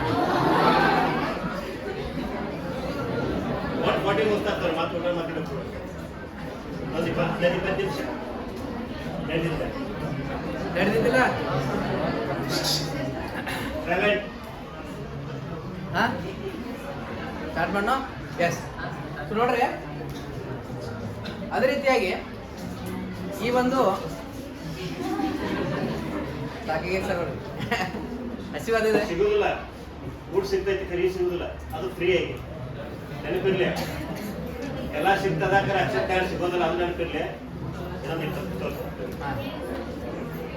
ಎಸ್, ಸರ್ ಹೇಳಿದ್ದು ಒಂದು ಕರೆಕ್ಟ್ ಅದ. ಯಾಕಂದ್ರೆ ಒಂದು ವರ್ಕ್ಶಾಪ್ಸ್ಗೆ 30,000 ತೊಗೋದು. ಎಷ್ಟು ಹೇಳ್ರಿ? 30,000 ಪರ್ ವರ್ಕ್ಶಾಪ್. ಆದರೆ ನಿಮಗೆ ಸರ್ ಕಡೆಯಿಂದ ನಾವು ಫ್ರೀ ಮಾಡಿಕೊಡತ್ತೆ. ಸರ್ ರಿಕ್ವೆಸ್ಟ್ ಮಾಡಿದಾರೆ, ಸರ್ ನಮ್ಮನ್ನು ಕರೆಸಿದ. ಸೊ ಅದನ್ನು ಅರ್ಥ ಮಾಡ್ಕೊಡಿ. ನಿಮ್ಮ ಸಲುವಾಗಿ ರಿಸ್ಕ್ ತೊಗೊಂಡು ಸರ್ ಹೇಳಿದ ತಕ್ಷಣ ಸರ್ ಬರ್ರಿ ನಮ್ಮ ಕಾಲೇಜ್ ಹುಡುಗರಿಗೆ ಮಾಡಿಕೊಡ್ರಿ. ಹೌದಾ? ಸೊ ಅದನ್ನು ಅರ್ಥ ಮಾಡ್ಕೊಳ್ಬೇಕಲ್ಲ. ನಿಮ್ಮ ಫ್ಯೂಚರ್ ಬಗ್ಗೆ ಥಿಂಕಿಂಗ್ ಐತೆ ಅಂದ್ರೆ ಅವ್ರು ನಿಮ್ಗೆ ವೇಟ್ ಮಾಡಂದ್ರೆ. ಹೌದಾ? ಸೊ ಆ ರೀತಿ. ಎಸ್, ಇನ್ನೊಂದು 10-15 ನಿಮಿಷ. ಓಕೆ, 15 ನಿಮಿಷ ಅಷ್ಟೇ ಕಂಟಿನ್ಯೂ ಮಾಡ್ತಾರೆ. ಟೈಮ್ ಹಚ್ಚಿ. ಎಸ್. ನೆಕ್ಸ್ಟ್ ಯಾವುದಪ್ಪ ಅಂದರೆ ಬೆಳವಣಿಗೆ ಮತ್ತು ವಿಕಾಸದ ಬಗ್ಗೆ ಮಾತಾಡ್ತಾ ಇದ್ದೆ ನಾನು. ಅಲ್ಲಿ ಬೆಳವಣಿಗೆ ಮತ್ತು ವಿಕಾಸದ ಹಂತಗಳ ಬಗ್ಗೆ ಹೇಳಿದೆ ನಾನು. ಹಂತಗಳು ಯಾವ ರೀತಿ ಇರ್ತದೆ ಅಂತಕ್ಕಂಥದ್ದು. ವಿಕಾಸದ ಸಾರ್ವತ್ರಿಕ ತತ್ವಗಳು ಹೇಳಿದೆ. ಈಗ ದ ಮೋಸ್ಟ್ ಇಂಪಾರ್ಟೆಂಟ್ ಇನ್ನೊಂದು ಬುದ್ಧಿಶಕ್ತಿ ಬಗ್ಗೆ ಮಾತಾಡ್ತೀವಿ. ಯಾವುದು? ಬುದ್ಧಿಶಕ್ತಿ, ಇಂಟೆಲಿಜೆನ್ಸ್ ಅಂತ ಕರಿತೀವಿ. ಎಕ್ಸಾಮಲ್ಲಿ 2 ಸ್ಟೇಟ್ಮೆಂಟ್ಗಳ ಮೇಲೆ ಕ್ವಶನ್ ಫಿಕ್ಸ್ ಬರ್ತದೆ. ಒಂದು, ಬುದ್ಧಿಶಕ್ತಿಯ ಪಿತಾಮಹ ಯಾರಪ್ಪ ಅಂತ ಕೇಳಿದ್ರೆ ಆಲ್ಫ್ರೆಡ್ ಬೀನೆ. ಯಾರ್ರಿ? ಬೀನೆಯನ್ನ ಬುದ್ಧಿಶಕ್ತಿಯ ಪಿತಾಮಹ ಅಂತ ಕರಿತೀವಿ, ಆಲ್ಫ್ರೆಡ್ ಬೀನೆ. ಸೊ ಹಾಗಾದ್ರೆ ಬುದ್ಧಿಶಕ್ತಿ ಅಂದ್ರೆ ಏನು ಸರ್? ಬುದ್ಧಿಶಕ್ತಿ ಅಂದ್ರೆ ಜ್ಞಾನ, ಆಲೋಚನೆ, ತಿಳುವಳಿಕೆ, ಗ್ರಹಿಕೆ, ಇದೆಲ್ಲ ಬುದ್ಧಿವಂತಿಕೆ ಅಂತ ನೀವು ಅಂತೀರಿ. ಹೌದಾ? ಇದೆಲ್ಲ ಬುದ್ಧಿವಂತಿಕೆ ಅಂತ ಕರಿತೀರ. ಆದರೆ ಇದು ಬುದ್ಧಿವಂತಿಕೆ ಅಲ್ಲ. ಹಾಗಾದ್ರೆ ಬುದ್ಧಿವಂತಿಕೆ ಅಂದ್ರೆ ಏನು? ಉತ್ತಮವಾದ ಒಂದು ನಿರ್ಣಯವನ್ನು ಕೈಗೊಳ್ಳುವಿಕೆ, ಉತ್ತಮವಾದ ಸನ್ನಿವೇಶವನ್ನು ಗ್ರಹಿಸುವಿಕೆ, ಉತ್ತಮವಾದ ತರ್ಕಿಸುವ ಸಾಮರ್ಥ್ಯವನ್ನು ಬುದ್ಧಿಶಕ್ತಿ ಅಂತೇಳಿ ಬೀನೆ ಅವ್ರು ಹೇಳಿದ್ರು. ಏನು ಹೇಳಿದ್ರು? ಉತ್ತಮವಾಗಿ ನಿರ್ಣಯ ಕೈಗೊಳ್ಬೇಕು. ಸರ್ ಒಂದು ಡಿಸಿಷನ್ ತೊಗೊಂಡ್ರಿ, ಏನಂತೇಳಿ? ಸರ್ ಊಟ ಲೇಟ್ ಆದ್ರೆ ನಡೆದಿದ್ರಿ, ನೀವು ಕ್ಲಾಸ್ ತಗೊಳ್ಳಿ. ಉತ್ತಮವಾದಂಥ ನಿರ್ಣಯ. ಸನ್ನಿವೇಶ ಗ್ರಹಿಸ್ಕೊಂಡ್ರು ಇವ್ರು ಈಗ ಬಿಟ್ರೆ ಮಾತು ವಾಪಸ್ ಸಿಗೋದಿಲ್ಲ. ಏನಂದ್ರೆ ಅವ್ರ ಈಗ ಬಿಟ್ರೆ ಅಂದ್ರೆ ವಾಪಸ್ ಬರೋದಿಲ್ಲ. ಸನ್ನಿವೇಶ ಗ್ರಹಿಸುವಿಕೆ ಮತ್ತು ತರ್ಕ ಮಾಡಿದ್ರು. ಇದು ಯಾವ ರೀತಿಯಾಗಿ ಹುಡುಗರಿಗೆ ಏನಾಗತ್ತೆ, ಯೂಸ್ ಆಗತ್ತೆ ಮುಂದಿಗೆ ಅಂತೇಳಿ. ಇದು ಬುದ್ಧಿಶಕ್ತಿ ಅಂತ ಕರೀತಾರೆ. ಸರ್ ಇಲ್ಲಿ ಮಾಡಿ ತೋರಿಸಿದ್ರೆ ಅದು ಇದೇ ಎಕ್ಸಾಂಪಲ್. ಯೂಸ್ ನೋಡ್ಪ ಪ್ಲಾಸ್ ಸರ್ ಚಪ್ಪ ಹೇಳ್ರಿ. ಸೊ ಅದು ಸನ್ನಿವೇಶವನ್ನ ನೋಡಿ, ಸಿಚುವೇಶನ್ ನೋಡ್ಬೇಕು, ಸನ್ನಿವೇಶವನ್ನ ಗ್ರಹಿಸ್ಬೇಕು, ಸನ್ನಿವೇಶವನ್ನ ಗ್ರಹಿಸ್ಬೇಕು, ತರ್ಕಿಸ್ಬೇಕು ಮತ್ತು ನಿರ್ಣಯ ಕೈಗೊಳ್ಬೇಕು. ಅದಕ್ಕೆ ಏನಂತ ಕರಿತೀವಿ? ಬುದ್ಧಿಶಕ್ತಿ ಅಂತ ಕರಿತೀವಿ. ಎಕ್ಸಾಮಲ್ಲಿ ಇದು 3 ಬಾರಿ ಕ್ವಶನ್ ಆಗಿದೆ. ಎಷ್ಟು ಬಾರಿ ಆಗಿದೆ? 3 ಬಾರಿ. ನಾನು ಲಾಸ್ಟ್ ಆಮೇಲೆ ಕ್ವಶನ್ ಕೇಳ್ತಾನೆ, ಏನೇನು ಹೇಳಿದೇನಲ್ಲ ನೀವು ಕೂತಿರ್ಕರೆ. ನೆಕ್ಸ್ಟ್ ನೋಡ್ರಿ ಮುಂದೆ ಯಾರ್ದಾರೆ ವೆಸ್ಲರ್ ಅಂತ ಬರ್ತಾನೆ, ಡೇವಿಡ್ ವೆಸ್ಲರ್. ಇವ್ರ ಮೇಲೆ 2 ಬಾರಿ ಕ್ವಶನ್ ಆಗಿದೆ ಡೇವಿಡ್ ವೆಸ್ಲರ್ ಮೇಲೆ. ಡೇವಿಡ್ ವೆಸ್ಲರ್ ಒಂದು ಮಾತು ಹೇಳಿದ್ರು. ಏನಂತ ಹೇಳಿದ್ರು ಡೇವಿಡ್ ವೆಸ್ಲರ್? ನೋಡಿ, ಉದ್ದೇಶಪೂರ್ವಕ ವರ್ತನೆ. ನಾನೀಗ ಪಾಠ ಮಾಡ್ತಾ ಇದ್ದೀನಿ ಅಂದ್ರೆ ಉದ್ದೇಶಪೂರ್ವಕವಾಗಿ ಮಾಡ್ತಾ ಇದ್ದೀನಿ. ನೀವು ಕೇಳ್ತಾ ಇದ್ದೀರಿ ಅಂದ್ರೆ ಉದ್ದೇಶಪೂರ್ವಕವಾಗಿ ಕೇಳ್ತಾ. ಏನು ಉದ್ದೇಶ ಐತಿ? TT ಪಾಸ್ ಆಗಬೇಕು ಸರ್, ನಾನು ಟೀಚರ್ ಆಗಬೇಕು ಸರ್. ಸೊ ಅದಕ್ಕೆ ಈಗ ಒಂದು ಮಾತು ಹೇಳ್ತಾರೆ. ಏನಂದ್ರೆ, ನಮಗೆ ಜ್ಞಾನದ ಹಸಿವಿರಬೇಕು. ಏನಿರಬೇಕು? ಜ್ಞಾನದ ಹಸಿವಿದ್ದಾಗ ಹಸಿದವನಿಗೆ ಹಳಸಿದ ಅನ್ನ ಕೊಟ್ಟರು ಕೂಡ ರುಚಿ ಹತ್ತತ್ತೆ. ನೋಡಿ ಹೆಂಗಿದೆ, ನಮಗೆ ಹಸಿವಿತ್ತಂದ್ರ ಹಳಸಿದ ಅನ್ನ ಕೊಟ್ಟರು ಕೂಡ ರುಚಿ ಹತ್ತತ್ತ. ಬಟ್ ಹೊಟ್ಟೆ ಎಲ್ಲ ತುಂಬಿತ್ತಂದ್ರ ನಾವು ಯಾವುದೇ ನಮ್ಮ ಮೃಷ್ಟಾನ್ನ ಭೋಜನ ಇಟ್ಟರು ಕೂಡ ಅದು ರುಚಿ ಹತ್ತಲ್ಲ. ಅಂದ್ರೆ ಜ್ಞಾನದ ಹಸಿವು ನಮ್ಗೆ ಇರ್ಬೇಕಾಗತ್ತೆ. ನೋಡಿ, ಉದ್ದೇಶಪೂರ್ವಕ ವರ್ತನೆ ಅಂತ ಹೇಳಿದ್ರು. ತರ್ಕಬದ್ಧ ಆಲೋಚನೆ ಮತ್ತು ಪರಿಸರದೊಂದಿಗೆ ಹೊಂದಾಣಿಕೆ ಮಾಡಿಕೊಳ್ಳುವ ಸಾಮರ್ಥ್ಯ ಬುದ್ಧಿಶಕ್ತಿ ಅಂತ ಹೇಳ್ತಾರೆ. ಎನ್ವೈರನ್ಮೆಂಟ್ ಬಂದ್ರೆ ವೆಸ್ಲರ್. ಇದು 1 ಬಿಟ್ಟು 2 ಬಾರಿ ಕ್ವಶನ್ ಆಗಿದೆ. ಎಷ್ಟು? 1 ಬಿಟ್ಟು 2 ಬಾರಿ ಇದು ಕ್ವಶನ್ ಆಗಿದೆ. ವೆಸ್ಲರ್ ಅವ್ರದ್ದು, ಡೇವಿಡ್ ವೆಸ್ಲರ್. ಉದ್ದೇಶಪೂರ್ವಕ ವರ್ತನೆ, ತರ್ಕಬದ್ಧ ಆಲೋಚನೆ ಮತ್ತು ಪರಿಸರದೊಂದಿಗೆ ಹೊಂದಾಣಿಕೆ ಮಾಡಿಕೊಳ್ಳುವ ಸಾಮರ್ಥ್ಯ ಅಂತೇಳಿ. ಇನ್ನು ಬುದ್ಧಿಶಕ್ತಿಯ ಪಿತಾಮಹ ಅಂತೇಳಿ ಬೀನೇನ್ ಕರಿತೀವಿ. IQ ಬುದ್ಧಿ ಸೂಚಂಕದ ಪಿತಾಮಹ ಅಂತೇಳಿ ವಿಲಿಯಂ ಸ್ಟರ್ನ್ ಅವ್ರನ್ನ ಕರಿತೀವಿ. ಬುದ್ಧಿ ಸೂಚಂಕ, IQ ಇಂಟೆಲಿಜೆಂಟ್ ಕೋಶಂಟ್ ಅಂತ ಕರಿತೀನಿ. ಯಾವುದು? Intelligent quotient. ಬುದ್ಧಿ ಸೂಚಂಕ, ಬುದ್ಧಿಶಕ್ತಿ ಸೂಚಂಕ, IQ ಅಂತ ಕರಿತೀವಿ. ಸೊ ಇವರು ಏನಂತ ಹೇಳಿದ್ರು? MA ಪರಿಕಲ್ಪನೆಯನ್ನು ಕೊಟ್ಟರು, ಮಾನಸಿಕ ವಯಸ್ಸಿನ ಪರಿಕಲ್ಪನೆಯನ್ನು ಕೊಟ್ಟರು ಬೀನೆ ಅವರು. ಈ ಬುದ್ಧಿಶಕ್ತಿ ಪರೀಕ್ಷೆನ ರೂಪಿಸ್ಲಿಕ್ಕೆ ಫ್ರಾನ್ಸ್ ಸರ್ಕಾರ ಬೀನೆ ಅವ್ರನ್ನ ಕಳಿಸ್ತು. ಬೀನೆ ಅವರೇ ಇಲ್ಲಿ ಬರ್ರಿ ಅಂತ ಹೇಳಿದ್ರು. ಬೀನೆ ಅವರೇ ಇಲ್ಲಿ ಬರ್ರಿ ಅಂತಂದ್ರು. ಬೀನೆ ಅವ್ರನ್ನ ಕರೆದ್ರು 1905ರಲ್ಲಿ. 1905ರಲ್ಲಿ ಒಂದು ಪ್ರಮುಖ ಘಟನೆ ಆಯ್ತು, ಐತಿಹಾಸಿಕ ಘಟನೆ. ಏನಾಯ್ತು? ಬಂಗಾಳದ ವಿಭಜನೆ ಆಗಿತ್ತು. ಯಾವಾಗಾಗಿತ್ರೆ? 1905ರಲ್ಲಿ ಬಂಗಾಳದ ವಿಭಜನೆ ಆಯ್ತು. ಲಾರ್ಡ್ ಕರ್ಜನ್ ಅವರು ಗವರ್ನರ್ ಜನರಲ್ ಇದ್ರು. ಸೊ ಅಂತ ಟೈಮಲ್ಲಿ ಫ್ರಾನ್ಸ್ ದೇಶದಲ್ಲಿ ಬೀನೆ ಅವ್ರನ್ನ ಕರೆಸ್ತದ. ಏನಂದ್ರೆ, ಮಕ್ಕಳು ಬುದ್ಧಿಶಕ್ತಿ ಪರೀಕ್ಷೆನ ಪತ್ತೆ ಹಚ್ಚಬೇಕಾಗಿದೆ. ಯಾಕಂದ್ರೆ ತುಂಬಾ ಹಿಂದುಳಿದಿದ್ರು ಕಲಿಕೆಯಲ್ಲಿ. ಅವಾಗ ಏನ್ ಮಾಡ್ಬೇಕು ಅಂತಕ್ಕಂಥದ್ದನ್ನ ಕರೆಸಿ ಅವ್ರಿಗೊಂದು ಟಾಸ್ಕ್ ಕೊಟ್ಟಾಗ ಅವಾಗ ಅವ್ರು ಏನ್ ಮಾಡಿದ್ರು ಅಂದ್ರೆ ಈ ಬುದ್ಧಿಶಕ್ತಿ ಪರೀಕ್ಷೆನ ಅನ್ವೇಷಣೆ ಮಾಡಿದ್ರು. ಇದನ್ನೇ 1916ರಲ್ಲಿ ಸ್ಟ್ಯಾನ್ಫರ್ಡ್ ವಿಶ್ವವಿದ್ಯಾಲಯದ ಮಕ್ಕಳಿಗೆ ಏನ್ ಮಾಡಿದ್ರು ಅಂದ್ರೆ ಸೈಮನ್ ಅವರು ಬಳಸಿದ್ರು ಅಂತಕ್ಕಂಥದ್ದು ಅಂತ ಬರ್ತೀವಿ. ಥಿಯೋಡಾರ್ ಸೈಮನ್ ಅಂತೇಳಿ. ಯಾರೋ? ಥಿಯೋಡಾರ್ ಸೈಮನ್ 1916 ಒಳಗೆ ಬಳಸಿದ್ರು. ಸೊ ಇದನ್ನ ಅರ್ಥ ಮಾಡ್ಕೋಬೇಕು. ನೆಕ್ಸ್ಟ್ ಇಲ್ಲಿ ಇನ್ನು ಬುದ್ಧಿಶಕ್ತಿ ಸಾಕಷ್ಟು ಸಿದ್ಧಾಂತಗಳು ಬರ್ತವೆ. ಮೊದಲನೇದು ಬುದ್ಧಿಶಕ್ತಿಯ ಏಕಕಾರಕ ಸಿದ್ಧಾಂತವನ್ನು ಮಂಡಿಸಿದವರು ಆಲ್ಫ್ರೆಡ್ ಬೀನೆ. ಬುದ್ಧಿಶಕ್ತಿಯ ಏಕಕಾರಕ ಸಿದ್ಧಾಂತ. ಇನ್ನು ನೆಕ್ಸ್ಟ್ ಬುದ್ಧಿಶಕ್ತಿಯ ದ್ವಿಕಾರಕ ಸಿದ್ಧಾಂತ ಬಂದ್ರೆ ಸ್ಪಿಯರ್ಮನ್. ಯಾರು? ಸ್ಪಿಯರ್ಮನ್. ಇದರಲ್ಲಿ 2 ಸಿದ್ಧಾಂತಗಳು ಯಾವ್ದಂದ್ರೆ, ಒಂದು ವಿಶಿಷ್ಟ ಕಾರಕ, ಇನ್ನೊಂದು ಸಾಮಾನ್ಯ ಕಾರಕ. ಫಾರ್ ಎಕ್ಸಾಂಪಲ್, ಈಗ ನೀವೆಲ್ಲರೂ ಕೂಡ B.Ed ಪಾಸ್ ಆಗ್ಬೇಕಂತಕ್ಕಂಥದ್ದು ಏನಿದು? ಸಾಮಾನ್ಯ ಕಾರಕ. ಆದ್ರೆ B.Ed ಪಾಸ್ ಆಗ್ಲಿಕ್ಕೆ ನಿಮಗೆ ಸಾಕಷ್ಟು ವಿಶಿಷ್ಟ ಕಾರಕಗಳು ಹೆಲ್ಪ್ ಇದಾವೆ. ಅಂದ್ರೆ ಇಲ್ಲಿ ಸೈಕಾಲಜಿನ ಓದಬೇಕು, ನಿಮ್ಮ ಸಬ್ಜೆಕ್ಟ್ ಓದಬೇಕು, ಮೆಥಡ್ ಓದಬೇಕು, ಮನೆಯಿಂದ ಬರಬೇಕು, ಮನೆಯಲ್ಲಿ ಓದಬೇಕು, ಅಸೈನ್ಮೆಂಟ್ ಬರೀಬೇಕು, ಲೆಸನ್ ನೋಟ್ಸ್ ಬರೀಬೇಕು, BPTಗೆ ಹೋಗ್ಬೇಕು, ಇದೆಲ್ಲ ಮಾಡಬೇಕು. ಇವೆಲ್ಲ ಒಂದೊಂದು ವಿಶಿಷ್ಟ ಕಾರಕಗಳು. ಈ ಎಲ್ಲ ವಿಶಿಷ್ಟ ಕಾರಕಗಳು ಸೇರಿ ಒಂದು ಸಾಮಾನ್ಯ ಕಾರಕ ಅಂತ ಬರ್ತದೆ. TET ಪಾಸ್ ಆಗ್ಬೇಕಾದ್ರೆ ಎಲ್ಲ ಸಬ್ಜೆಕ್ಟ್ ಸೇರಿ ಒಂದು TET ಅಂತಕ್ಕಂಥ ರಿಸಲ್ಟ್ ಬರ್ತದೆ. ಹೌದಾ? ಸೊ ಅಂದ್ರೆ ಬುದ್ಧಿಶಕ್ತಿ ಅಂತಕ್ಕಂಥದ್ದು 2 ಕಾರಕಗಳಿಂದ ಮಾಡಲ್ಪಟ್ಟಿದೆ. ಒಂದು ವಿಶಿಷ್ಟ ಕಾರಕ, ಇನ್ನೊಂದು ಸಾಮಾನ್ಯ ಕಾರಕ. ಅಂದ್ರೆ ನಮ್ಮಲ್ಲಿ 2 ಕಾರಕಗಳಿವೆ. ಒಬ್ಬ ವ್ಯಾಪಾರಿ ಇದಾನ ಅನ್ಕೊಳ್ಳಿ, ಆ ವ್ಯಾಪಾರಿಯಲ್ಲಿ ಇರ್ತಕ್ಕಂಥದ್ದು ಸಾಮಾನ್ಯ ಕಾರಕ ಅಥವಾ ವ್ಯಾಪಾರಿ ಅಂತ ಕರಿತೀವಿ. ಆದ್ರೆ ವ್ಯಾಪಾರ ಮಾಡ್ಲಿಕ್ಕೆ ಒಂದು ಲೆಕ್ಕ ಬರ್ಬೇಕು. ಲೆಕ್ಕ ಬರ್ಬೇಕಂದ್ರೆ ಲಾಭ ಎಷ್ಟು, ನಷ್ಟ ಎಷ್ಟು, ಯಾವಾಗ ಏನ್ ಡಿಸಿಷನ್ ತಗೋಬೇಕು ಅಂತಕ್ಕಂಥದ್ದು ಅವ್ನು ಗೊತ್ತಿರ್ಬೇಕು, ಓದಿರ್ಬೇಕು, ಬರ ಗೊತ್ತಿರ್ಬೇಕು. ಸೊ ಆಮೇಲೆ ದೈನಂದಿನ ಚಟುವಟಿಕೆಗಳ ಬಗ್ಗೆ ಗೊತ್ತಿರ್ಬೇಕು, ಕೃಷಿಯ ಬಗ್ಗೆ ಗೊತ್ತಿರ್ಬೇಕು. ಸೊ ಎಲ್ಲ ಒಂದು ಅಂಶಗಳು ಅವ್ನು ಗೊತ್ತಿರ್ಬೇಕು. ಅವೆಲ್ಲ ವಿಶಿಷ್ಟ ಕಾರಕಗಳು. ಇದರ ಒಂದು ಸಂಘಟನೆ ಅಂತ ಕರಿತೀವಿ, ದ್ವಿಕಾರಕ ಅಂತ ಕರೀತಾರೆ. ಯಾರು? Spearman. Next the most important, Thurston. ಬಹು ಅಂಶ ಬುದ್ಧಿಶಕ್ತಿಯ ಪಿತಾಮಹ. ಯಾವ ಸಿದ್ಧಾಂತ? TET ಎಕ್ಸಾಮ್ ಅಲ್ಲಿ 2017ರಲ್ಲಿ ಕ್ವಶನ್ ಆಗಿದೆ. ಏನಂತೇಳಿ? ಬಹು ಅಂಶ. ಇಲ್ಲಿ ಮತ್ತೆ ಕನ್ಫ್ಯೂಸ್ ಆಗತ್ತೆ. ಬಹು ಅಂಶ ಬಂದ್ರೆ ಥರ್ಸ್ಟನ್ನು, ಬಹುಕಾರಕ ಬಂದ್ರೆ EL ಥಾರ್ಂಡೈಕೋ, ಬಹು ಬುದ್ಧಿಶಕ್ತಿ ಬಂದ್ರೆ ಹೋವರ್ಡ್ ಗಾರ್ಡ್ನರ್. ಬಂದ್ಕೊಡ್ರಿ ಎಲ್ಲ ಕನ್ಫ್ಯೂಷನ್. ಬಹು ಅಂಶ ಬಂದ್ರೆ ಥರ್ಸ್ಟನ್ನು, ಬಹುಕಾರಕ ಬಂದ್ರೆ ಥಾರ್ಂಡೈಕೋ, ಬಹು ಬುದ್ಧಿಶಕ್ತಿ ಬಂದ್ರೆ ಹೋವರ್ಡ್ ಗಾರ್ಡ್ನರ್. ಕ್ಲಿಯರ್ ಆಯ್ತು? ಈ 3 ಜನ ಬೇರೆ ಬೇರೆನ, ಎಲ್ಲ ಮನೋವಿಜ್ಞಾನಿಗಳು ಏನಿದ್ದಾರೆ ಇವರು? ಬೇರೆ ಬೇರೆ. ಹಾಗಾದ್ರೆ ನೋಡಿ, ಥರ್ಸ್ಟನ್ ಅವರು 7 ಪ್ರಕಾರದ ಬುದ್ಧಿಶಕ್ತಿ ಕಾರಕಗಳನ್ನ ಹೇಳಿದ್ರು. ಎಷ್ಟು ಪ್ರಕಾರ ಹೇಳಿದ್ರು?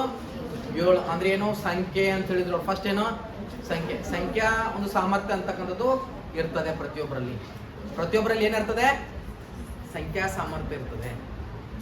ನಂತರದಲ್ಲಿ ತರ್ಕಿಸುವುದು ಇರ್ತದೆ ಪ್ರತಿಯೊಬ್ಬರಲ್ಲಿ, ಭಾಷಾ ಸಾಮರ್ಥ್ಯ ಇರ್ತದೆ, ಪ್ರತ್ಯಕ್ಷ ಅನುಭವ ಇರ್ತದೆ, ಶಾಬ್ದಿಕ ಗ್ರಹಿಕೆ ಇರ್ತದೆ, ಆಮೇಲೆ ಸ್ಥಳಾವಕಾಶ ಇರ್ತದೆ.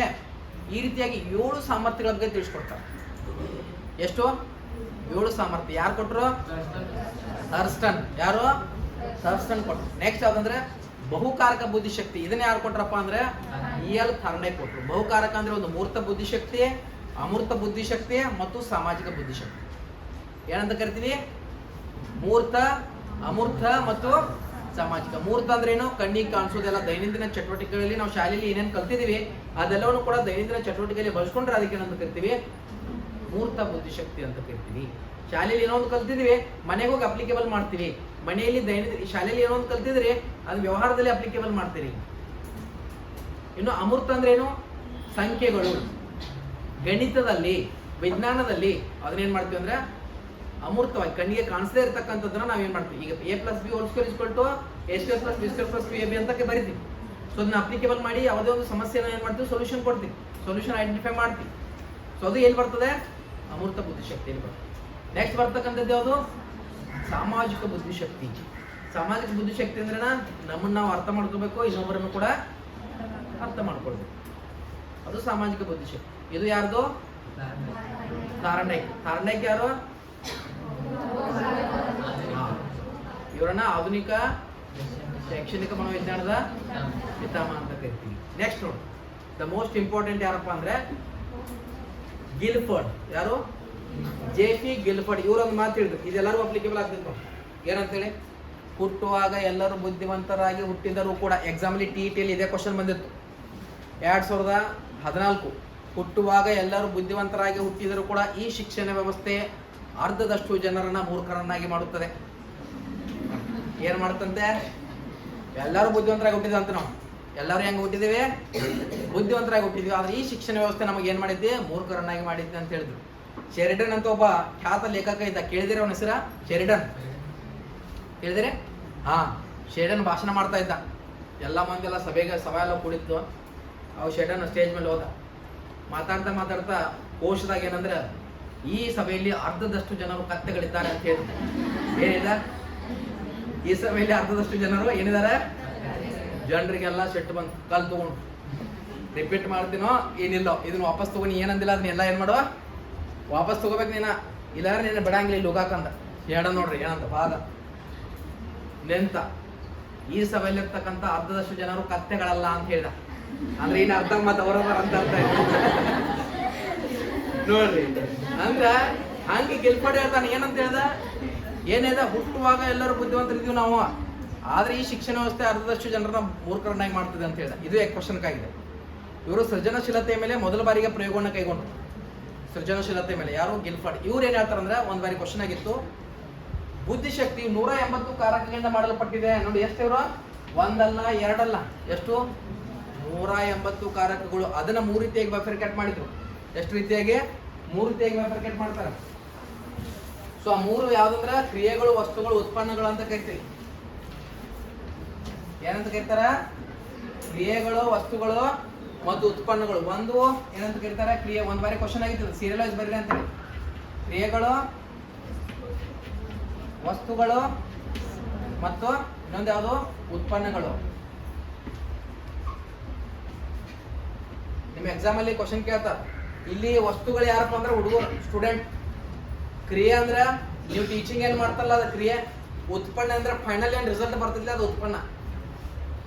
ಅಂದ್ರೆ ಇಲ್ಲಿ ಎಷ್ಟು ಕಾರಕಗಳಿವೆ? 180 ಕಾರಕಗಳಿವೆ. ಯಾರು ಹೇಳಿದ್ದು?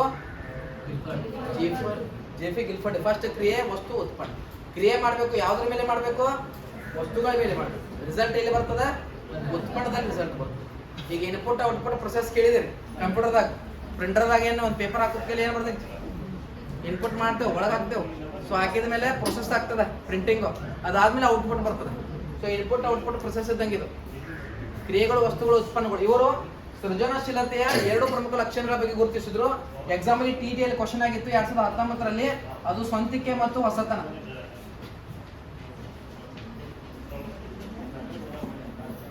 ಸ್ವಂತಿಕೆ ಮತ್ತು ಹೊಸತನ ಏನಿದು?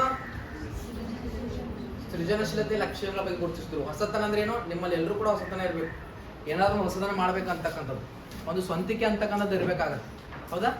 ಒಂದು ಸ್ವಂತಿಕೆ ಅಂತಕ್ಕಂಥದ್ದು ಇರಬೇಕಾಗತ್ತೆ. ಸೊ ಇದು ಯಾರು ಹೇಳ್ತಾರೆ? J P Guilford. ನೆಕ್ಸ್ಟ್ ಬರ್ತಾನಂತ ಮೋಸ್ಟ್ ಇಂಪಾರ್ಟೆಂಟ್, ಹೋವರ್ಡ್ ಗಾರ್ಡ್ನರ್. ಯಾರೇ? Howard Gardner. ಈತನ ಪ್ರಕಾರ ಬುದ್ಧಿಶಕ್ತಿಯು 8 ಕಾರಕಗಳಿಂದ ಮಾಡಲ್ಪಟ್ಟಿದೆ. ಎಷ್ಟು ಕಾರಕಗಳು? 8 ಕಾರಕಗಳು. ಹಾಗಾದ್ರೆ 8 ಕಾರಕ ಯಾವುದು? ಒಂದು ಭಾಷಾ ಬುದ್ಧಿಶಕ್ತಿ. ಏನೋ? ಭಾಷಾ ಬುದ್ಧಿಶಕ್ತಿ. ಭಾಷಾ ಬುದ್ಧಿಶಕ್ತಿ ಅಂದ್ರೆ ನಾವೇನಂತ ಕರಿತೀವಿ? ಭಾಷಾ ಕೌಶಲ್ಯಗಳು ಅಂತ ಕರಿತೀವಿ. ಆಲಿಸುವಿಕೆ, ಮಾತನಾಡುವಿಕೆ, ಓದುವಿಕೆ, ಬರೆಯುವಿಕೆ. ಸೀರಿಯಲ್ ವೈಸ್ ಎಕ್ಸಾಮ್ ಅಲ್ಲಿ ಕ್ವಶನ್ ಕೇಳ್ತಾನೆ. ಭಾಷಾ ಕೌಶಲ್ಯಗಳನ್ನ ಸೀರಿಯಲ್ ವೈಸ್ ಬರೀರಿ ಅಂತ ಕೇಳ್ತಾನೆ. ಅಮ್ಮ, ಓಬ ಅಂತ ಹೇಳಿ. ಅಮ್ಮ ಅಂದ್ರೆ ಅ ಅಂದ್ರೆ ಆಲಿಸುವಿಕೆ, ಮ ಅಂದ್ರೆ ಮಾತನಾಡುವಿಕೆ, ಓ ಅಂದ್ರೆ ಓದುವುದು, ಬಾ ಅಂದ್ರೆ ಬರೆಯುವಿಕೆ. ಅಮ್ಮ, ಓ, ಬಾ. ಅಮ್ಮ, ಅಮ್ಮ, ಓ, ಬಾ. ಅಮ್ಮ ನಿಮಗೆ ಕರೆದ್ರು, ನೀವು ಓ ಅಂದ್ರೆ ಅಮ್ಮ, ಅವಾಗ ಬಾ ಅಂತ ಕರೆದ್ರು. ಸೊ ಅಮ್ಮ, ಓ, ಬಾ. ಸೊ ಏನಿದೆ? ಹೋವರ್ಡ್ ಗಾರ್ಡ್ನರ್ ಅವ್ರ ಫಸ್ಟ್ ಭಾಷಾ ಬುದ್ಧಿಶಕ್ತಿ, ಭಾಷಾ ಕೌಶಲ್ಯಗಳು ಬರ್ಬೇಕು. ನಂತರದಲ್ಲಿ ಸಂಗೀತದ ಬುದ್ಧಿಶಕ್ತಿ. ಎಲ್ಲ ಸರಿಗಮಪ್ಪ ನೋಡ್ತಿರಲ್ಲ, ಎದ್ರಾಗ ಬರ್ತದ? ಅದು ಜೀದಾಗ ಬರ್ತದ. ಸೊ ಸರಿಗಮಪ್ಪದಾಗ ಸರಿಗಮಪ್ಪ ಆಡ್ತಿರಲ್ಲ. ಸಂಗೀತ ಅಂದ್ರೆ ಮ್ಯೂಸಿಕ್ ಬಗ್ಗೆ ಇಂಟ್ರೆಸ್ಟ್ ಇರ್ತದೆ. ಆಗ್ಲೇ ಕೆಲವೊಬ್ರು ವಿದ್ಯಾರ್ಥಿಗಳು ಹಾಡಿದ್ರು, ಒಬ್ರು ಸ್ವಾಗತ ಗೀತೆ, ಒಬ್ರು ಪ್ರಾರ್ಥನೆ ಗೀತೆ ಅದ್ಭುತವಾಗಿ ಹಾಡಿದ್ರು. ಸೊ ಸಂಗೀತದ ಬಗ್ಗೆ ಆಸಕ್ತಿ ಇದ್ದವರು ಅದನ್ನ ಏನ್ ಮಾಡ್ತಾರೆ ಅಂದ್ರೆ ಎಂಜಾಯ್ ಮಾಡ್ತಾರೆ. ಇಲ್ಲಾಂದ್ರೆ ಇವ್ರ ಹಾಡಿದಾರ ಬಟ್. ಸೊ ಆ ಭಾವನೆ ಬರಬಾರ್ದು. ಹೌದಾ? ಏನ್ ಬರ್ಬೇಕು? ಅಪ್ರಿಶಿಯೇಟ್ ಮಾಡ್ಬೇಕು. ನಮ್ಮ ಟೀಚರ್ಸ್ ಮೊದಲು ಕಲಿತಕ್ಕಂಥ ಒಂದು ಸೌಜನ್ಯ ಏನಪ್ಪಾ ಅಂದ್ರೆ, ಯಾವುದೇ ಕೆಲಸ ಇದ್ರು ಕೂಡ ಟೀಚರ್ಸ್ನ ರೆಸ್ಪೆಕ್ಟ್ ಮಾಡಿ. ನಾಲೆಜ್ ಅಂಥವ್ರು ಹೊಳಿತದ, ಯಾರು ಟೀಚರ್ಸ್ನ ರೆಸ್ಪೆಕ್ಟ್ ಮಾಡ್ತಾರ. ಯಾವುದೇ ಟೀಚರ್ಸ್ ಬಗ್ಗೆ ಪೂರ್ವಾಗ್ರಹ ಪೀಡಿತ ಇರಬಾರ್ದು. ಈ ಟೀಚರ್ ಹಿಂಗ ಅಂತಕ್ಕಂಥ ಜಡ್ಜ್ ಮಾಡ್ಬೋದು. ಲೇಬಲ್ ಮಾಡಬೇಡಿ, ಲೇಬಲ್ ಕೊಡಬೇಡಿ ಟೀಚರ್ಸ್ಗೆ. Respect the teachers. ರೆಸ್ಪೆಕ್ಟ್ ಮಾಡಿ ಟೀಚರ್ಸ್ಗೆ ಗೌರವ ಕೊಡಿ.